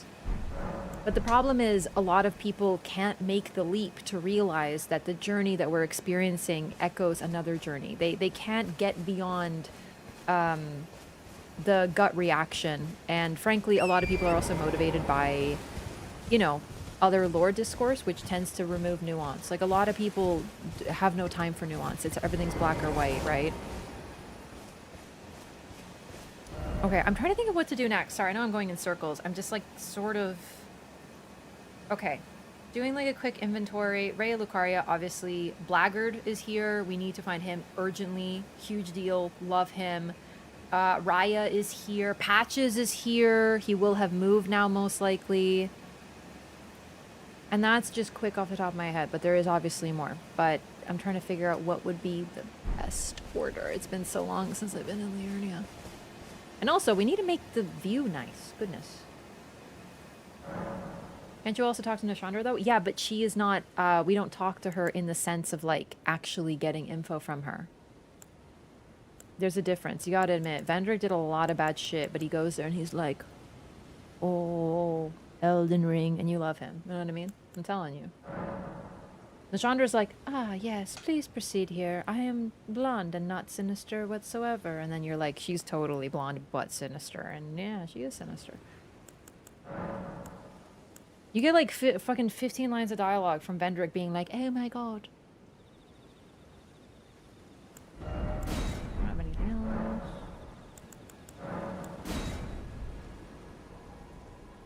Ah, Lanya, Latenna, uh-huh.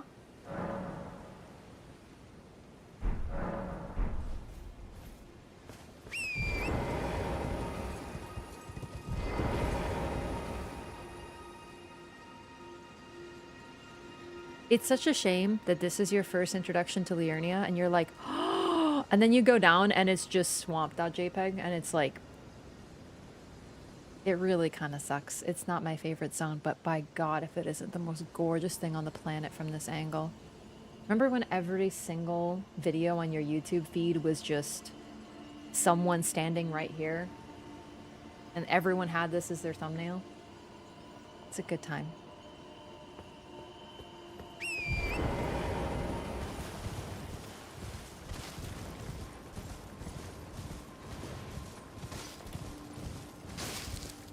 Onward and upward, gamers.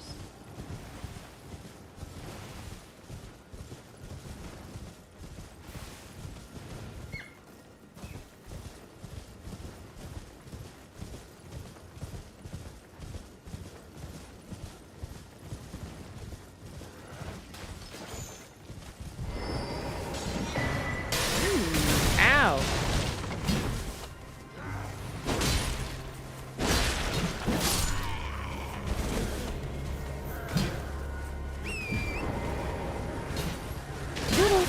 Ow! Leave Torn alone, you weenie. Oh my god, I forgot. They're tarnished hunters. Do you see that, like, weird goo coming off of me? They prevented me from healing. And I forgot what that item is in this game. It only works on tarnished.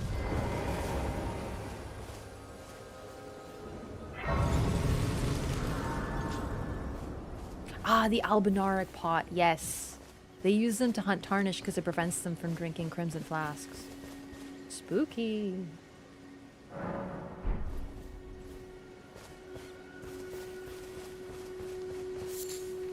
The Lloyd's Talisman, used for hunting undead. Surprised you found me in my little nook. Hi. No matter. Your money's as good as anyone else's. You have something important for me. Why don't you take a look at my wares? I don't remember what it is. Oh, but don't ask me how I got my hands on them, eh? Oh, I'm so broke, but I need the lantern. That's what it was. Oh, and the astrologer set. Yes. Astrologer hood. Hood fashioned from supple cloth, worn by those who look to the cosmos above. They read fate in the stars and are said to be heirs of the glintstone sorcerers. But alas, the night sky no longer cradles fate. Now, okay, listen, chat. I can't help but feel that this is... I don't know if it's mistranslated. I genuinely don't know. But, like, reading this, it seems as if the astrologers came after the glintstone sorcerers.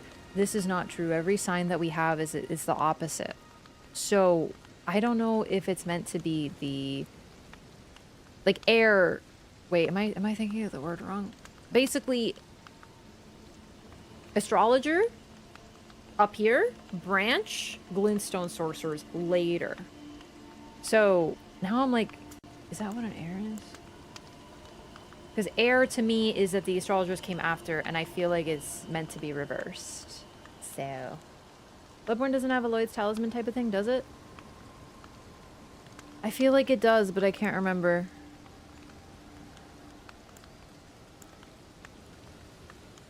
Yeah, I think there is a mistranslation or something. I'm not certain, obviously, right? But we know who the astrologers are, and they came first. They were the first. So, yeah. Yeah, this text has it backwards? That's what I figured.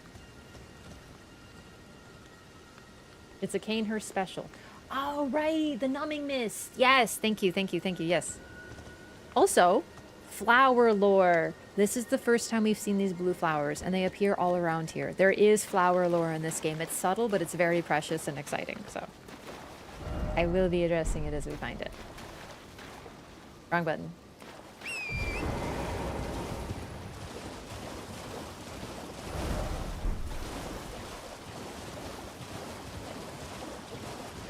I like how Liurnia operates in that you start off by seeing this great vista and gorgeous view, but when you're actually in the swamp, you can't see anything, and it's very hard to get your bearings.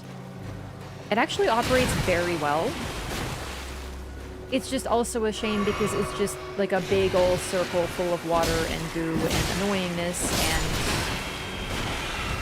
well, it's just, that part sucks. And there's also these weirdos with many arms. It's our first time seeing them. And you might think they're like the grafted folks that we've met, so you're like, okay, I've seen this before. No, there's something very different. Gray violet. New item. A purple flower that blooms in graveyards. The hue of ghost flame. It's believed to be useful in calling forth spirits. Ooh.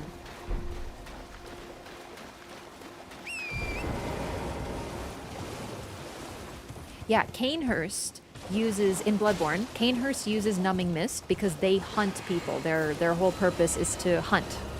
So they use things to prevent people from healing. So yes, every single game has an item that prevents people from healing in a PvP context, and sometimes PvE uses it. Also, they are using bells. And then they summon something that chases us. Just like we summon spirits using a spirit calling bell. But this is different. There's something else going on here.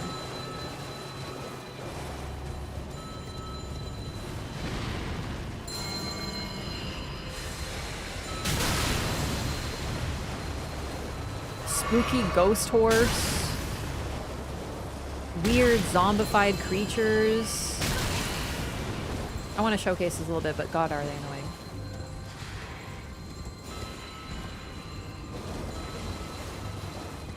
Yeah, so color, we're already seeing this. Color is very important in this game. The color of eyes, different associations. Rot is red. Blood is red.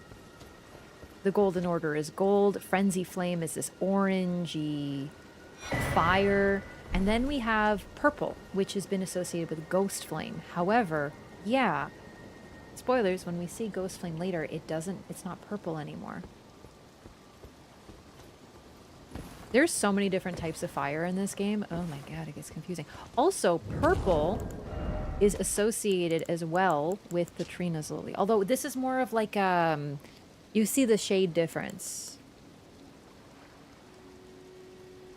Although what I will say is, when you actually see, it's like a lilac, like a very gentle purple compared to this, so.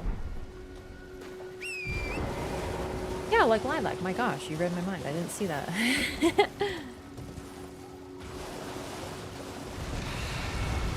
Oh god, memory unlocked.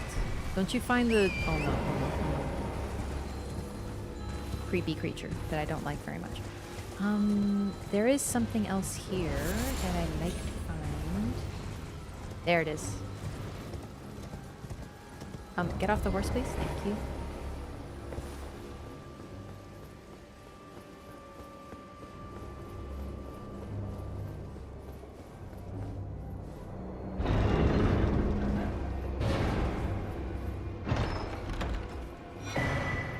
Wraith calling bell. Bell used by worshippers of revenants. Ring bell using FP to summon prowling wraiths. This can be done multiple times in a row. Wraiths are said to be the vengeful spirits of those who died when cursed.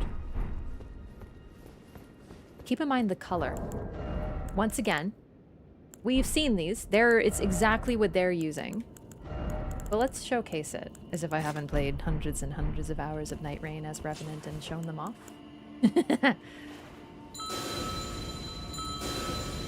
It's a black core surrounded by yellow. This is the color of curse. And cursed spirits. And there are even people who worship these Revenant. You know why Revenant stuff has extra limbs? Not sure. They are eerily similar to Rapid Psionics, it's true. Also, they, their bodies are hollow. They're very strange. Like the Royal Revenants, for example. I think it's as simple as it's meant to be disturbing and unnatural. Because curse involves the growing of things where they should be. And these guys similarly are distorted.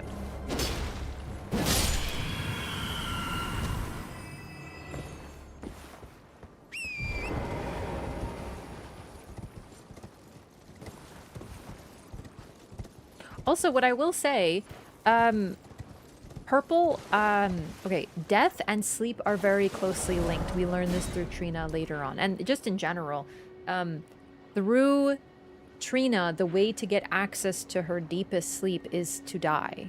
So there is a link there too, for sure.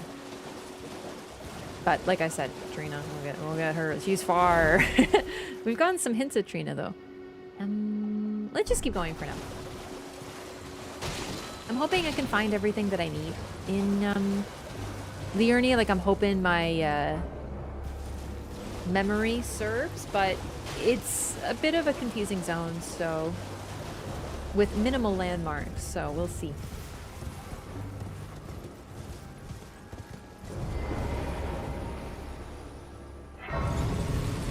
And we found our first NPC. Or second, really. Hi, Patches. Wow. It's been a long while. It's me, Patches the Untethered. I'm still in business, if you can believe it. Now I'm my only supplier, so I haven't got much. But everything here is top-notch. Patches Emporium, now open in Raya Lucaria. Lately they have four hands, and we'll soon see where we meet Ronnie. She got her doll based off a witch in the marsh. I thought her witch was a snow witch, and as a result was likely in a zone that potentially the woods, not the woods, sorry, the mountains or something. We don't really know where Renna, the snow witch, if that is her name, came from. But I don't think she was a marsh witch. She was associated with the frost. And I mean, it's possible, I suppose, but this is pretty close to home. I don't think she's from here. I think she's from somewhere else. I always thought, although, okay, after Night Rain, I kind of got the idea that maybe she's from the Deep Woods.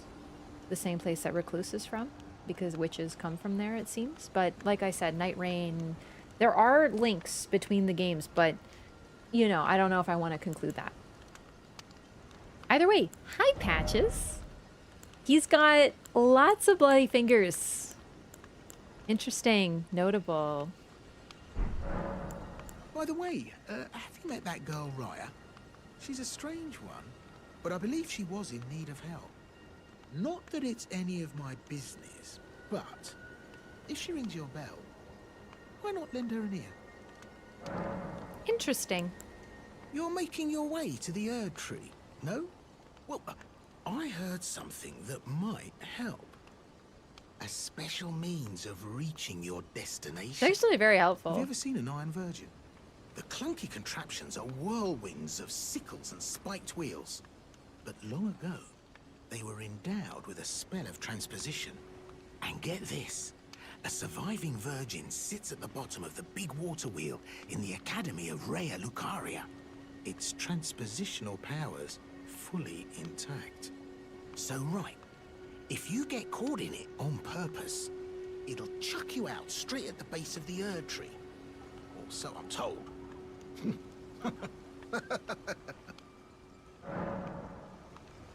But you spoke of before. Oh yeah. Great story, isn't it? I'll tell you as many times as you like. There's a surviving Iron Virgin at the bottom of the big water wheel in the Academy of Rhea Lucaria. And I heard if you let yourself get caught in it, it'll chuck you out straight at the base of the Erd tree. He can't even contain his laugh. Because he's not telling you the full truth. That's Patches, though. And you know what? I think people are way too hard on Patches. He helps so much.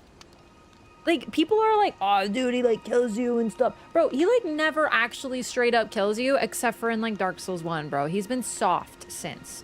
He does things that are vaguely troubling, but really point you directly where you need to go and are generally actually really helpful.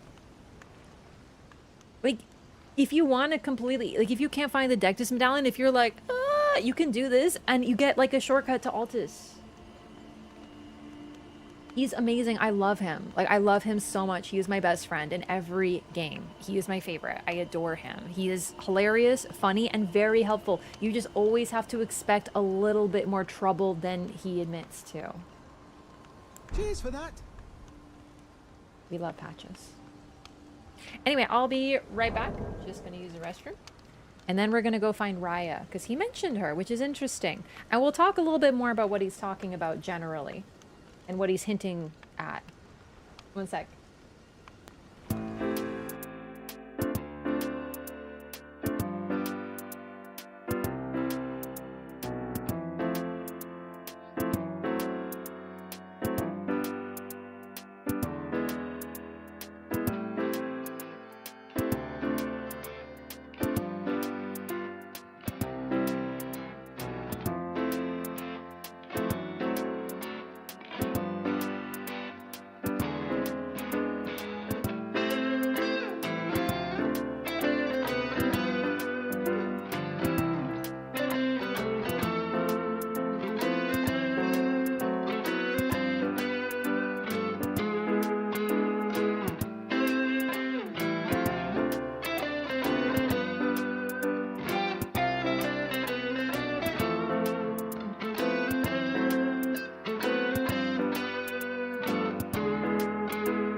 Okay, patches. I was gonna say something about patches. Patches is a little different in this game than in other games. He does something that he never does. He tells you to go help someone else. It's weird. However, really, we start to figure out why, right? He tells you about the Iron Virgin in the basement of Raya Lucaria that will take you to the base of the Erd Tree. He leaves out a detail, but we are going to do that, so we'll figure out what he's hiding. Or just not telling us, I guess is a better phrase. And he also tells you to go talk to Raya, who is in sight, by the way. It's like to help you find her. Hello? Please. Over here. I missed her on my first playthrough, but I found her later, so it's fine. Our favorite iconic baby girl with the gamer posture. We love her. Hello. It's rather chilly here, isn't it? My mistress sent me off on an errand, but I was accosted by a ruffian. And now I'm in a bind. Could I ask you lend a hand? Perhaps. That thug made off with a precious necklace. I need someone to retrieve it. Only, he too is tarnished. If you've any qualms confronting your own, I shall find another. No. Yes, I see. Most unfortunate, but I'll have to make do. I know that some tarnished balk at the thought of harming their own. But if you should change your mind, do not hesitate to speak to me again. Have you had a change of heart? Oh, thank you dearly. What a blessing that we've met like this. The thug should be resting at an abandoned home down the way. Please, I must have the necklace back. So, we meet a strange girl, middle of nowhere. She doesn't seem to be scared of us at all and just says, oh, it's kind of cold, huh? First thing she does is comment on the weather, or the climate more accurately. Oh my god, I love these. It's been so long since I've used one. It's so often rainy and cloudy in Raya Lucaria, or Liurnia, I should say. You hardly ever get to see the sky, but if you are blessed to see the sky, this is what it looks like. Look at this fucking vista. And I swear 80% of the time, clouds.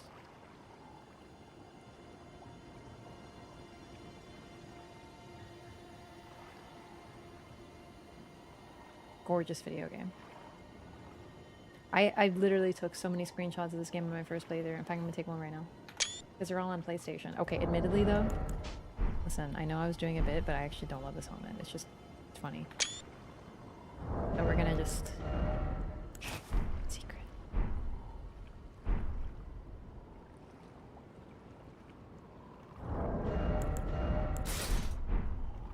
Yeah, the moon is freaking huge. Suspicious. I've played Bloodborne. Okay. Raya. Raya's weird.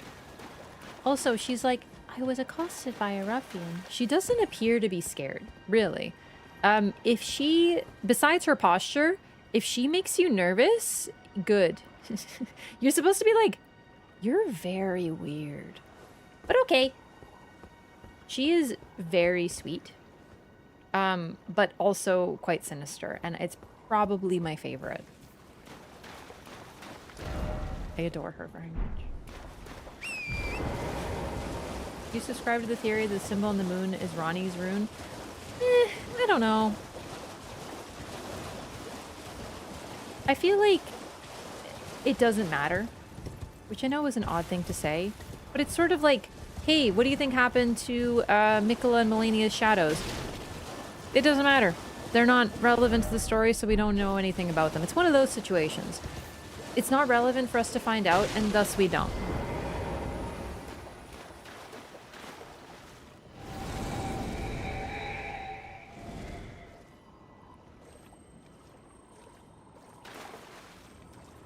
These are fun. Yeah, she's like, something precious to me got stolen, and she's like, oh dear, that's so bad. Maybe you could help me get it back, please? Like, she's not selling it. You know what I mean?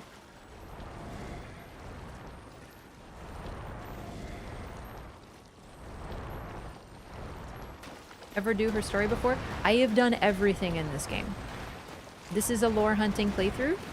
For fun, I have done everything. Nothing is new, but that doesn't mean we can't find new stuff in it.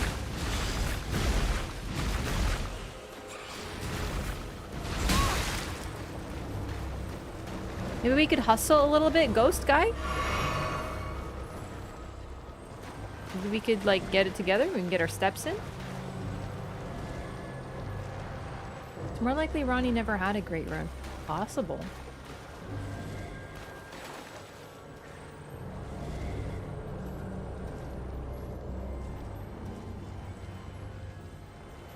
Ronnie's path differed very much. It's sort of like, it was a very common question. Just as an example, I'm not going to talk about this too much till we get further.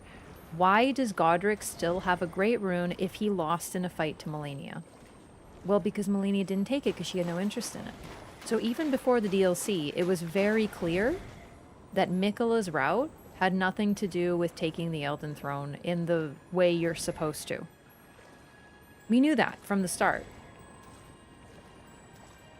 If Ronnie is similar, maybe she never had one. Maybe she never had any interest in it.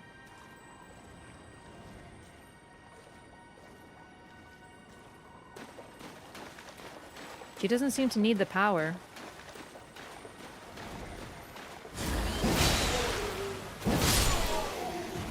Yeah, we'll get to that. That could be something we put on the list of stuff we want to uncover. I forgot how long this one is. Like, holy shit.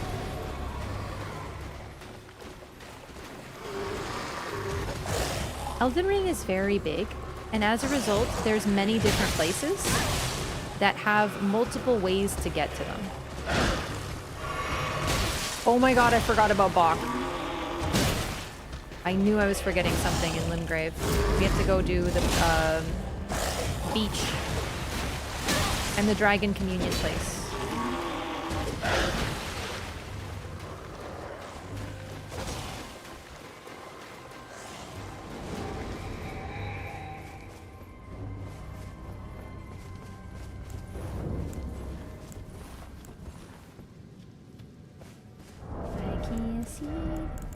Can I wear the torch now? Oh my god, gamers. Big day. I can wear pants and also have a torch. This is a huge moment for us. We have the equip load.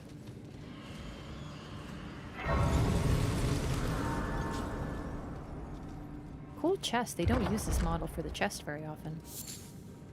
An Arteria leaf. Okay. I guess we'll clear this place while we're here.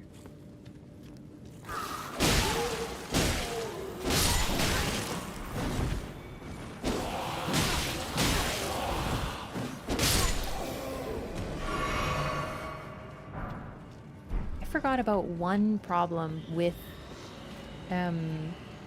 strength weapons is a lot of them. The big ones, equipment load. Makes it so I can't run anything else.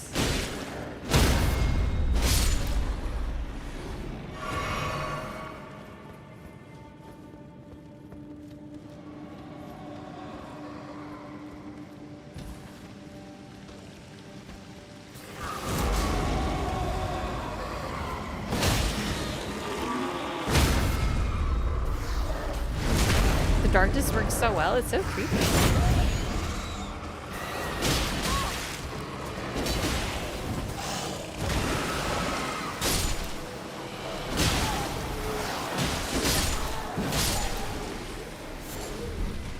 Silver Firefly. I haven't really been to many caves yet.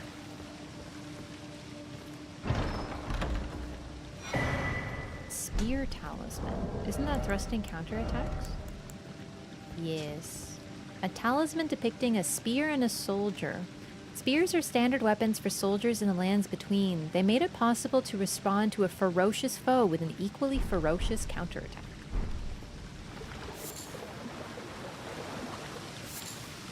Budding cave moss. This might actually be my first cave now that I'm thinking about it. I haven't really done very many. Or any, I suppose.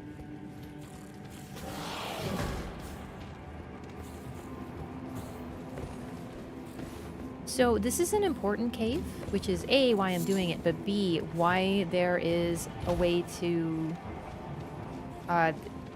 they want to make sure you don't miss it, basically.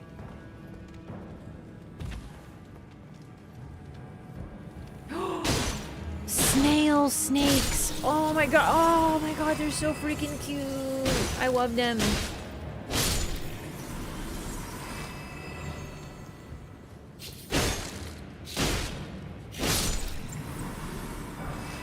So I was thinking we do a bit of split exploring in Liurnia and Caelid.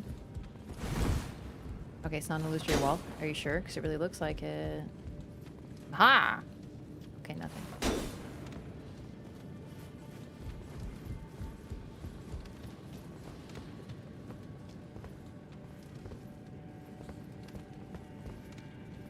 I can't see where to fall.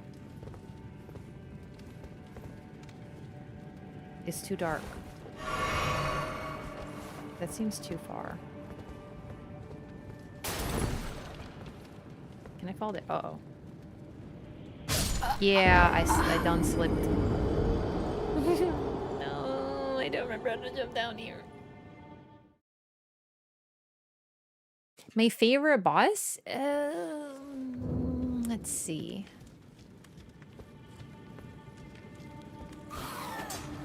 Probably Radon, because I love the festival. But only base game Radon, if we're talking about base game. I adore the festival. I think it's super fun. It's super neat. It's like Radon genuinely at his best.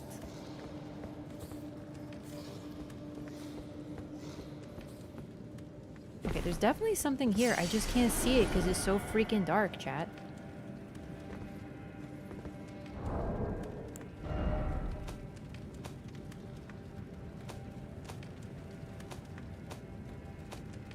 Where is my brightness? I don't remember.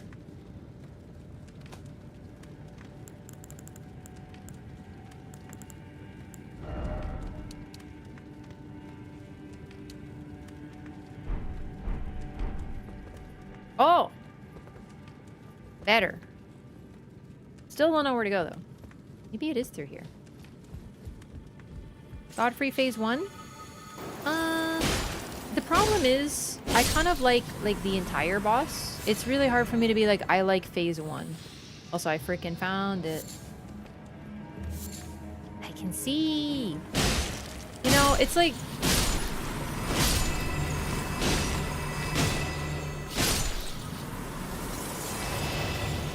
I've used this analogy before, but it's like you're eating a sandwich and you're enjoying the sandwich and you're like chilling, and then on the last bite you look and there's like dirt in your sandwich and you're like, ugh, I've been eating dirt and a dirt sandwich this entire time.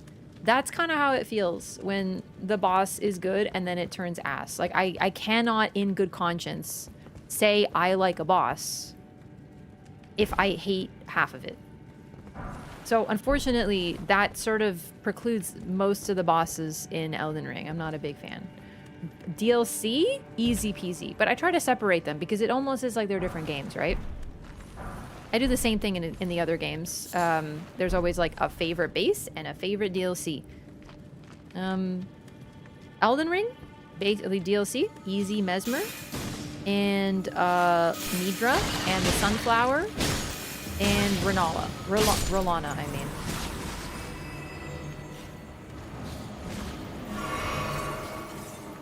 What's the analogy for Gronk being asked but Malekith being great? If you start a meal by eating your vegetables, you can enjoy the meat after. It's not a great analogy, but it's the first thing that came to mind. Now I love Rolano. I don't think it's a hot take. I think my hot take is that I'm not the biggest fan of Bale, which a lot of people seem to be, but like, whatever. Oh, shit. What a baby. Good dodge. Good dodge. Sitting pretty. Doing good so far. Off to a strong start.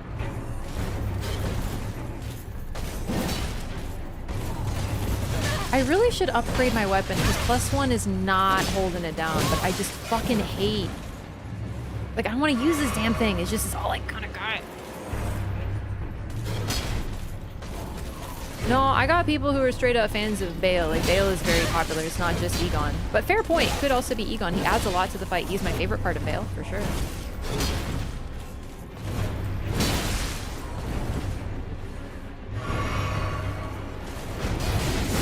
Shit. I'm still getting hit so much.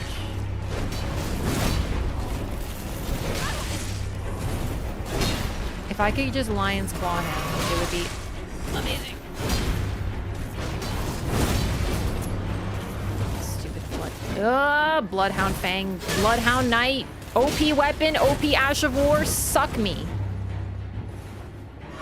I'm sorry for my outburst. Come here. You're so fucking annoying.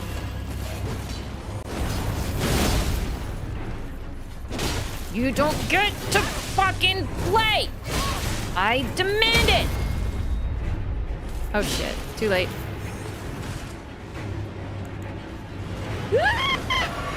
Just kidding. Not kidding. Don't bleed me, I'm trying to get juice box. I want to crush you. Ibby! Ibby!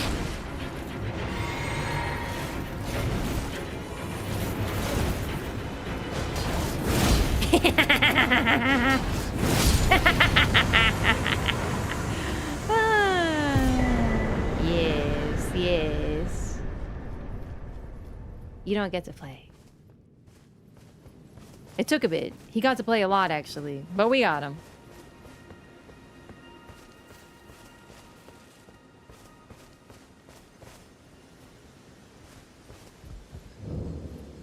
Slumbering Wolf's Shack.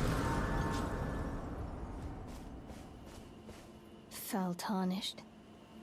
What do you want? I told the all-hearing brute that I possess no such medallion. Or have you come to take more from me? Was my other half not enough? It's Jennifer English! It's my all from the Hickam Expedition 33! I told the all-hearing brute already that I possess no such medallion. Or have you come to take more from me? Was my other half not enough?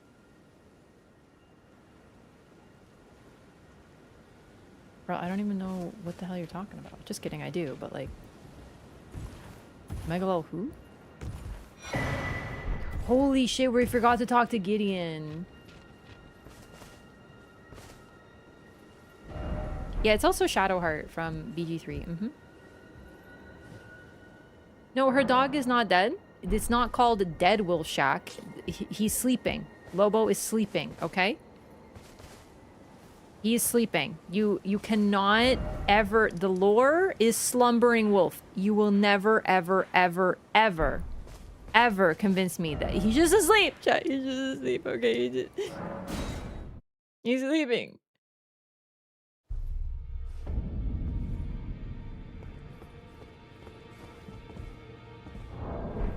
Ah, you appear to be doing well. Very good. Well then. Would you like to learn an incantation? Actually, yes. I would like to purchase this for the purposes of lore. May the Golden Order shine through you. Yeah, he's asleep. Ah, hello. You've been busy weeding Deathroot, I take it. I thank you, as your brother in arms. So what can I do for you? Expensive, but I buy it for lore purposes. I'll buy everything from him eventually.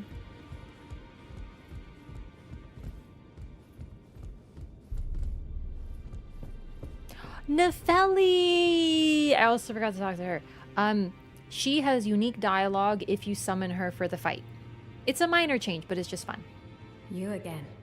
I thought you'd receive a summons to the Round Table. Nefeli Lu. We met at Stormveil. I'm glad to see you here. I have something for you. I found it in Godric's grafting grounds. You defeated him. You should have it. Make good use of it. I don't intend to make a habit of scavenging corpses. Ooh. Well, I don't remember what the difference is now. Ah, yes. I wonder if you've met my foster father. He's in his study. The room Ensha's guarding just over there. If you haven't already, I advise you introduce yourself. Father is leader of the Round Table. I'm sure talking to him will be worth your while.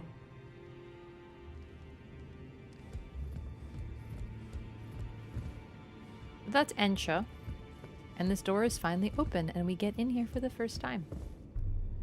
You've received the wisdom of the Two Fingers, have you not? Then I bid you welcome, as a true member of the Round Table. I am known as Gideon Ofnir, as a Tarnished who wishes to stand before the Elden Ring and become Elden Lord. I am accumulating knowledge, to be all-knowing. You now belong to a select group of fellows. As such, I ask that you remain constant. Gaslight, gatekeep, Gideon. You'll be after more great runes now, eh? Then as your fellow, allow me to divulge a little knowledge. The inheritors of the great runes, the Shard Bearers. We of the Round Table know the location of 5 of them, including the one you defeated. Godric the Grafted, Lord of Stormveil.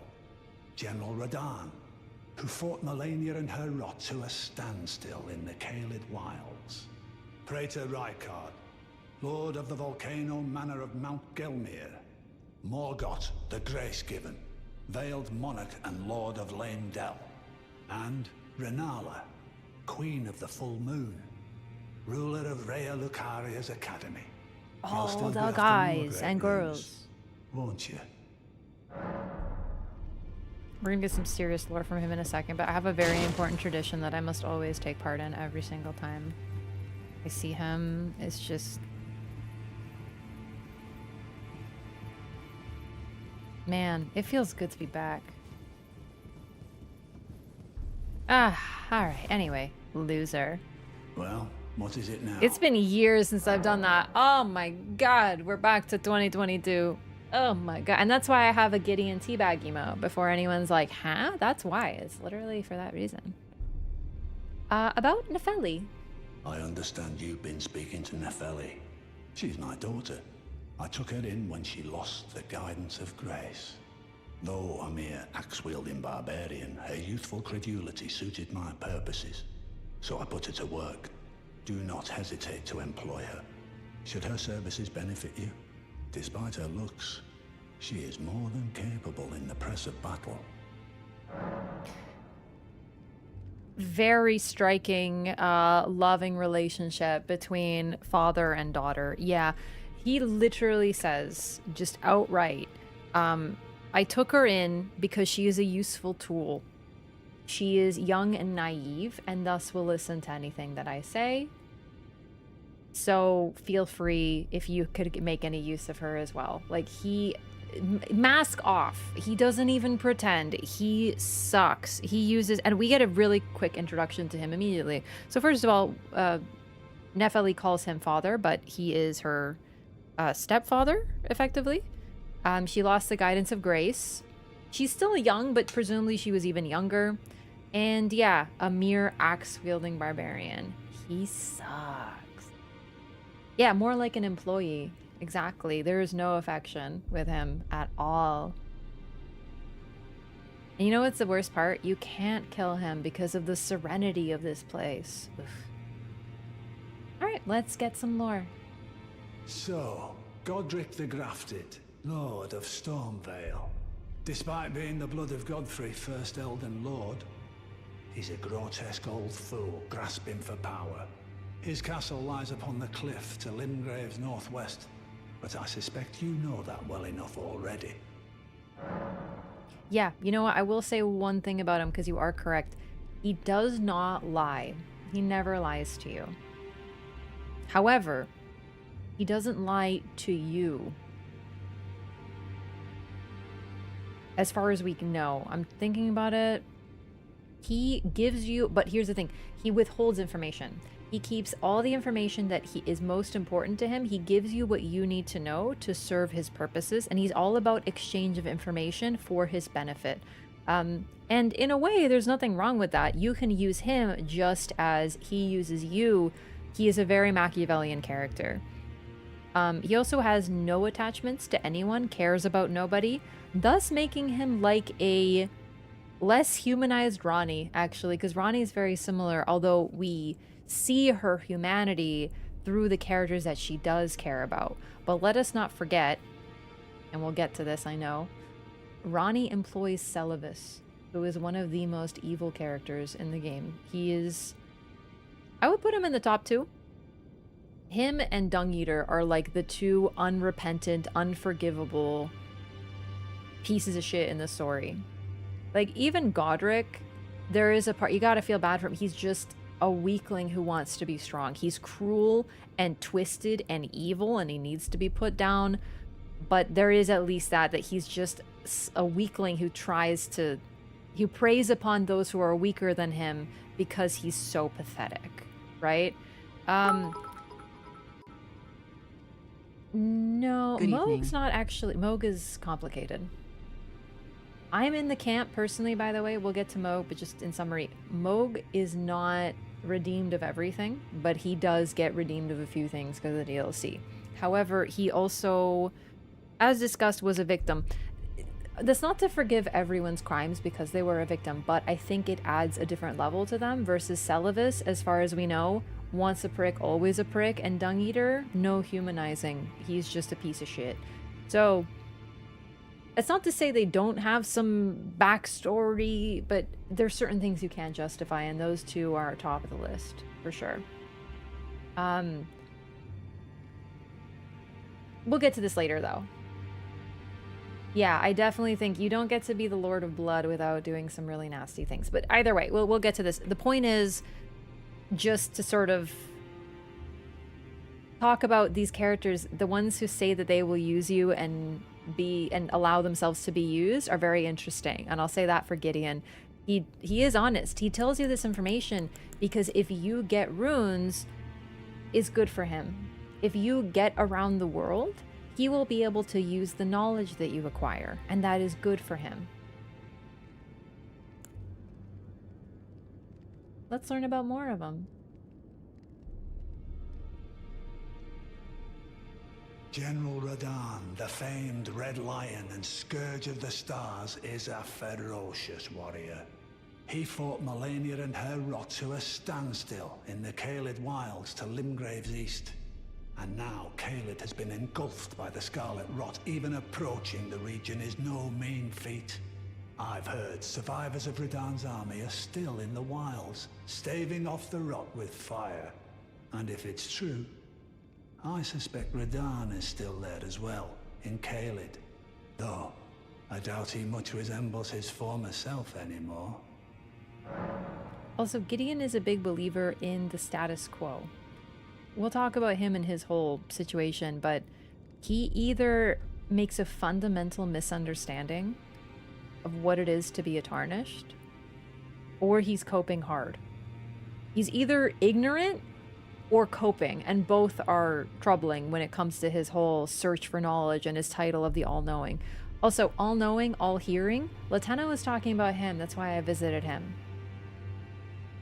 If you've noticed, his armor has eyes and ears all over it. You can see it especially in the helmet. Those are ears. Everything that's representative of him is eyes, things for acquiring information. He's got eyes and ears everywhere, as they say. Also, Natural Joel, thank you for the 500 bits as well. Thanks so much. We got Radahn. Let's ask about Rykard. Praetor Rykard is the Lord of the Volcano Manor on Mount Gelmir. He is a ruthless justiciar who commands a company of inquisitors, reviled for his serpentine demeanor. That's one word the for it. volcano, Mount Gelmir, lies in the west of the Altus Plateau, the realm of the Erd Tree. It was the stage of the most appalling battle in the entirety of the Shattering. Rykard has committed the grave sin of blasphemy. marking himself as an enemy never to be forgiven. It's interesting that the most appalling war is on Gelmir. So apparently what happened on Gelmir is even worse than all of Caelid being blighted by the rot. I think that's very interesting. Also, just a side note, I forgot that Radon goes by the Red Lion. Like, he has many names, but the Red Lion is like, oh my god. Oh, Radon, dude. He's like, I think he might be the ultimate simp in this entire story. And that's crazy. We'll get to why, though. About Morgoth. Morgoth the Grace-Given is Lord of Leyndell, the capital city. It lies at the foot of the Erd Tree, in the east of the Altus Plateau. But the Two Fingers forbid us from venturing there, until we've acquired enough great runes to repair the Elden Ring. Set your sights elsewhere for the time being. The Veiled Monarch can wait. So, a good Tarnished wouldn't go here until we have fulfilled their requirements. However, on a practical level, what he's saying is if you go here, you won't be able to progress. You need more runes. More great runes, which is true. You need 2 in order to access Leyndell. About Rennala. The Academy of Rhea Lucaria lies to Limgrave's north, towering over the mist-laden lands of Liurnia. Rennala is queen of the Carian royals, who govern the Academy. But Rennala herself is no demigod. Her beloved Radagon left her to become Queen Marika's second husband, taking the title of King Consort. The Great Rune dwells within the Amber Egg that was Radagon's gift to her.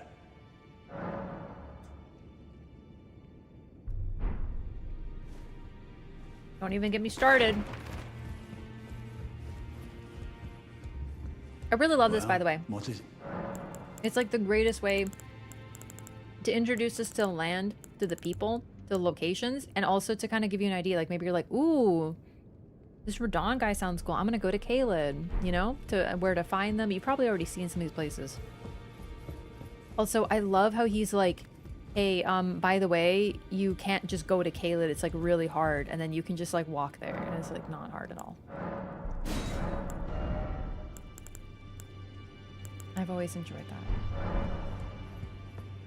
Never caught that she's not a demigod? A demigod is Godfrey or his children. But Godfrey became a demigod because of Marika. So it's very interesting. She is not a demigod, but she is very mighty and she is very cool. Rennala really deserved better. I feel really bad. So all demigod means is offspring of Godfrey. Also, there is a detail that Ranni, Rykard, and Radon are step demigods by virtue of marriage, like between Rennala and Radagon. But really, what they mean, and it's kind of like hush hush, is that Radagon is Marika. But once again, if you're like, what the hell does that mean? Don't worry, we'll get to it. Now, look at you. Those eyes tell a story of a challenger who's felled her mark. Fine and well. Now lay out your arms. That is just about the biggest praise we're ever gonna get from him.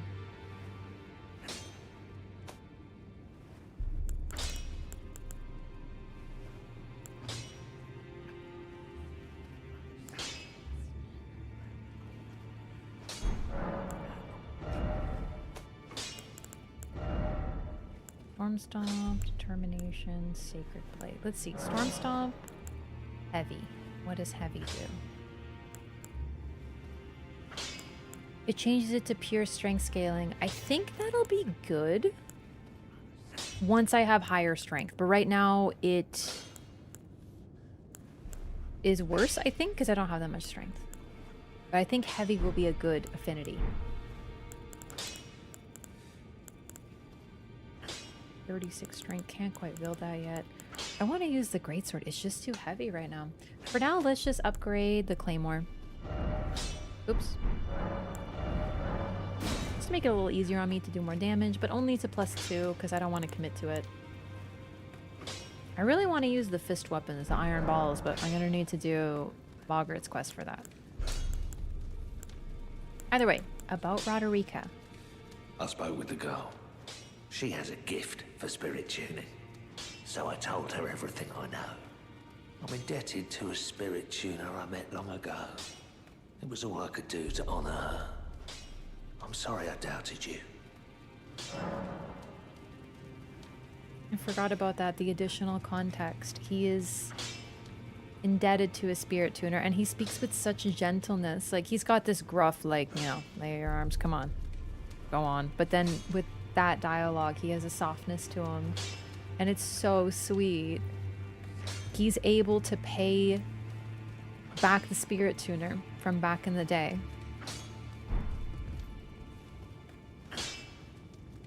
Also, I'm pretty sure his eyes are gold, but not sure if that's... Greetings. Are you here for spirit tuning? I still don't have any of the thingies, Roderica. Bye, thank you.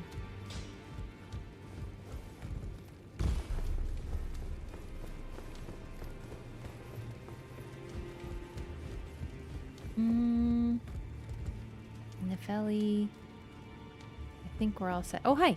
Actually, yeah. It's about time I headed off. I'll see you again, warrior, should the fates deign it.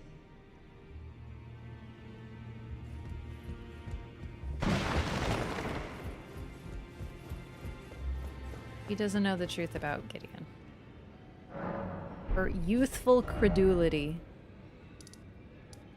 Young and naive, to translate that.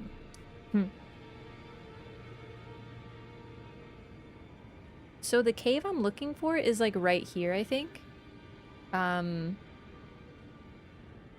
Yeah.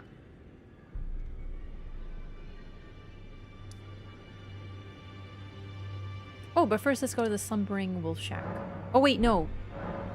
No, not yet. Scenic Isle, Raya the Scout. Let's go from here. Raya is in need of help because she was... Oh, never mind. One more thing I want to get. She was accosted by a ruffian. We must help her. Oh, you can see the lion! Wow, it looks so different when you can actually see it. Which cave? The one with the black knife in it. Not everyone can tell how good my wares are. You've a discerning eye, you have. Aw, you beat me to it. Wait, no, I think I got it? I don't know if you got it or me. Like, oh. It's like a fight to see which of us is gonna get there first. Oh, here they come. Sorry, YouTube chat. Just give it a second. We got some infants.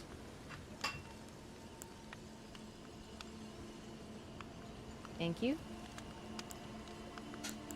We got people with too much time on their hands.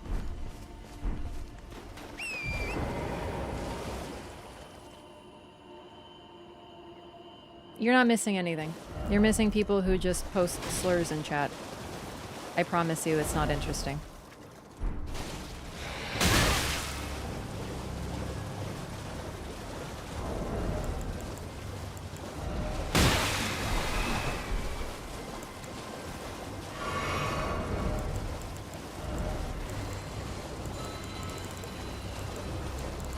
I don't know how to use a lantern. There it is.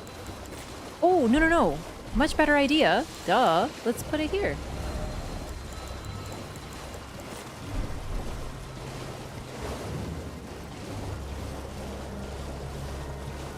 Oh, and just while we're in the area, I forgot I actually want to go back to the Scenic Isle, but it's fine because we can take this time.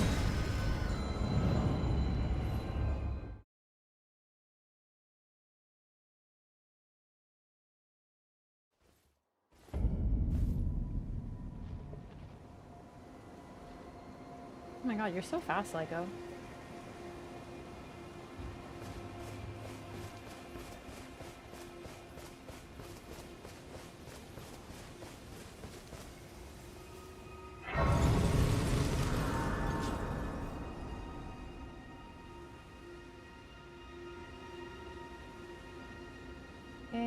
Let's see.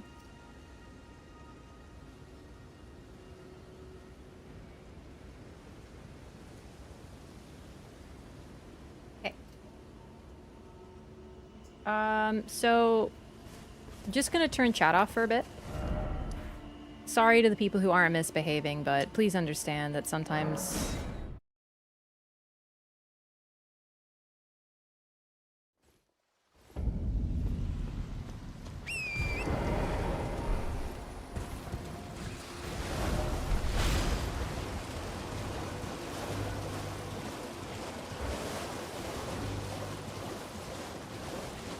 if you would like to, please feel free to come to Twitch. But, yeah. We've got some of those people. So for a bit, unfortunately, no chat.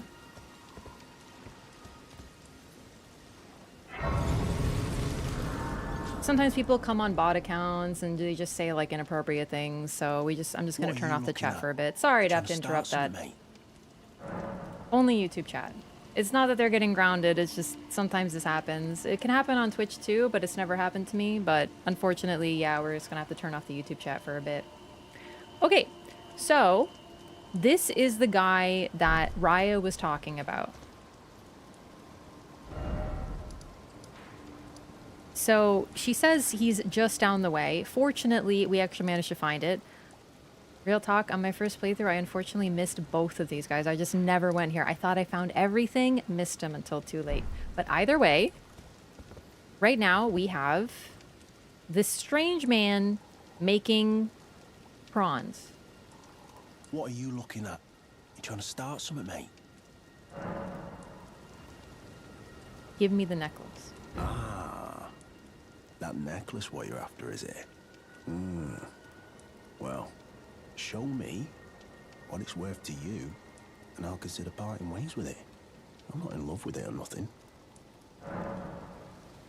No. Think you're bloody clever, do you? Then how about you piss off? I'll crack you in half. Like a prawn? This bloody swine. Decided to play ball now, have you? You'll be wanting the necklace then. Yes. You're a shrewd one, Chief. First, you hand me the runes. And don't try nothing, neither. Oh, dang it, I'm broke. 1 second. I forgot. I thought I had 1,000, but I've been spending too many runes. Alright, let's go find them. Anybody that I can defeat. Little tree effect when you activate a Site of Grace. Was it always in the game? Okay, thank you for saying something, because I actually have been like, did that always happen? Like, I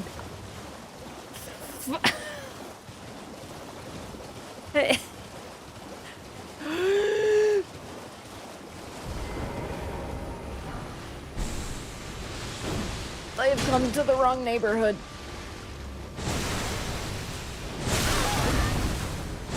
I've made a terrible mistake. This is too much for me. This is too much for me. We run.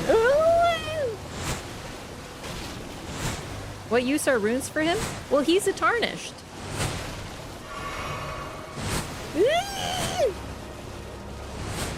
Oh my god, oh my god. Ooh.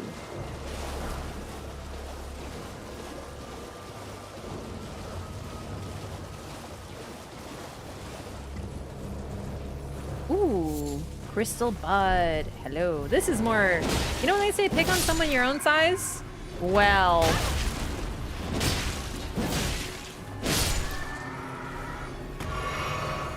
We found some freaking albies. That's a cool spell. Hopped over from YouTube. Welcome! Sorry about that, but unfortunately...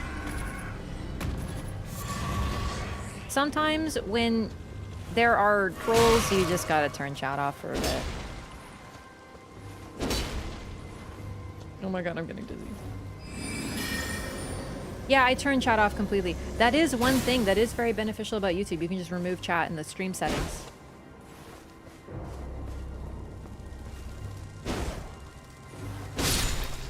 Got him.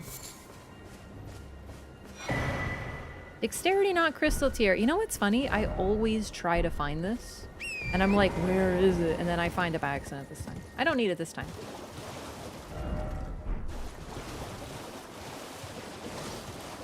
They're too cute. I know they're cute, but they're also very fun to fight and beat up. Yeah, sorry, like, I should have clarified what I was doing. I simply turned chat. I didn't close chat. Like, on Twitch, if I say I'm closing chat, I'm closing chat. You can fully turn off the YouTube chat in YouTube. So there is no chat. So I'll just give him a few minutes and then we'll turn it back on. This bloody swine. Decided to play ball now, have you? You'll be wanting the necklace then. Yes, I have money now. No, they're not one of the trolls. They don't... You can't make Twitch accounts as easily. I have more tools on Twitch. Sorry to talk about this. It's like just like a... I kind of think this is some interesting lore. I have some minor Twitch settings, so you can't just make crazy amounts of accounts and spam everywhere. I have like minor security, like you need an account of a certain age or whatever. So if people want to troll, they have to put some serious effort in. Like I had someone who came back once, I think once a month or so to post some garbage. And like he came back for like 3 months, but it was once a month because he'd get banned and then he'd need to age another account. So it's harder to do that stuff on Twitch because Twitch allows a little bit more customization and moderation tools, which I'm hoping that YouTube implements so we can do a similar thing to make it that people need to have an account of a certain age in order to do this. So it takes more effort for them to do this nonsense. But either way, we have purchased the necklace.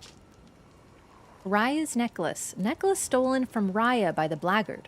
Features a relief of a dignified-looking woman from a foreign country. It appears to hold great significance for Raya. All right. Take it.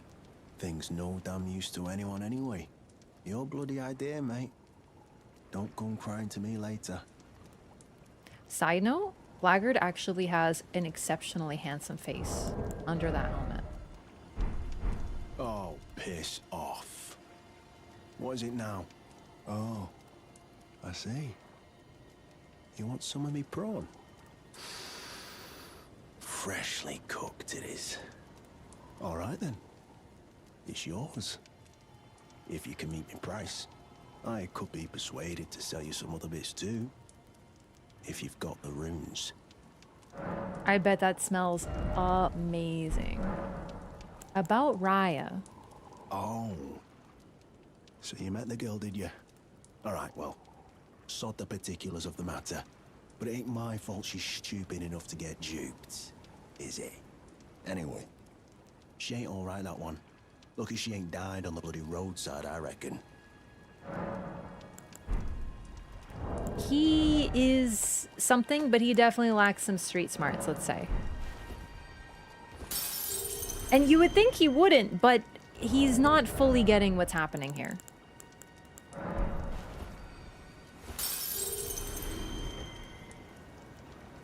He tricked her somehow, and then she says she was accosted by a ruffian. One implies a mugging, the other implies that he just tricked her. He was like, hey, whatever. America's tits. You must be hungry. He said the line. Oiled prawn. Never met someone with a taste for prawn I couldn't trust. We'd make good mates, I reckon. I'll be seeing you. That's it. Best friends. That's it. That's all it takes. Piss off. Get out of here. I'll crack you in half. Oh, you like prawn. Oh. Marika's tits. You must be hungry. You're tarnished too, ain't you? Can you see it then? The guidance of grace, I mean.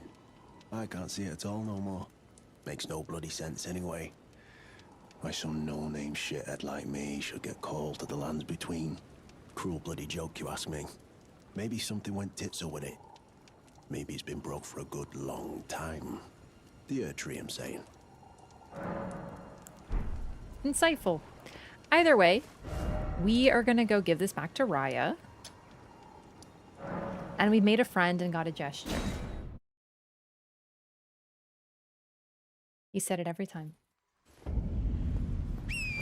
Bro, What do you mean this dude has a fixation with tits? I would go so far as to say most. Most dudes. There are exceptions. Of course. But I'm just saying. It's not uncommon. The thug should be resting at an abandoned home down the way. Please, I must have the necklace back. Give Raya's necklace. Oh yes. That is my missing necklace. Thank you kindly. I am in your debt. Did I forget to announce myself? I am Raya, in the service of Lady Tanith of the Volcano Manor. I seek stalwart Tarnished, who might join our house. You are very brave yourself.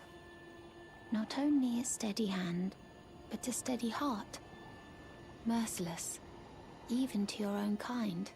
Such strength is precisely what my mistress seeks. Please, take this. Volcano Manor invitation. Brave Tarnished. Seek the Altus Plateau, the realm of the Erd Tree. Most Tarnished are doomed to wander the outskirts of the lands between, peering wistfully at the towering Erd Tree. But you are no ordinary Tarnished. And once that is proven, the Volcano Manor will fully extend its invitation to fight amongst a family of champions. So she just assumes you killed Prawn Guy? She does, yeah. Oh, and one more thing. Only for you.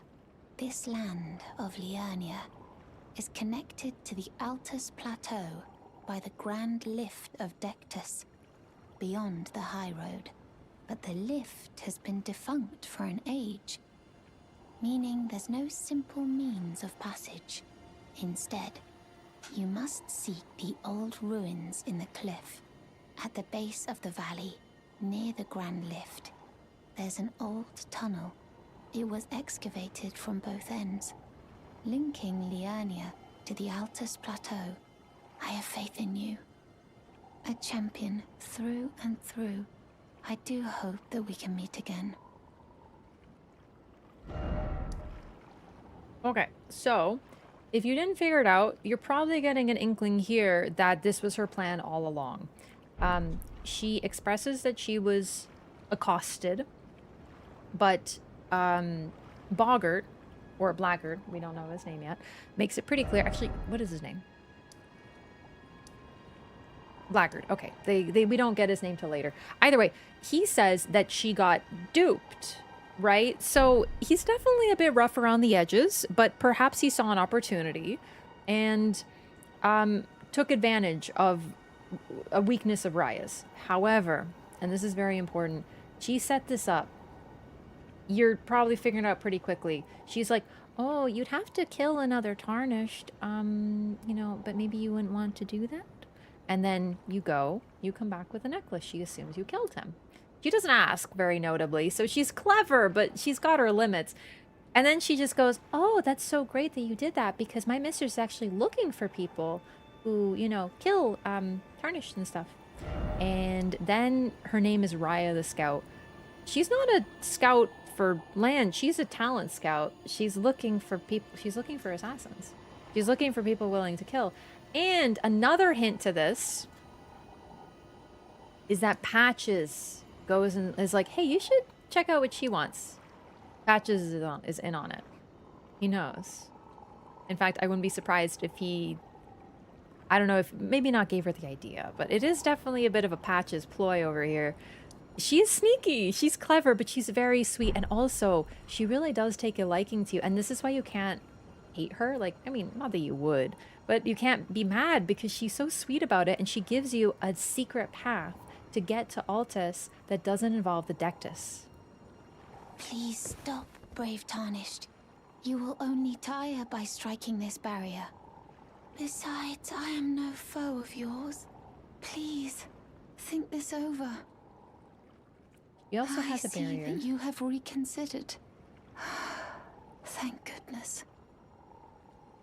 Seek the old ruins in the cliff At the base of the valley, near the Grand Lift, there's an old tunnel. It was excavated from both ends. Sorry, we've already seen this, so we'll skip this. But, yeah, she really is very earnest and very sweet. And we'll get to this, but she was sort of raised with a different sense of normality, so you can't really blame her for how she is. She's so sweet, though. I adore her. So that's Raya. That's Patches. Maybe, I don't think we can say that we helped her, but we will talk to him just in case. Yo, welcome. Don't let the Twitch chat bully you. They're just joking, okay? This is how we haze the newbies. Welcome to Patches Emporium.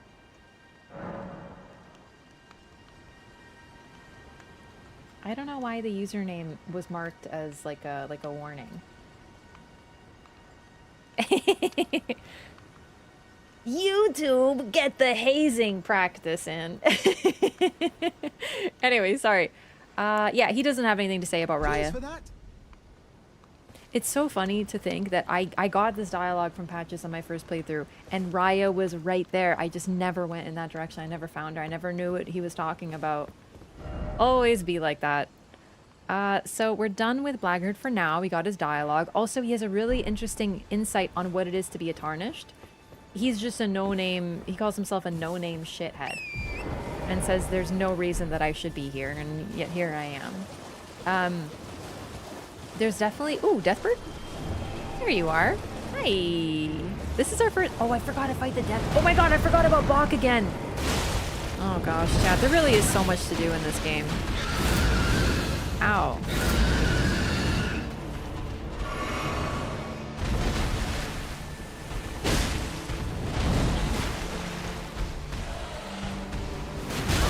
Ow.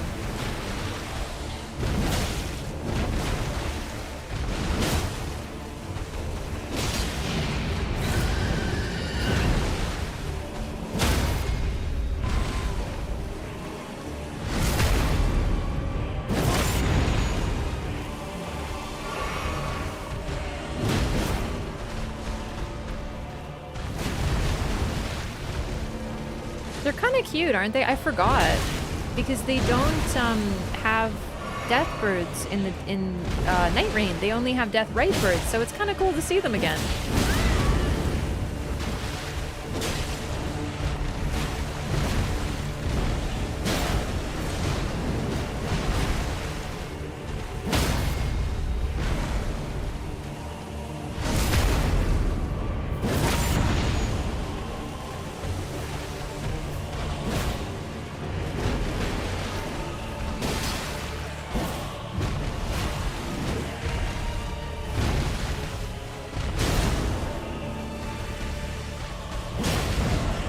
First time we've seen one of these. They are a nighttime only spawn, and they are very distorted. Fuck, I missed the last dodge. I clicked it, I swear. I think I was too slow. Unfortunately, as they're a nighttime only spawn, it means you have to reset time in order to fight them again. But they are very twisted. Like their bodies, their form is broken. They look like baby birds in their head, but they're so twisted. They have a strange tail. They are creepy. You get Sacred Blade? I did, now you mention it. Mayhap I shall make a little bit of a...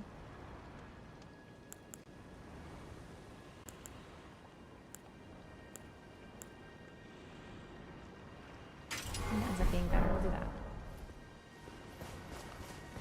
Is it a hook or a cane? A poker. It's like for a fire, like a literal fire poker, but it's twisted. Yeah, it's very cool.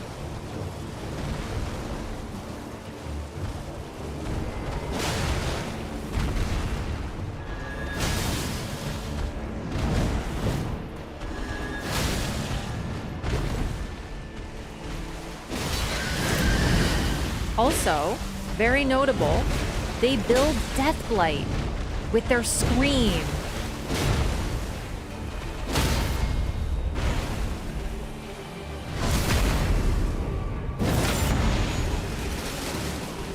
That you permitted this? Yeah, if you have a second light go, I don't know why that's happening all of a sudden. Oh, I got a little greedy, I will admit. I got greedy.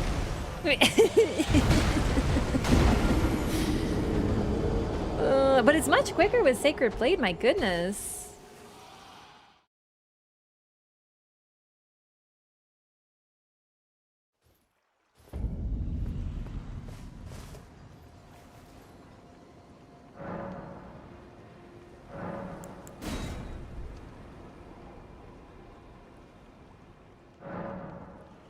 Okay.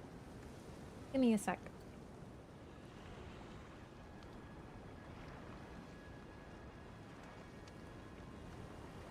Alright, I'm gonna turn YouTube chat back on. Once again, it'll be really easy to turn it off if needed. Oh, hopefully I can reset it. Give me a sec. I've never had to do this before, so this is actually a fun experiment for me. There we go. Alright.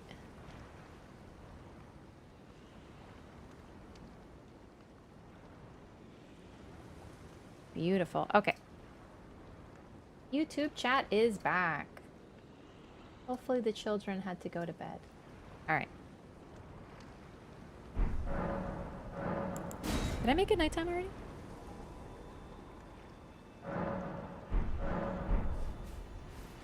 So, death birds look very twisted, and they also do death blight buildup. Death blight buildup. Death blight, like I said, we've seen it already. We talked about it. We've seen signs of it, but we don't fully understand what it is. But we know it's something considered unnatural.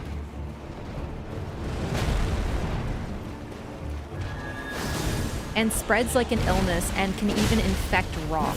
Something is very broken here. And it's even afflicting these things.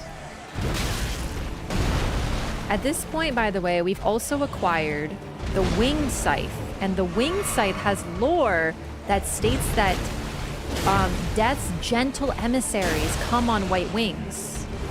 Now, of course, you might think angels when you hear that. But I think it's supposed to be these things. And at one point, they did not look like this.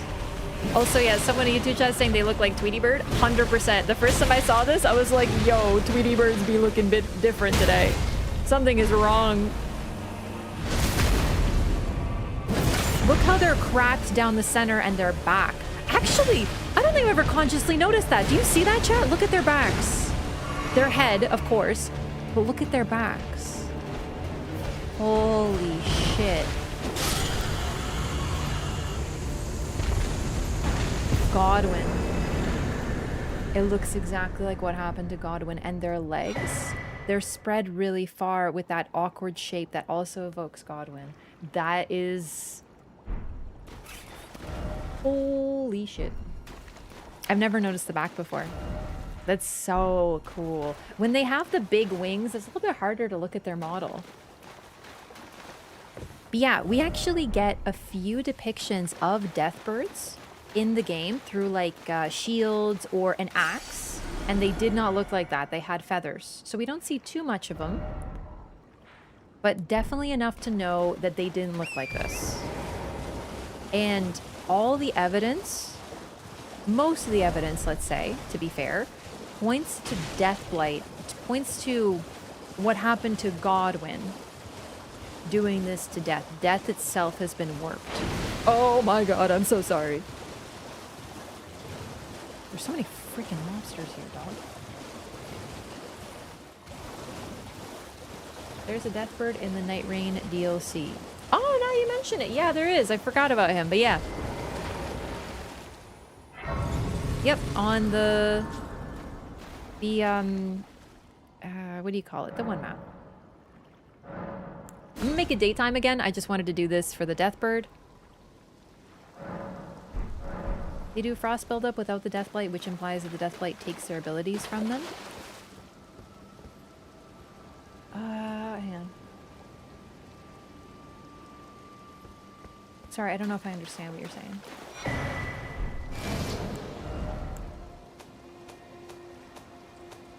Their weapon does frost buildup because it's Ghost Flame, but the Scream does Deathblight. That's their only move that does Deathblight, by the way, their Scream. Because I remember I was curious. I was like, do they do any Deathblight? And then I was like, no, they don't. None of their attacks do. And then the Scream. And I was like, of course. So Deathblight comes from their Scream as if it's a curse, but their actual tools and weapons do Ghost Flame damage. So they still have their abilities, although quite possibly they've been changed for sure, if that's what you're saying. Weakened, but they themselves have been warped. Of course, these death birds, just to be clear, they don't do frost because they're weakened. However, death right birds, which are the more evolved form of them, do still frost damage. Yeah. Never been hit by the Scream? Yeah, no, for a long time, I didn't think they did any Deathblights. I was like, okay, so something else converted them. No, they do Deathblight with a Scream.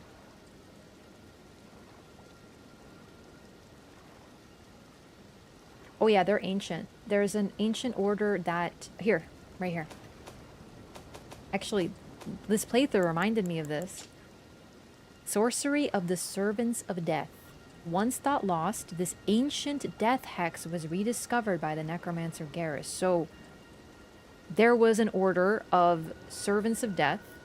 They had some sort of, well, religion. Because, and this is really cool, death sorceries require int and faith.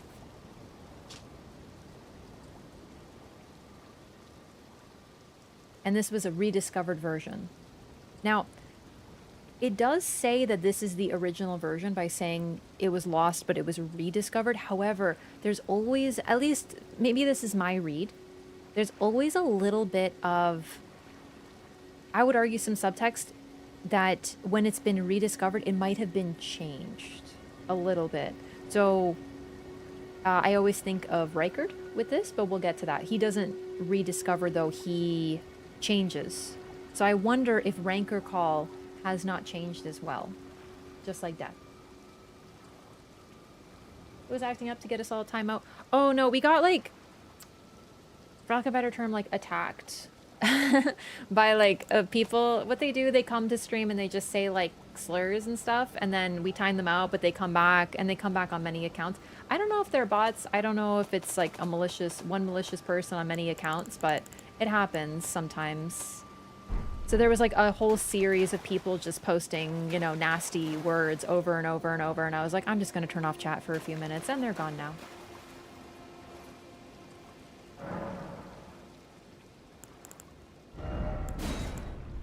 I'm debating. I think I'm going to grab this. I don't use the Wondrous Physic very much, but I mean, why not get some extra stats while I'm at it, even if it's one I don't use too often. Ah, I was going to read the map too. Yeah, basically a bot attack. Yeah, it happens. So, not too bothered. Fortunately, one thing I will say about YouTube, you can just turn off chat for a bit, so it's great. Imagine the effort. I know, some people really do have too much time on their hands, like... Okay. Anyway, map Liurnia East. The majority of Liurnia, known for its vast forests and ever-present fog, is sinking into a lake. The eastern coast is home to a high road running north and south. Map of Liurnia's northern region. The Academy of Rea Lucaria towers over the north, while at its base spreads the town built around it, now flooded. 2 high roads end their journeys here. You're not kidding. Like, this place is absolutely sunk into the water. There's not too much left here.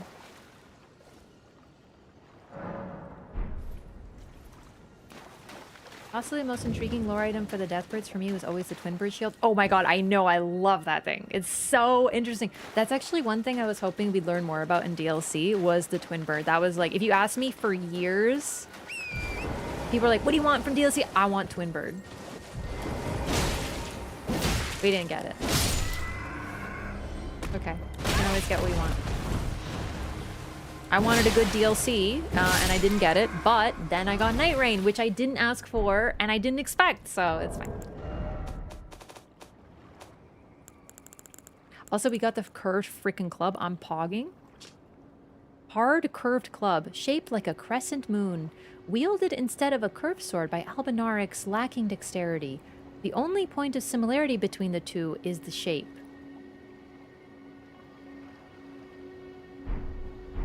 my god, that is so cute. So chat, Elden Ring, this is so redundant to say, but like, it's a massive game. And just for context, I have so many hours, but there are still weapons that I probably haven't read the lore of because it's an RNG drop from one random enemy, and I just never happened to get it. I don't think I've ever read that in my life because I don't think I've ever gotten the curved club. So these dumb guys aren't very good with their hands, so they just took a stick in the same shape of a curved sword and are like, aha! Oh my god, they're so cute! Still gonna beat them up though. Isn't Lake of Rot under Liurnia? That's a very, very insightful question. Let's find out later in the playthrough.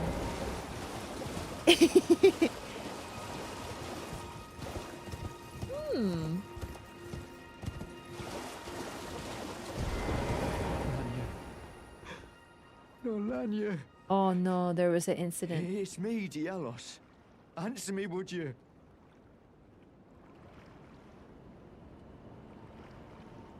Hello, friend. Tell me if you know, would you? The whereabouts of the hidden house of those despicable fiends. The recusants who hunt their fellow tarnished. They laid hands upon my servant Lanya, and I refused to let the insult stand. The tale of House Hoslow is told in blood. I, Dialos, swear to deliver the message.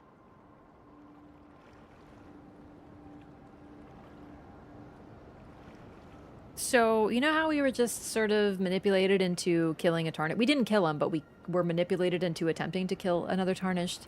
And then we find the dead body of the servant he was looking for, his childhood friend, Lanya. They laid hands upon my servant Lanya, and I refused to let the insult stand. The tale of House Hoslow is told in blood. I, Dialos, swear to deliver the message. Sag.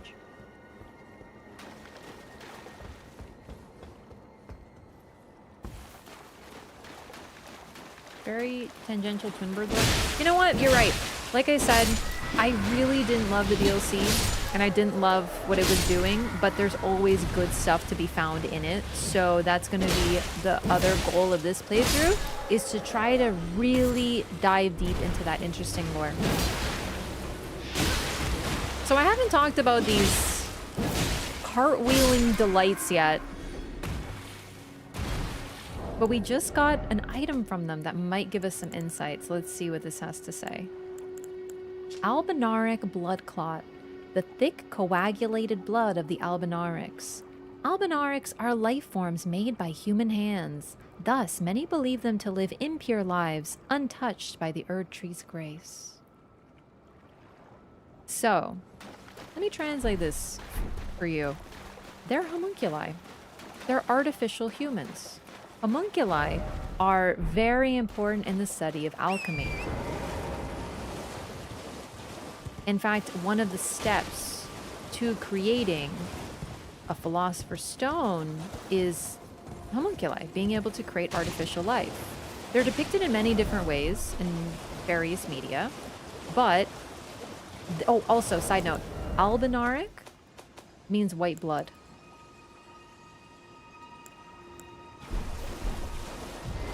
Albi as in white as in albino. And we see them. They're silver. White gold? Oh, is that what it means? I thought it meant blood. I don't know where the blood comes from, but... Also, if you notice when you hit them... Where's the blood? Show me the blood. One moment, please. Okay. Excuse me?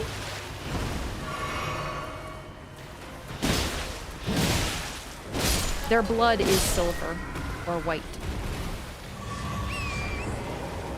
Auric as in gold? Aw, their name means white gold? I thought it was white blood. Aw. Emo something would be blood? Ah, fuck, I get my Latin confused sometimes.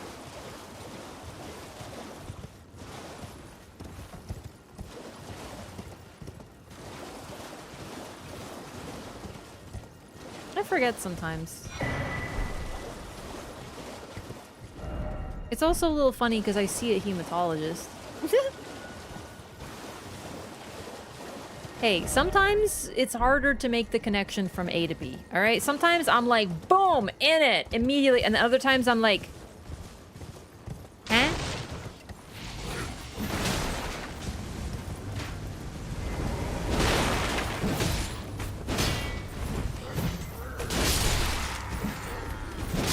I'm telling you, once FromSoft finally puts some lore into Polish and no, none of this Latin, none of this French bullshit, give me some Polish, oh, I'll be telling you all the words. I'll know all the words. But now, girl, which Latin you think I know?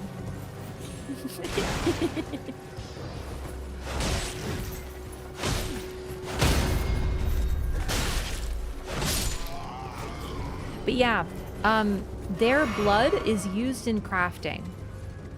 It's a little macabre because we use their blood for crafting, but they are looked down on, right? Impure lives and all that.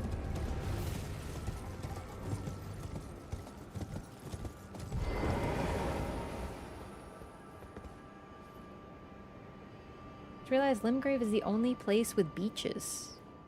Yeah. Gonna talk about any spirit ashes lore? You know what? I haven't gotten any spirit ashes in a while, so I haven't really been reading them. It's just a matter of if I find them, I'll read them and talk about them. But right now, we don't have very many. Please, I can read them. Your fingers, please, your fingers. Isn't even that much French in Elden Ring? I know. I'm just doing a bit. I remember when I was talking about E33 and I was like, oh yeah, sans, that means like with. And chat's like, no, it means without. And I'm like, fuck, 50-50 chance I got that one right. Anyway, sorry. I would also like to point out the hilarity of show hands. It's a great prompt. Oh, bless you.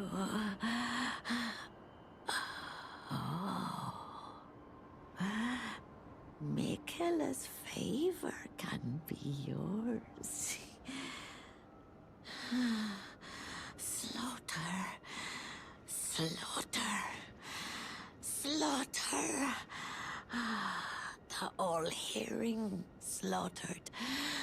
But alas, it was for naught. But all you need do is snatch it from the big pot. Pity the poor fool.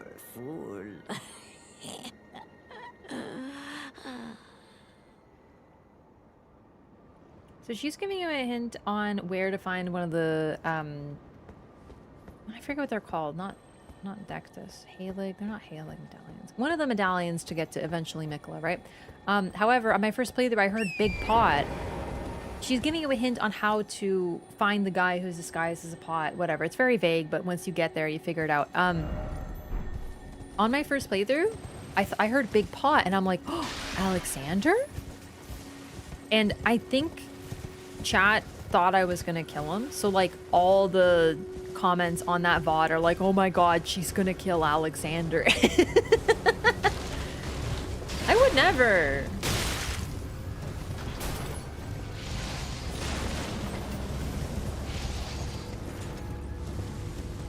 I didn't even think about it. I almost killed Selin though. Also, I'm gonna be very honest with you. How dare they? We're gonna go there now that I'm like talking about this, because that actually reminded me that I would like to do that. How dare they call that a big pot when Alexander exists in the game? Because at best, that pot's like 2-3 feet tall. That is not a big pot. Like, you can't put Alexander in this game and then tell me that is a big pot. Come on, be for real.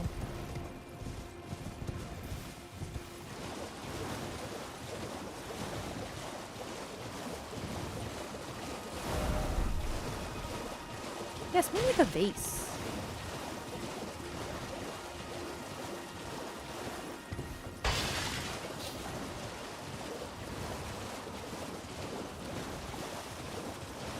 not real pot connoisseurs.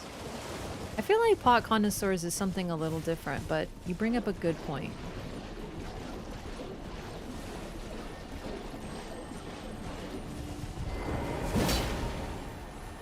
Alex is a jar though, not a pot?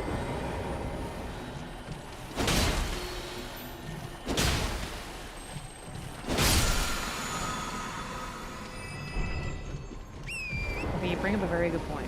I've been calling him Pot Bro for so long, I forgot that he's actually a jar. We have to fight our assumptions, chat. You see what happens when you get too accustomed to the discourse? You forget the truth of the matter. It's symbolic. It's true. Village of the Albinarics. It's either white blood.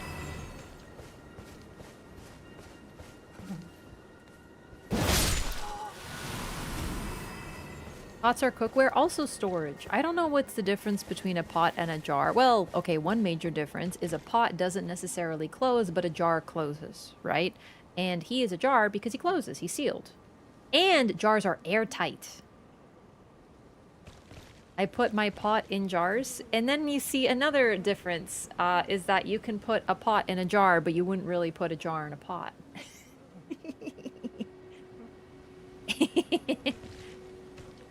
A jar, I would argue a jar doesn't have to be made of glass. Jar sounds like it has a handle? Not necessarily. A jar, no. I actually don't know any jars that have handles.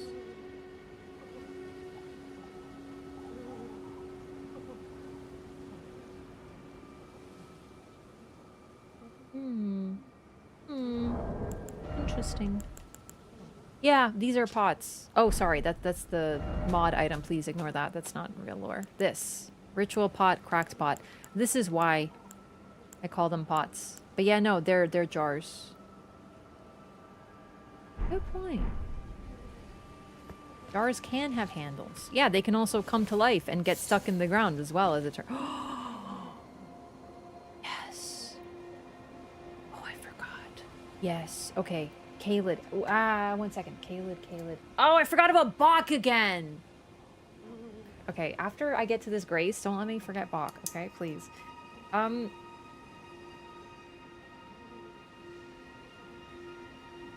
writing down things I need to do. Wow, that was the worst star I've ever done. There we go.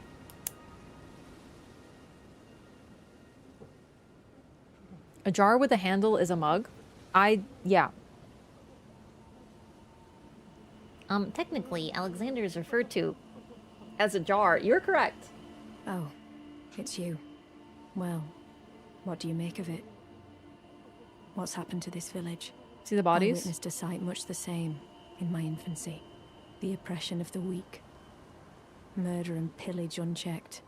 A waking nightmare made by men. Oof.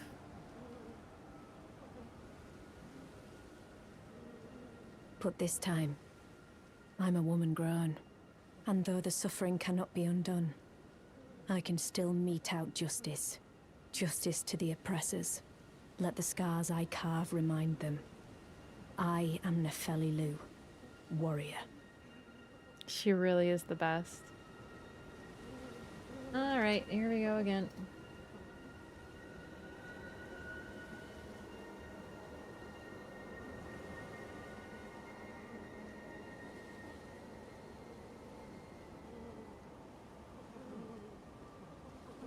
But this time, I'm a woman grown, and though the suffering cannot be undone, I can still mete out justice.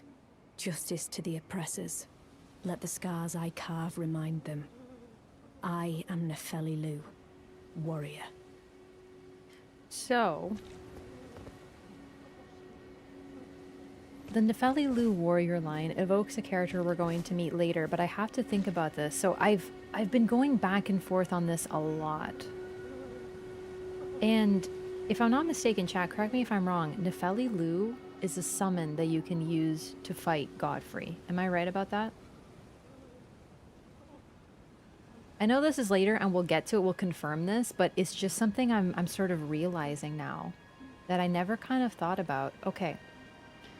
She is of the Lu clan, but she seems to differ very much from Horalu.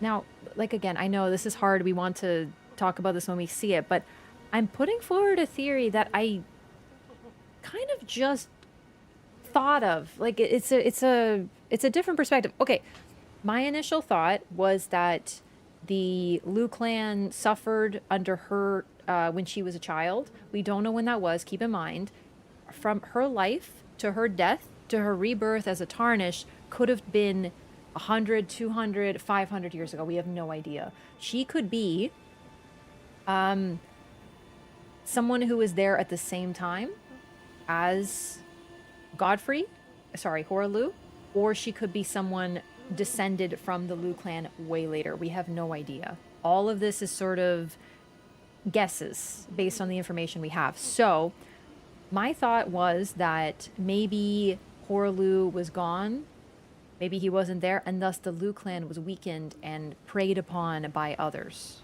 right? However, it's possible that Horalu was involved with this murder and pillaging, because if I'm understanding her correctly, she doesn't say that it was her people. She just says she witnessed this sight in her infancy. She doesn't say that it happened to the Lu clan. She just says she saw it. Is it possible that Horalu, being, of course, the chieftain of the Badlands, someone who believes that strength is more important than anything, killed people, and she witnessed it? And this is why she has such this complex for protecting the weak. I shouldn't say complex, not the right term, but she differs very strongly from Horalu, and I never thought of that. I always thought it was like, oh, maybe Horalu was gone, dead, the Lu clan was weakened over time. What if that's why? What if she saw him inflict violence and she hated him for it? And that's why she's so opposed to him. Because several things. Number one, she's a defender of the weak. She uses the same dialogue he does, evoking him. Same name, but she fights him. She is a summon for his boss fight way later in the game. Now, keep in mind, summon for a boss fight doesn't mean I hate you, I will put you down. It also can be seen as like an honor or a mercy to fight this figure. For example, Radon, of course, the entire festival, it's not like put him down like a sick dog. It's an honor to him. So maybe the idea of fighting him is an honor, but we never get to talk to her about it. So I can't help but find that to be interesting and significant. Yeah, I've summoned her for Godfrey. I don't do summons too often. I sometimes do them for lore, so I don't know all of them, but that one's a very interesting one. Wow. I never realized this. You see what I mean about like replaying being a way to recontextualize the lore that we already have? But this time, okay. And though the suffering cannot be undone, I can still mete out justice. Justice to the oppressors. Let the scars I carve remind them. She's so interesting. I am Nefeli Lu, warrior. It's kept ambiguous, but I will say that that is something really integral to Godfrey that I feel often kind of gets glossed over. To the people that he defeated, he would have been seen as a violent monster.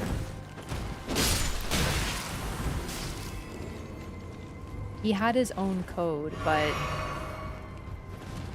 yikes.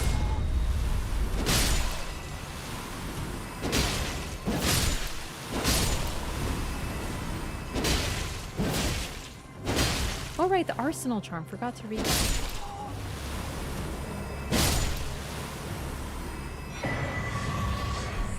Larval tear. Oh, that is an interesting item. Core of a creature of mimicry known as a silver tear, as much a substance as it is a living organism. Material required by the amber egg cradled by Renala, queen of the full moon, to birth people anew. Being born anew allows the reallocation of attributes boosted by leveling up. It's a respec item.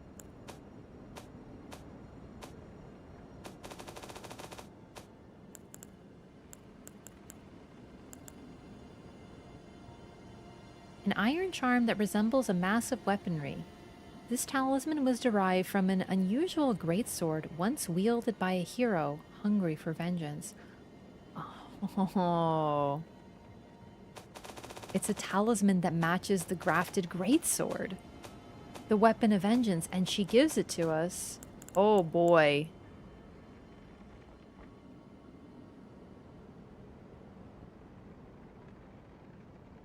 Also, once again, I know we talked a bit about the cycle of violence, but this is very interesting. A lone surviving champion from a country now vanished was so determined to continue fighting that he claimed the swords of an entire clan of warriors. There was one survivor, and he fought for vengeance. One survivor can be very dangerous.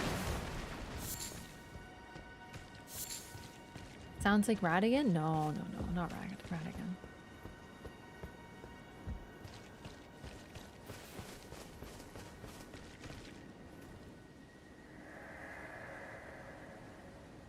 This village is done for.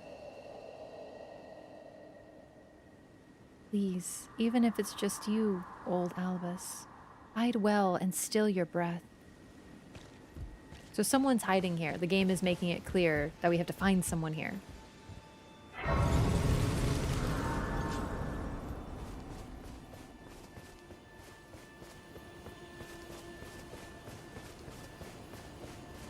Maybe the Lu clan was revenged upon to nigh extinction? Possibly. That's sort of where I assumed Nephili came from, was a weakened version of the Lu clan. But that's... Like I said, her speech can be written either way.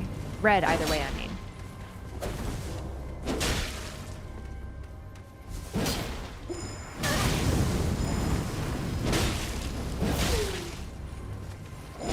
Shit.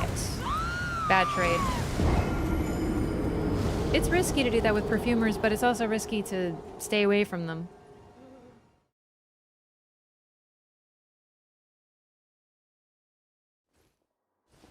Oh yeah, perfumers kind of suck low-key.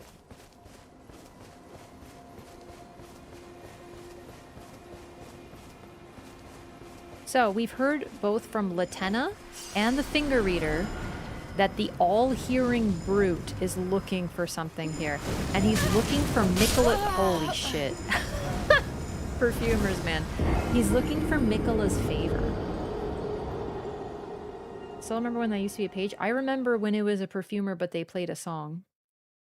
They used to play a flute. I don't know why they changed that. I kind of liked it.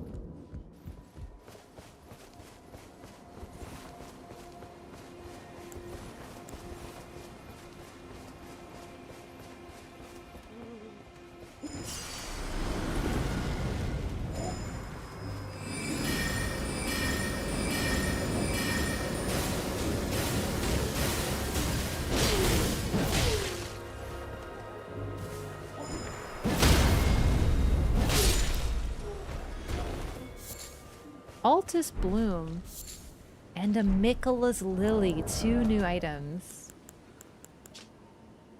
A gold-tinged flower from a succulent plant that blooms on the Altus Plateau, said to be a funereal flower in an era long past, before the Erd tree grew.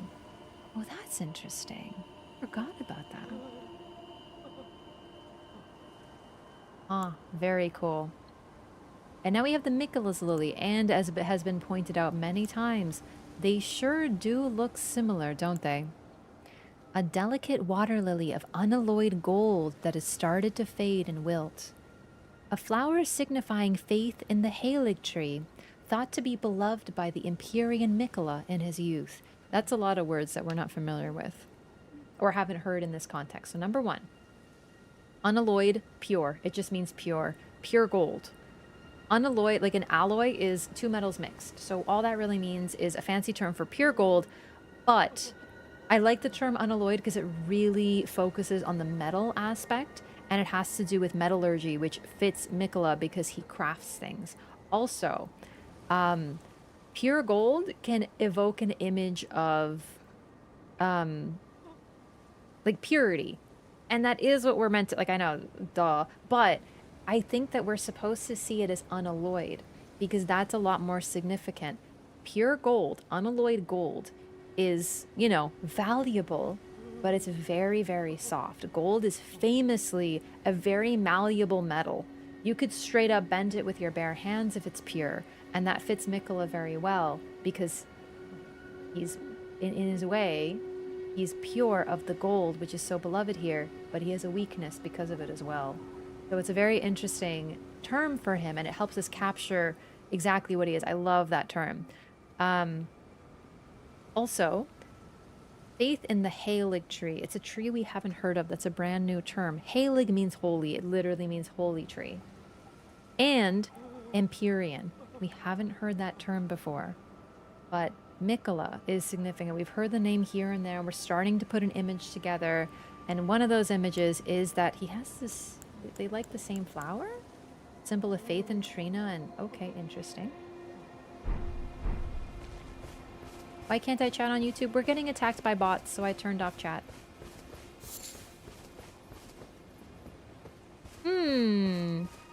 Nothing suspicious here. Surely not this pot that's very notably lit up.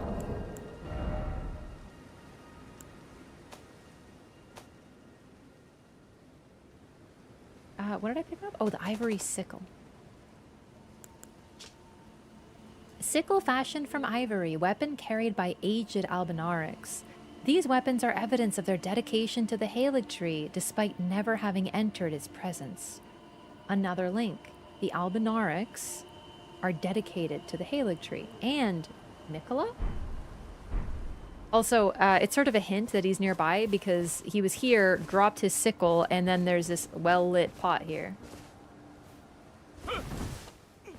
Please, no. Dear me.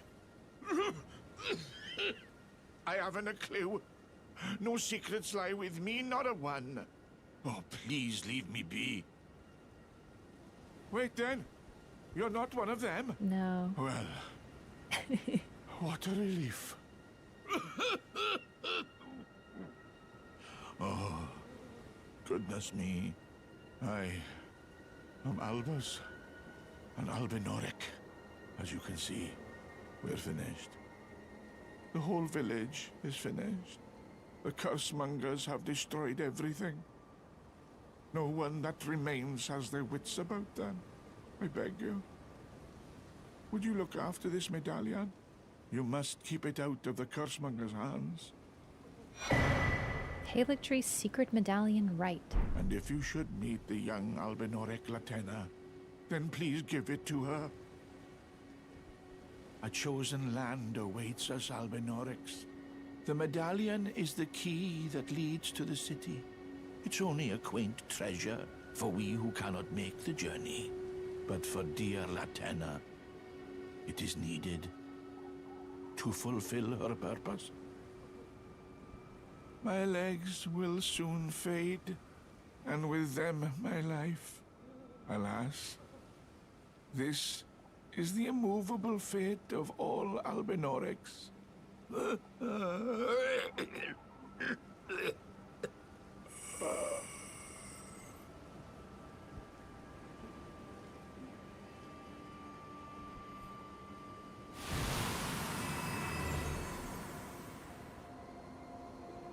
Dang, that was fast. He's not kidding about his legs will fade and then his life. Cursemonger is an interesting choice of words there. Yeah.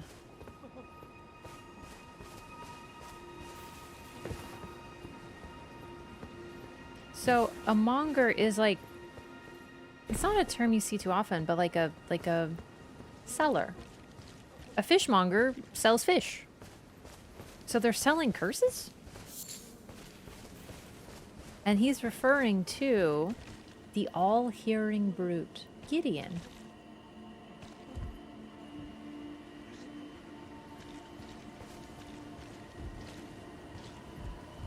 Selling isn't even the right word. It's just the one that comes to mind because it's not really a word we use anymore. But yeah, warmonger, they seek war. Maybe they seek fish?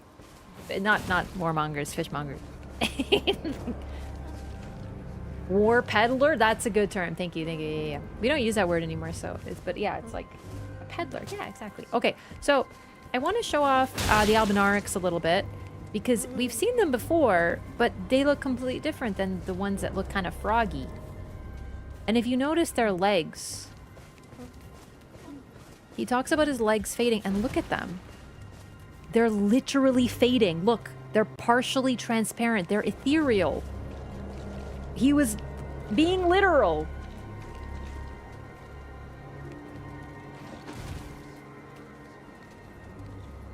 So these guys who can barely crawl around and their legs are becoming like spirits are very different than the ones we saw before, but they appear to be more intelligent and able to communicate.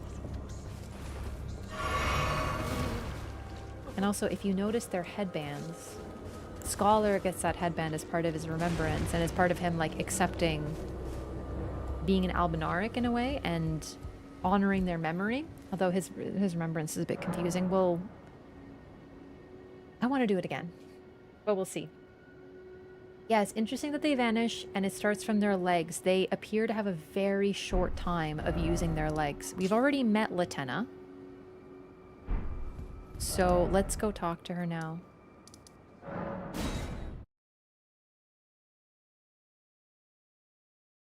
Dissolve when killed. Ah, good point, yeah. I told the all-hearing brute already that I possess no such medallion. Or have you come to take more from me? Was my other half not enough? Show the secret medallion. Oh.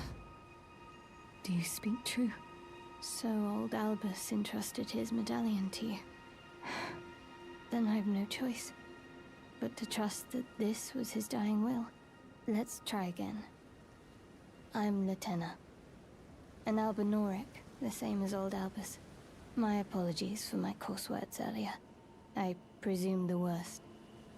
Seeing that you're another tarnished like that all-hearing brute, I hope that you will forgive me. The medallion's better off in your hands anyway. Would you consider doing me a great service? I must go back. There is something I must do, even if I must say farewell to my wolf Lobo. Will you show me the way? To the land of Miquella's Halig tree. If you accept, I would gladly apprise you of the whereabouts of the medallion's other half. Say no. Well, I understand. You must have your own duty to fulfill. But please, allow me to say my piece. Even if you cannot take me, old Albus wished I relay to you the following. The other half of the medallion can be found beyond the Forbidden Lands, north of the Erdtree, in Castle Sol, on the mountaintops of the Giants, accessible by the Grand Lift of Rold. She's so sweet. Even if you refuse, she still gives you the info. If you seek the other half of the medallion, they say it's beyond the Forbidden Lands, north of the Erdtree, in Castle Sol, on the mountaintops of the Giants, accessible by the Grand Lift of Rold. Hear her request after all. My thanks. You'll lead me then to the land of Miquella's Halig tree. Farewell, Lobo. My faithful wolf. My better half. I will go with the Tarnished, so that our journey will not have been in vain. Forgive me, Lobo. Aww. Latenna the Call Albinoric. upon me when needed, and I will fight at your side. He's just having a nap, chat. You'll be okay. Wonder where there are red Albinarics in Moog's place.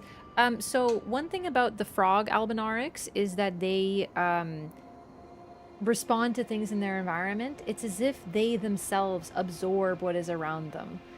So they don't seem to want to, but they consume the cess blood by proximity and thus get changed by it themselves.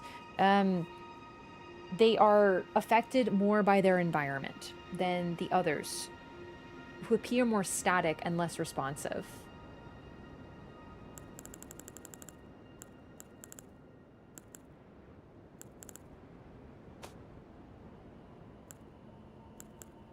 So Latenna, she's a bit odd. We haven't seen anyone like her before. If you see her, she has this wolf.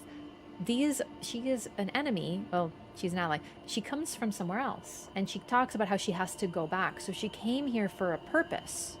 She was looking for something. Summoned spirit of Latenna the Albinaric, a rare case of one who chose to become a spirit voluntarily. Latenna was renowned as a deft magic archer, but having lost her beloved wolf companion Lobo, she cannot move from the place where she was summoned. She is a wolf rider. That's how she gets around, so she can't use her legs, just like the other Albinarics who can't move. But the reason she's unique is she came from the place she's talking about to the north, but she came here for something else, probably looking for the medallion part. One item mentions Albinarics casting spells using their innate arcaneness. Ah, that's interesting. You got to pay attention to the spells that they use. I actually don't think I've seen this animation, or I might have seen it, but it's been a long time. One of the Albinarics lifted the ripple axe and blew into it, and frost came out of it. That's a very interesting spell to be cast via arcane, but I've never seen them do that. This was one of the frog ones. So we'll pay attention to, you know, what's around, like what they do.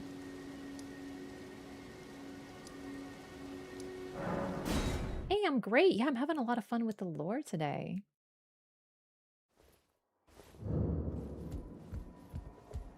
Similar to the Zamor? Sort of, but the Zamor... Actually, now you mention it, I wonder if it's not the same animation. Yeah. Oh, I'm going the wrong way. Oh, God. Okay. I slipped.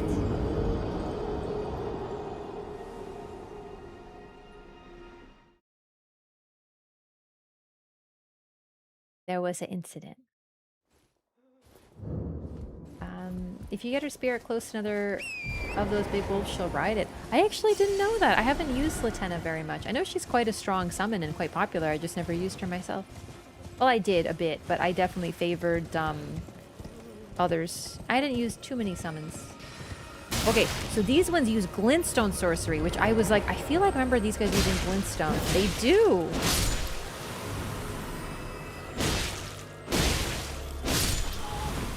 That's very interesting.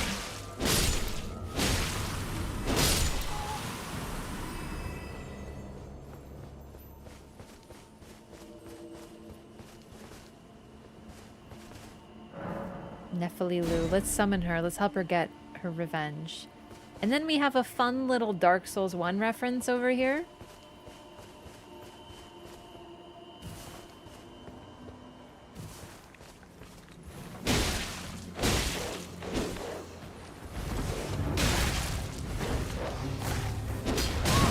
Oh god, that hurts real bad.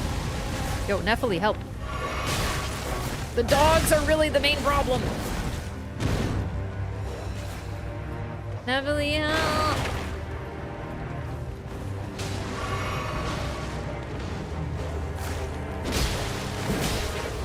Except, I believe there's 3 dogs.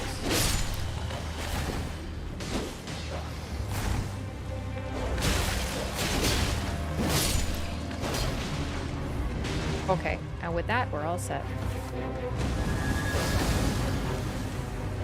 Oh my god!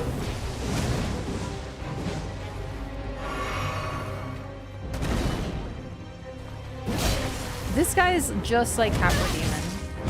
The moveset is pretty much the same. But this is an Omen killer, a new enemy we haven't met before. We've heard of the Omen in brief, but we don't know very much about them yet.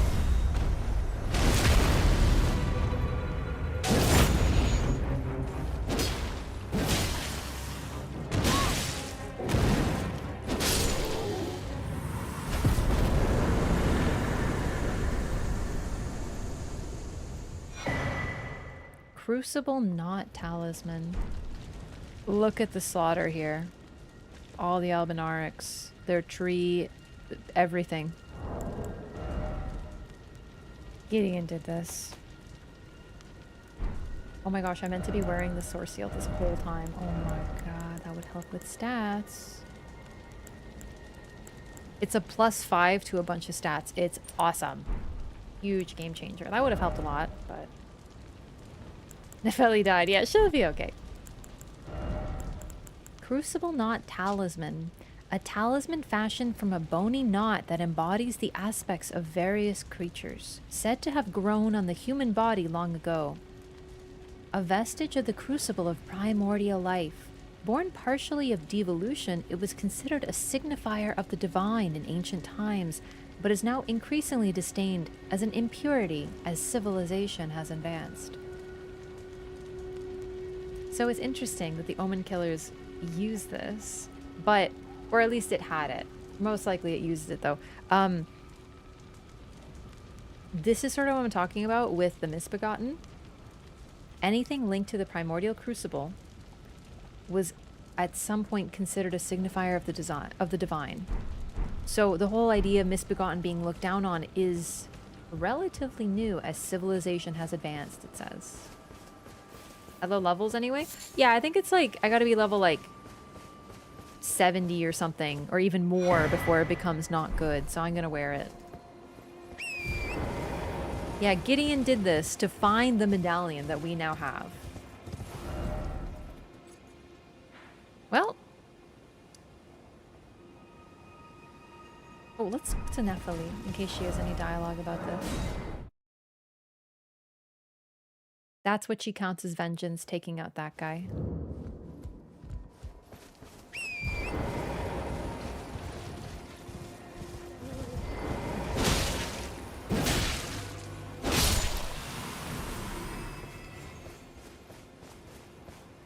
Okay, she's not here.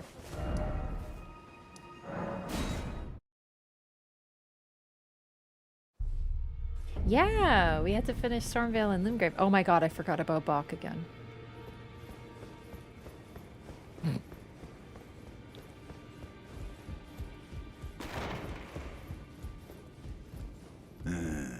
You. What is it? We can't even confront him about it.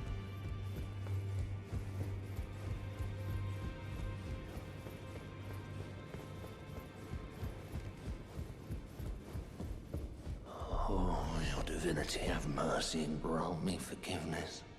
The road is yet long, a god is not easily felled. But one day without fail you will have your wish. So please grant me forgiveness, Queen Marika.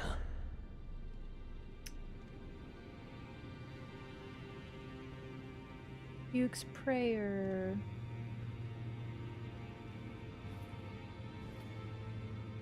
Huh. You, is it? I didn't notice you there. I'll be doing my job, same as ever. Just So lay out your sad. arms. About prayer. Those words were not meant for you. I may be prisoner to you, tarnished lot, but my prayers are mine, and mine alone.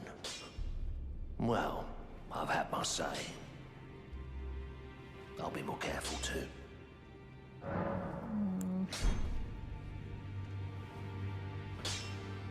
I feel like a lot of people get that dialogue and they think it's like he's begging for forgiveness, like cowering in terror. And he does use the phrase, the sheer terror of her, and I get why people come to that conclusion, but with everything we know, I see that in a very, very, very different light. I think he's asking for forgiveness because it's been a long time.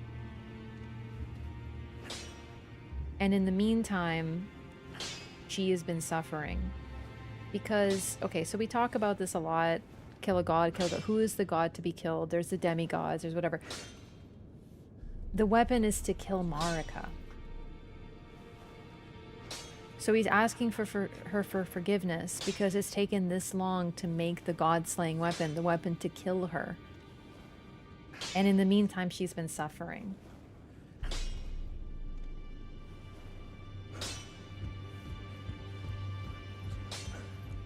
And I think that's sort of why I feel Hugh doesn't get the credit that he deserves, because he's such an interesting character. He's not doing this because he's not cowering in fear, like being a big baby. Like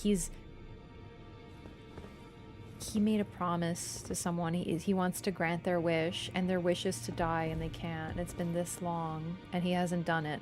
He's a prisoner to us Tarnished because the Tarnished are the ones who were supposed to do it, and they haven't. So until a Tarnished can get it together and succeed, he's trapped there.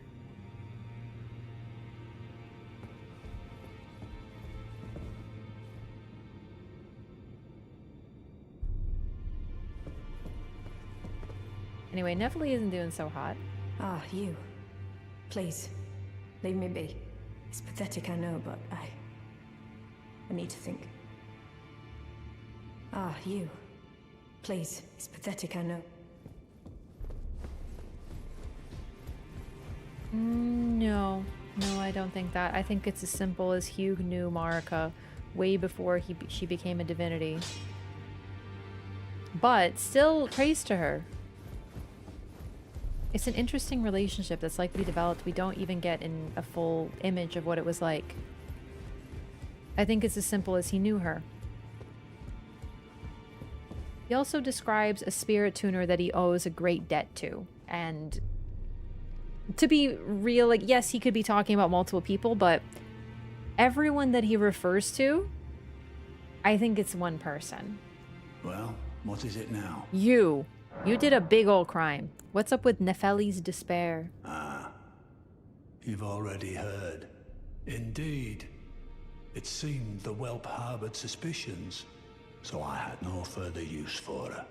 Honestly, what's a man to do? A determined plebeian is more wicked than an omen horn, quite frankly. I suspect that's just what the Queen wants. A dose of ambition to incite the Tarnished. Bro sucks. He can't even pretend to be bummed or care. He's just like, yeah, Nepheli figured out that I'm a prick, so we're done.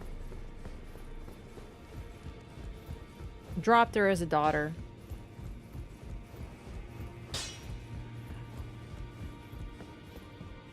Yeah, we talked about it at the start of the stream, the significance of eye color, but he talks about a spirit tuner with the same hue of eyes as Roderica. In other words, someone that did not have grace in their eyes. And if he isn't indeed talking about Marika, this would have likely been before her rise to divinity. We'll talk about this though, because there's a lot of questions about the early time. We don't know that much about Hugh. He doesn't give us that much information. But there's a lot of questions about these characters' past. We only get snippets of them.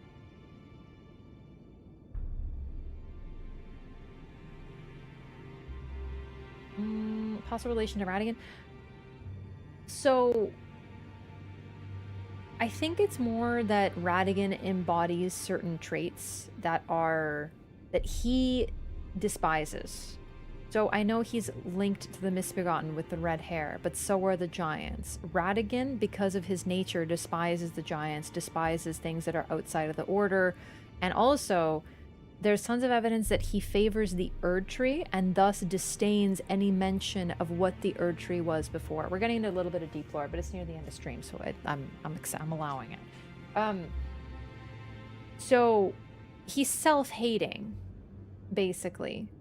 So as a result, I don't think it's so much that he created the Misbegotten, so much as the Misbegotten share the same traits that he does, if that makes sense. Hugh's chains, we talked about it, but he is a mental prisoner. He is a prisoner to a wish he would like to fulfill. Because remember, later in the game, when his chains are gone, he doesn't leave. He continues to fulfill his purpose, because that's all he wants.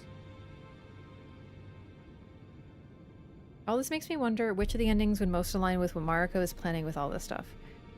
Well, that's a very interesting question, but what she was planning, really, is most likely just for someone else to take the reins, preferably one of her children, because a monarch cannot rule forever.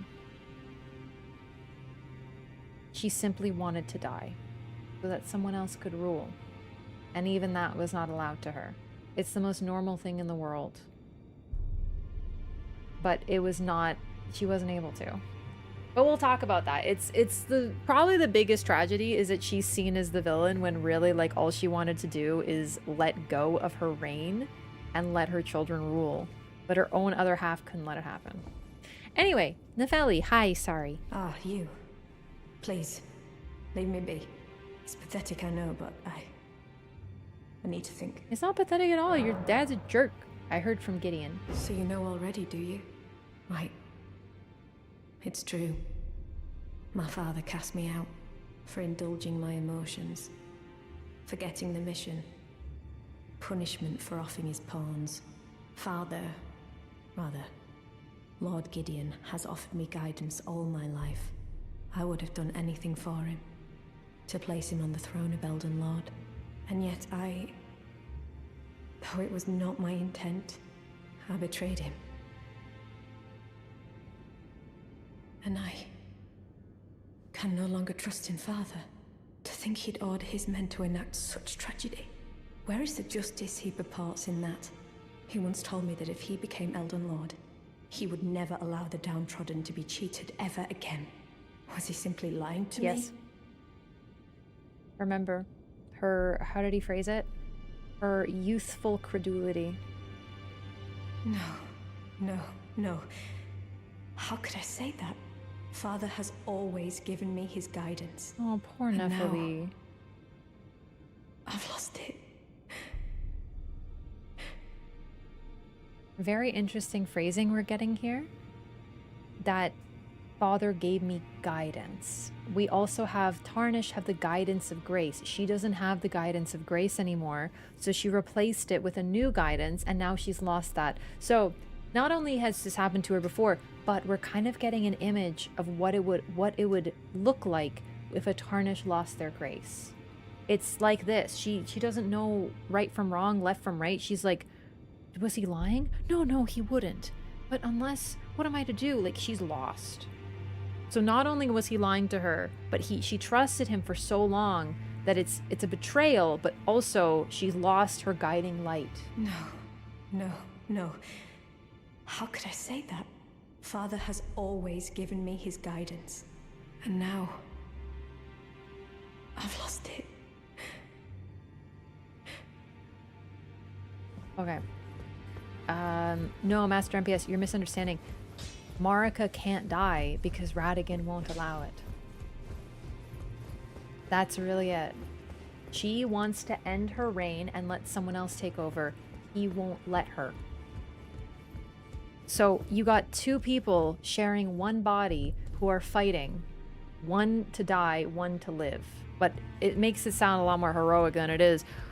That's the problem. He wants to rule forever. It's unnatural. It's not good. So that's the whole issue. Is that, oh, she could just die. She can't. She's been trying. For like thousands of years, she's just been trying to die so that someone else could take over her rule. And she can't. And that is the biggest lore thing that I realized while playing Night Rain, and I want to add to this playthrough. That is the real endgame. We are sent here to kill Marika by Marika. She's had her rule. It is the most natural thing in the world for a monarch to give it up to the next generation. Normally, by dying. But what do you do when you realize, oh shit, I can't die, and my other half won't let me? That's what she's been trying to do all along. No, it wasn't the balancers that revealed it to me. It was just playing Night Rain. It was just like a eureka moment one day when I was doing a run. Balancers did help. Balancers definitely added to it. But it's more like, you have to remember lore is alive. Someone's asking me how long it took me to memorize the lore. Well, I just kept playing this game. I've played it so much. So it just... At first, you play through, you get what you get. You play again, you get more. And eventually you think about the same thing from a different perspective. It's like looking at this little lip gloss. If you look at it from the front, you see Cinnamoroll's face. But if you look at it from the back, there's like some text on it. So I've looked at this, and I've looked at it from this angle, and this angle, and this angle, and this angle, and I keep on spinning it. And it looks different from every angle. That's lore. So it's just been like a project of all these years of playing these games, of doing lore live with the community. We all discuss, we think about things, and eventually I've now cemented what I think are my main theories. I still have questions, I still have things I want to uncover, but that's it. So we'll get into this. If you're like, okay, but what are you talking about? That's, I know. I'm like I said, I'm trying to keep it steady, but a little bit of late night final lore.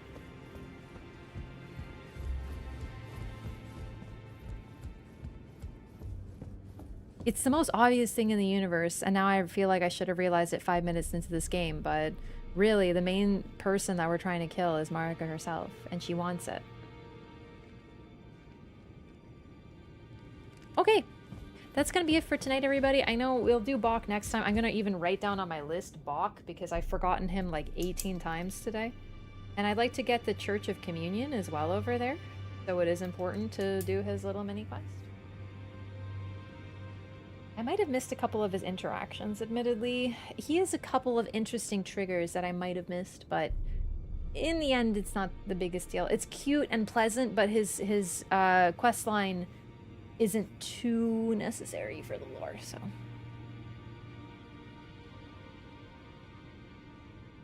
Night Rain definitely helps return to Elden Ring and appreciating the lore. Yeah, it gives us a new avenue to look at lore and to study, and it's so neat. Yeah.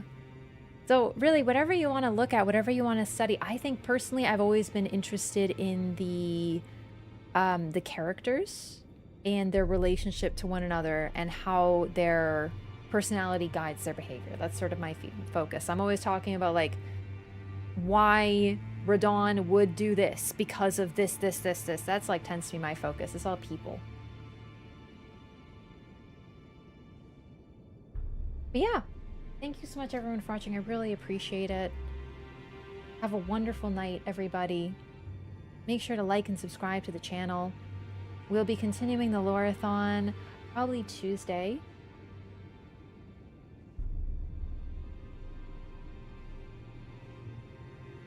Thank you for the links, Lyco. Feel free to join the Discord. We have a lore discussion channel. We've been pre-gaming lore. I love that phrase. Whoever said that in the Discord, that was so funny. Yeah, thank you so much, everybody. Hope you're enjoying the lore as much as I am. We've already thought of some new interesting things. I've remembered some stuff. It's super cool. Never given credit for anything. Oh, was it you? Yeah, tons of lore spoilers. Next time we'll be doing Liurnia and some Caelid, probably splitting in both directions. Hey, it's great to have so much lore discussion. In the end, of course, this is focusing on... I'm trying to present the information from all angles. Of course, I'm going to miss stuff, but I definitely am focusing more on, like, my perspective naturally. But that's why I like having folks in chat. Everyone has a different thought. Everyone comes to a different conclusion from the same information, but that's part of what lore hunting is and why I love it so much. Yeah. Take it easy, everyone. I'm so looking forward to getting deeper in the game. Good night, everybody. Catch you next time. Peace.